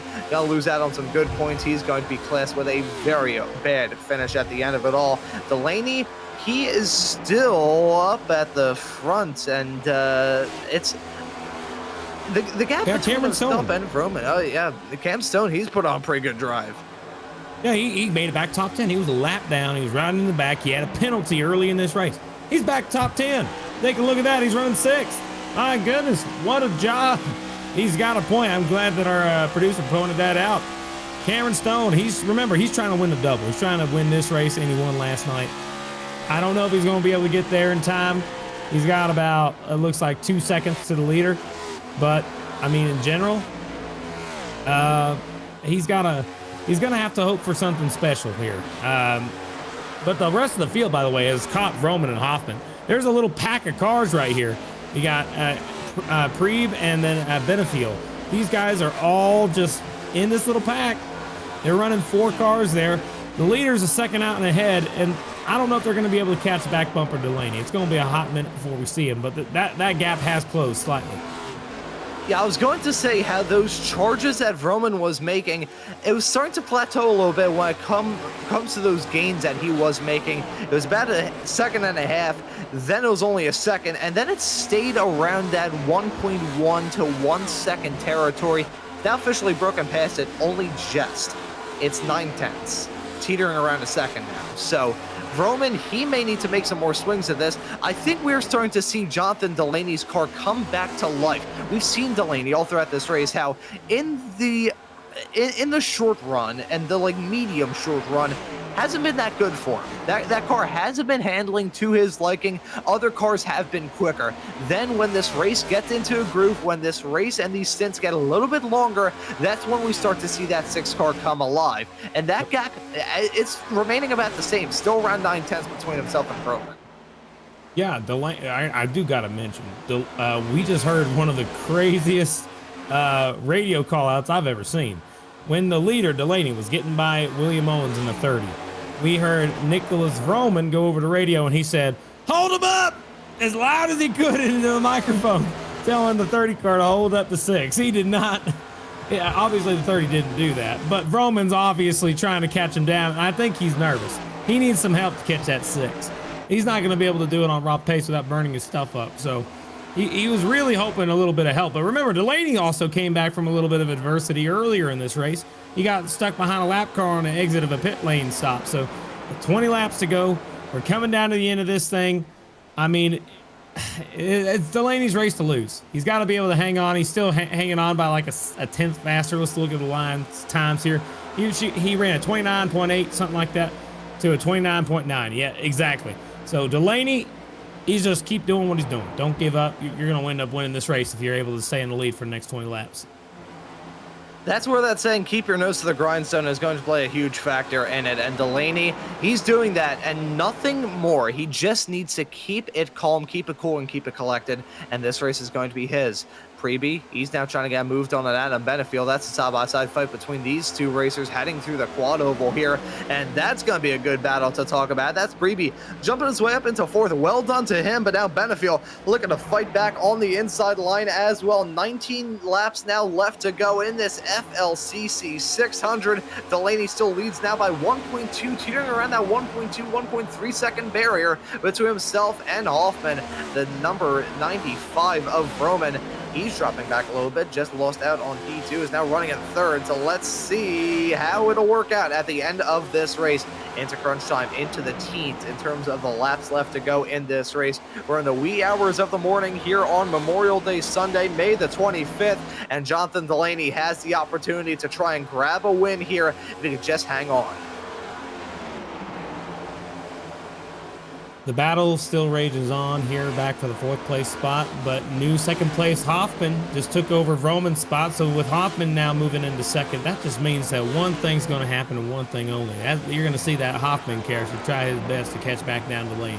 17 laps to go. The battle for 4th still side by side, but we've seen both these guys don't seem to have the long run speed.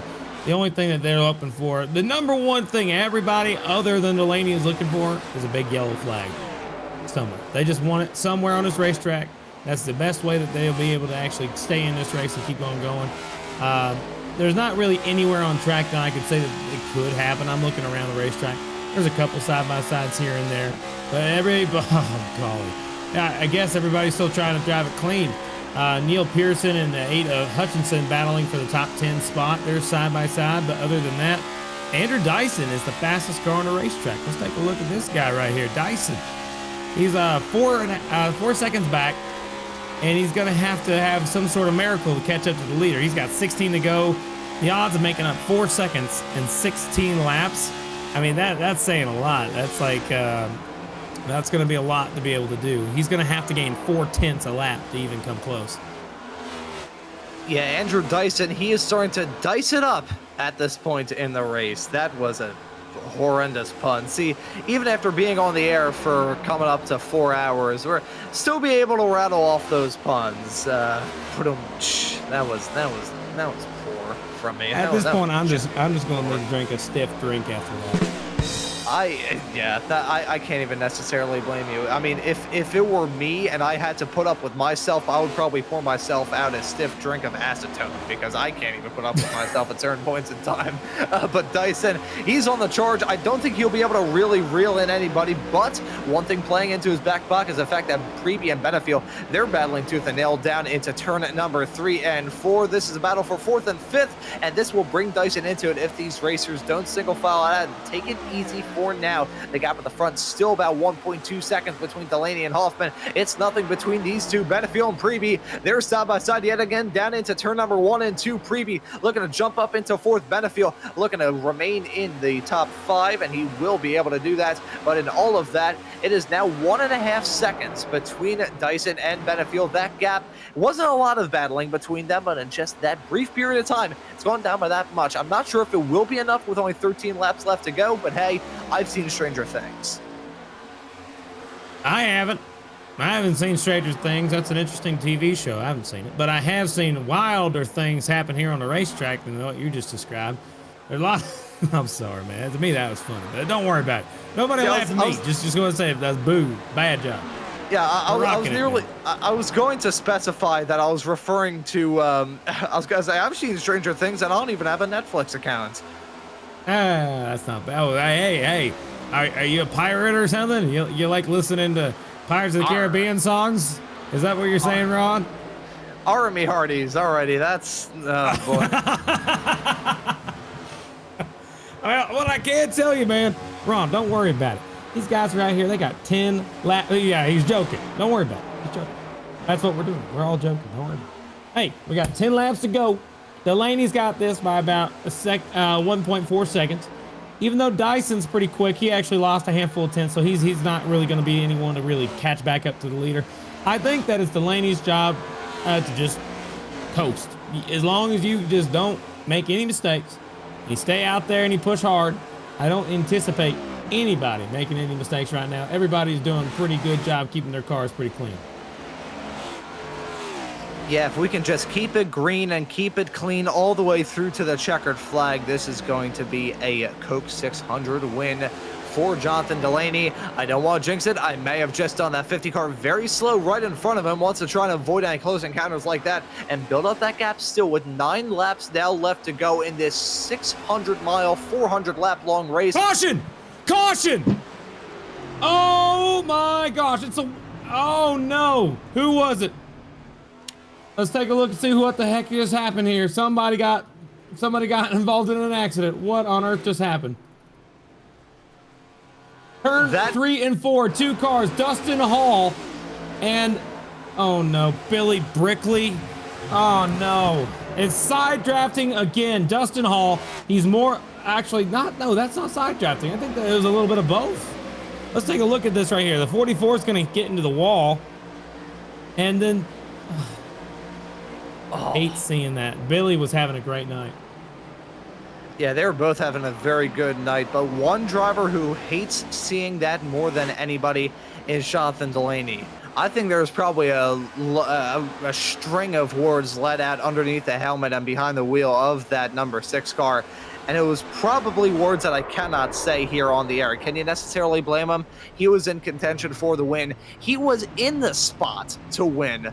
Now he's going to have, at the very least, one restart to deal with. I say at the very least, with 8 laps left to go, I would say the chances of us having a green-white checkered are going to end up being high. I don't think we're going to have a clean shot all the way through to the end. Delaney's coming to the pits, along with Clayton Hoffman, Nicholas Roman, Joey Preeb, and just about everybody in this field. They've got enough fuel in their car to make it to the end. The tires are going to be huge. Will we see anyone decide to take 2 tires, come in for a short stop, get that track limit game, and let's see who it will be. It looks like Clayton Hoffman spending 6.3 seconds down pit lane. Jonathan Delaney going to jump out in front of everybody. So everyone taking 2, that's a good call. I mean, you only got so many laps left to go in the race. You will not survive on just 4 tires. You will survive on 2. You know, I gotta say, man, I hate to see that that's how this race is going to come down to it. We're going to see a green light, little run to the end here, but that accident with Dustin Hall, he was 2 laps down. Billy Brickley was not 2 laps down at the time whenever the caution came out, whenever he was involved in that incident. He was running 15th on the lead lap, and just it was interesting that a lap car and a lead lap car would bring out a caution with just around 10 laps to go. It makes you think a little bit. Let's go ahead and talk to somebody. What do you say? I think it may be a good idea to have a chat with someone. And let's talk to Billy Brickley, see how he feels, man. Let's get Brickley up here. You want to talk to Brickley? Yeah, we'll have a quick little chat with Billy Brickley in the number 44 car. Billy, welcome into the booth here, man. Getting to the end of this race, going to be at the very most probably 5 laps left to go, but that incident's going to be taking you out of contention. I want to ask you about your thoughts on all that. Yeah.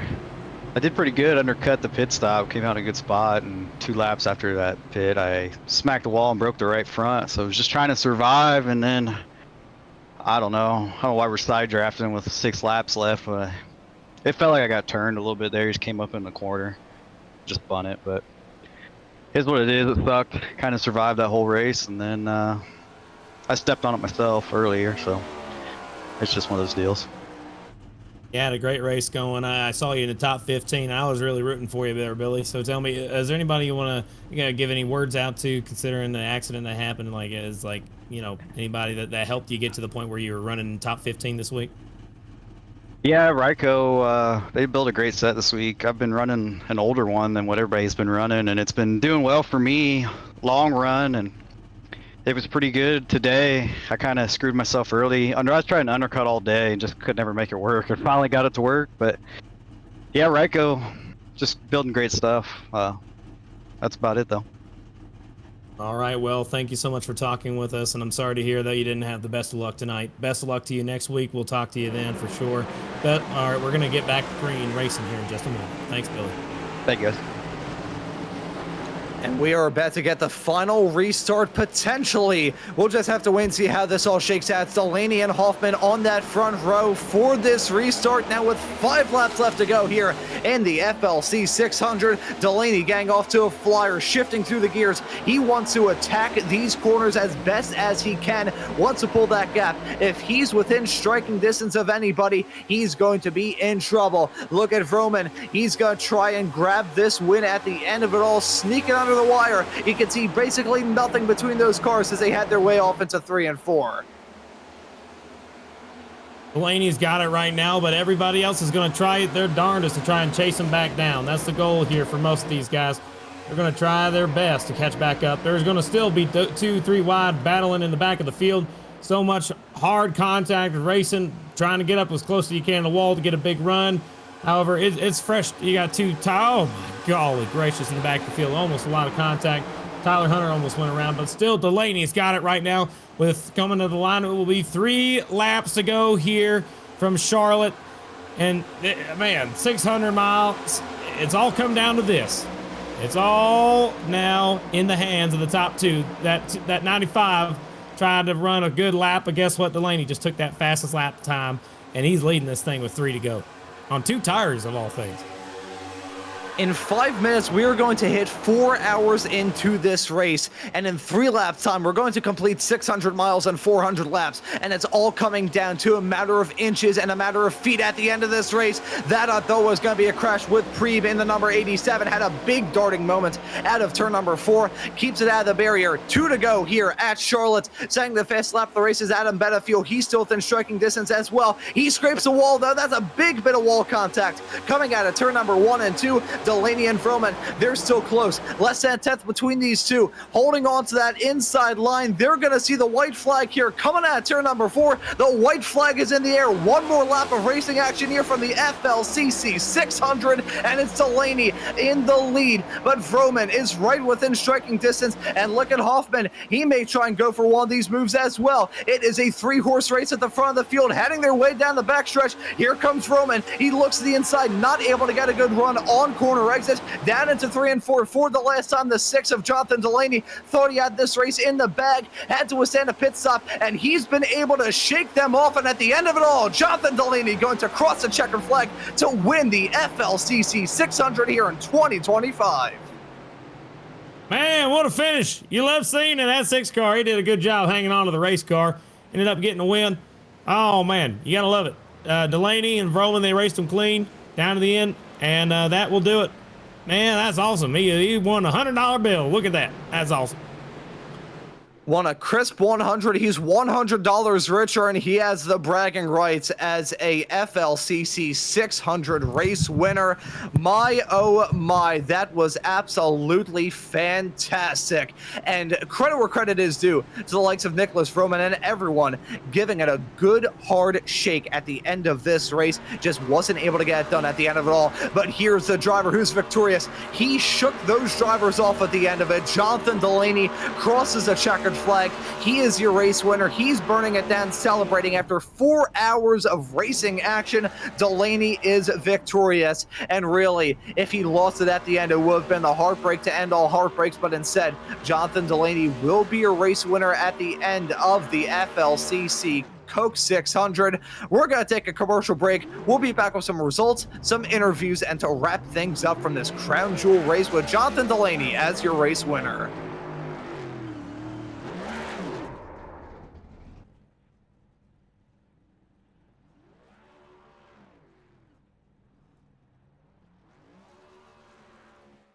Racing isn't easy, but experiencing it is. iRacing puts you in the driver's seat with the industry's leading sim racing game. Drive on laser scan replicas of the greatest racing circuits from around the world. Go head-to-head against other drivers chosen by skill-based matchmaking to ensure competitive racing at every level. Compete across all your favorite series in officially licensed cars engineered to deliver the most accurate driving experience possible.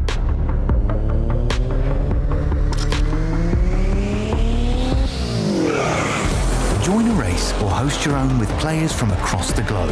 Race against the computer or in a league with friends. Feel the thrill behind the wheel. Visit iRacing.com.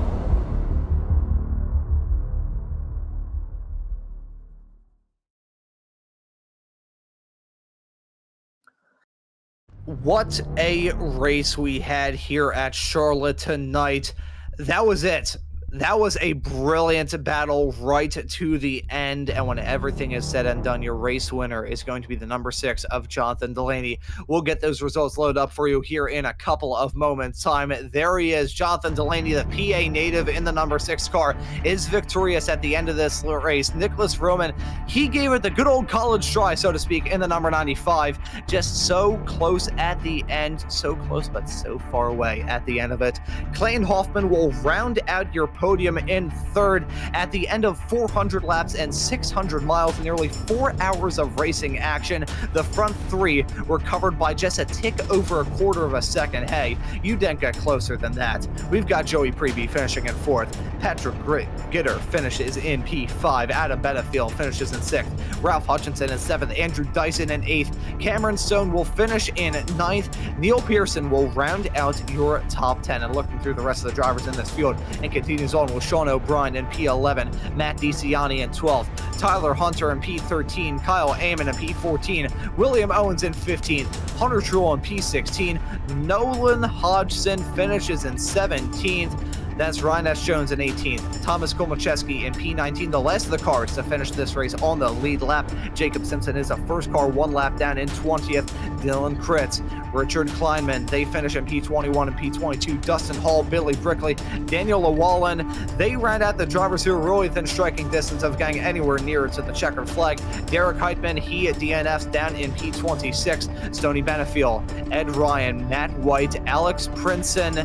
Then looking through the final 10 drivers we have classified, 11 drivers classified at the end of this race. My apologies. It's Paul Hill in 31st, Alex Murray in 32nd, Jeremy Miller in 33rd, Jason S. Taylor in 34th, Stephen Williams in 35th, Tanner Marty in 36th, Bobby Anderson in 37th place, Devin Medeiros in 38th, Robert Miller in 39th, Ben Tracy in 40th, and rounding out our cars classified, it is Jeremy Clapper Newell, our first retirement from this race. Not going to be the way they wanted things to shake out at all, but with all that being said, I think we have some drivers looking to join us to have a quick little chat at the end of it all. I'm looking to see where our race winner may end up being. I will give them a couple of moments and just give a quick mention to my colleague, Kirk. He had to dip out of the commentary booth at the end of this race. I gotta say, Kirk, a fantastic guy.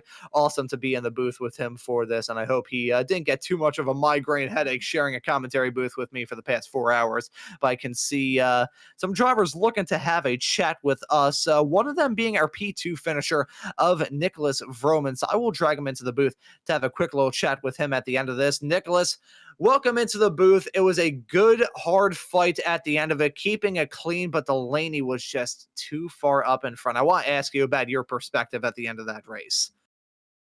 Yeah, man, Delaney, first off, I hate to see that caution come out, just, to come down to maybe him possibly losing the race when he had it in the bag. But I just couldn't do anything, man. I couldn't run the middle. I was too tight. He would just pull me on the bottom, and I really didn't have anything for him. And honestly, what kind of screwed me was during that long run. I was up there racing for the lead, and I saw Delaney back there saving, and I said, he's going to basically destroy us, what this thing is, and that's exactly what happened. So other than maybe saving, I don't think there's really anything I could have done for anything. Yeah, it was still a very well-driven race throughout the 400 laps. I want to ask you about the challenges of running in this event. Obviously, the changing track conditions from start to finish is certainly part of it. But I talked about the mental side of things, just trying to stay in the right frame of mind for all 600 laps. Can you kind of elaborate from the driver's perspective about how hard it is to stay in a good frame of mind in a race like this? Yeah, man, I asked my spotter for a couple jokes, during this long race to kind of just lighten them up a little bit, and make it go by a little faster. They were all terrible jokes, by the way. They weren't good, so I wish they were a little better jokes. Maybe this race would have been a little better, but yeah. I mean, I don't think I could offer much better when it comes to jokes. My jokes are usually ones that are designed to be exactly terrible, just so I laugh at people's disturbed reactions to them, or they're jokes that I cannot say on the air. But nonetheless, Nicholas Vroman, thank you for joining us here in the commentary booth. And I want to ask you about Nashville in 1 week's time for the next race of the championship. Yeah, it should be a decent. I'm sorry, someone just spammed a bunch of L's in my damn chat, and all I hear is L's in my ear right now. But yeah, it should be a decent race for us. I'm sure Rico and the guys can put together a big piece for that race. And really looking forward to that Nashville race in 1 week's time. But hey, man, well done on the P2 result here at Charlotte. And before we let you go and maybe get that L situation taken care of from that person spamming you, is there anybody you want to give a thanks to or shout out? Yeah, man. Shout out to Repeat Man Pete and the spotter booth for me, man, keeping me company. He does a great job. and whatnot with that. And shout out to Ryko for giving me this equipment tonight. Shout out to you guys in the booth, and it was fun. I gotta say, that was one of the longer shows I've done in quite some time in my broadcasting stuff, but man, that was super, super fun to be a part of. You drivers did not give us a dull moment from the drop of the green flag all the way through to the fall of the checkered. Nicholas, thank you for joining us in the commentary booth. Well done on the second place. And excited to you back out on the track in Nashville in 1 week's time. All right, buddy. Thank you. Appreciate it. And that right there was Nicholas Vroman, your P2 finisher at the end of this race. And we now have the rest of our podium finishers. So we'll do this in weird order. We'll go now to our P3 finisher of Clayton Hoffman, who is now joining us here in the commentary booth. Clayton, welcome into the booth and congratulations on the podium. How about you talk us through this wacky 600-mile long race at Nashville tonight? Nope, not Nashville. Nashville's next week. Charlotte tonight. I've been on the air for 4 hours. A lot of people crashing in the back, a lot of pacing, and then at the end of the race, everybody did the same thing and tried to save tires and stay in line, and nobody raced anybody. So that's about it. Yeah, that's it definitely looked like a really exciting race, at least from my perspective here in the commentary booth. But I asked our P2 finisher of Roman this. I'll ask you this as well. I want to ask you about the mental side of things of trying to remain focused on this race with how long it is.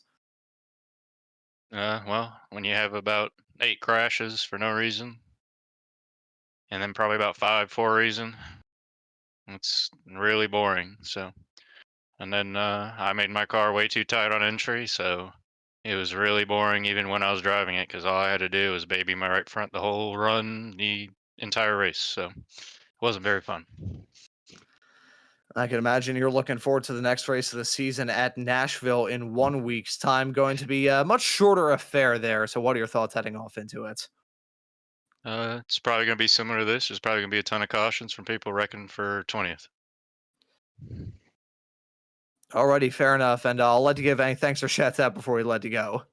Yeah, just shout out to my teammates at Altus. Chris won the Coke 600 Friday night. He's an awesome builder, awesome teammate and friend. And then shout out to Tucker and Merch for their performance in Coke on Tuesday. They're gonna be enjoying the race this weekend, so they're gonna have a good time. And looking forward to seeing you out there on the racetrack in Nashville in 1 week's time. Clay, thank you for joining us, and well done on the P3. Yep. Thank you. And that right there was Clayton Hoffman, who you can imagine is rather disappointed with how things shook out in this race. And so that was his interview right there. And we will have a chat with a man who's probably a lot more happy than him. It is going to be our P1 finisher, our race winner at the end of it all, Jonathan Delaney in the number 6 car, joining us here in the commentary booth. Jonathan, congratulations on the win here at Charlotte tonight. How about you talk us through that crazy race? Yeah, man, it was a long one for sure. It started off pretty weird.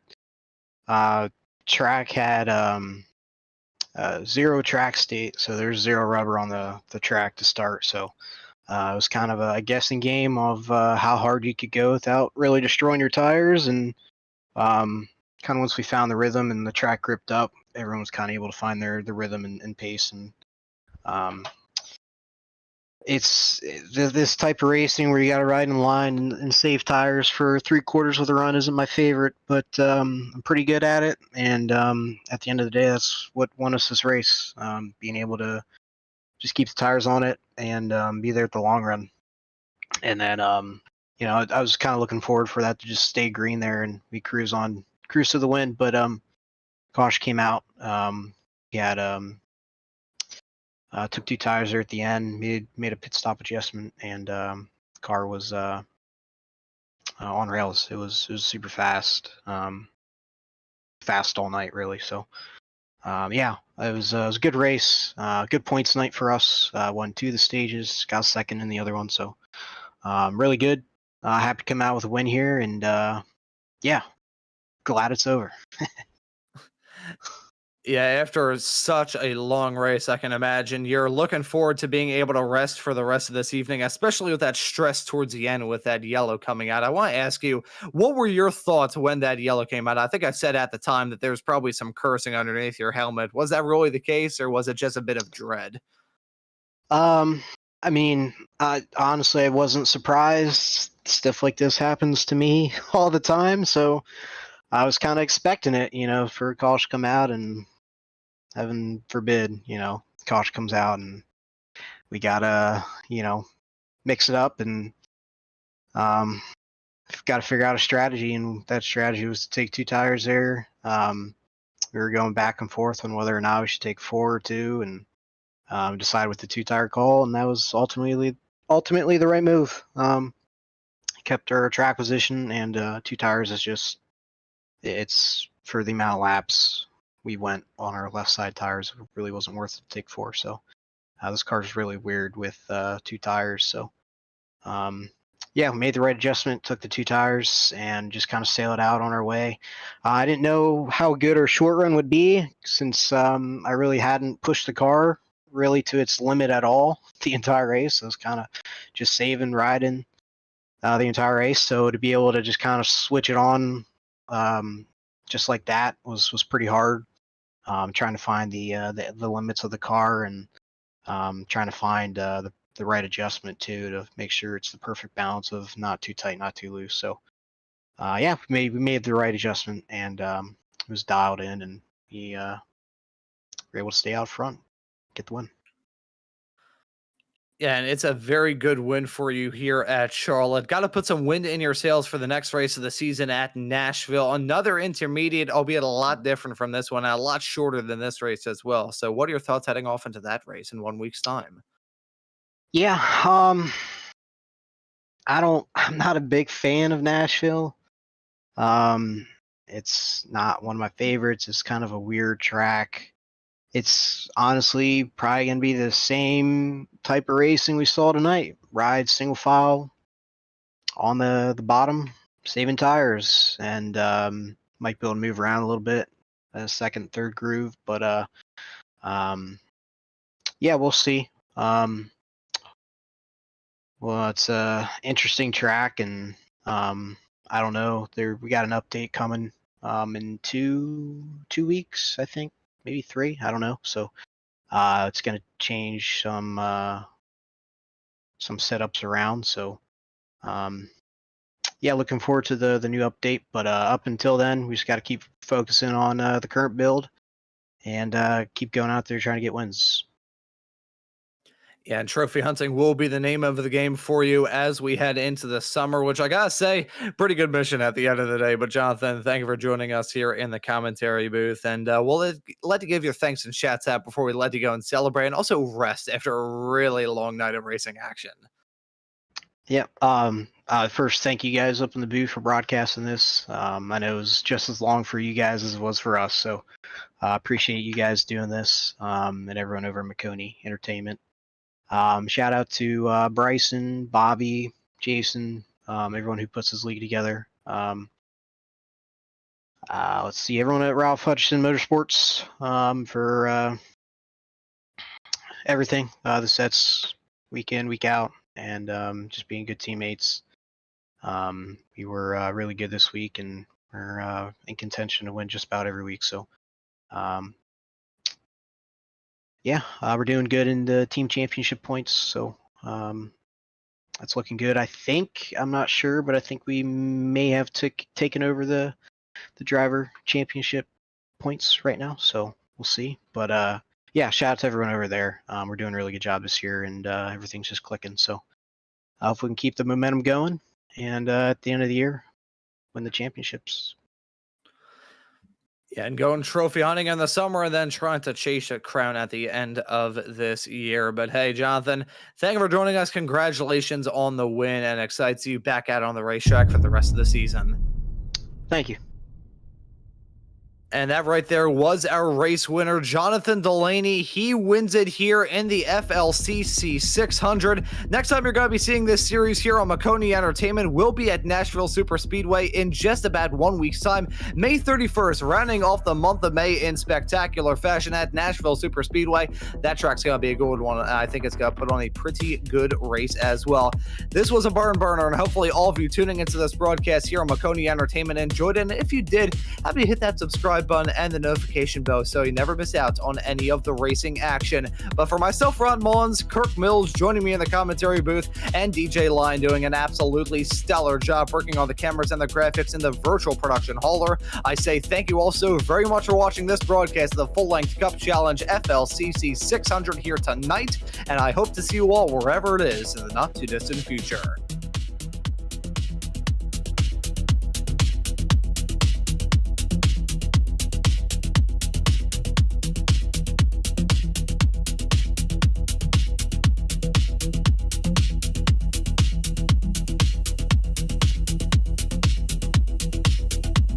Want to be the best, you can't settle for the rest. For anything on iRacing, there's just one name you need, Maconi. With the launch of Maconi Entertainment and Maconi Competizone alongside Maconi Setup Shop, we now provide the best of the best in setups, paint schemes, coaching, broadcasting, and event organization. With cars across all 4 license classes, we have what you need to hit the track with confidence. Grab a subscription and save money while going fast at MaconiSetupShop.com/subscriptions. And remember, at Maconi Setup Shop, there are setups, but your victories.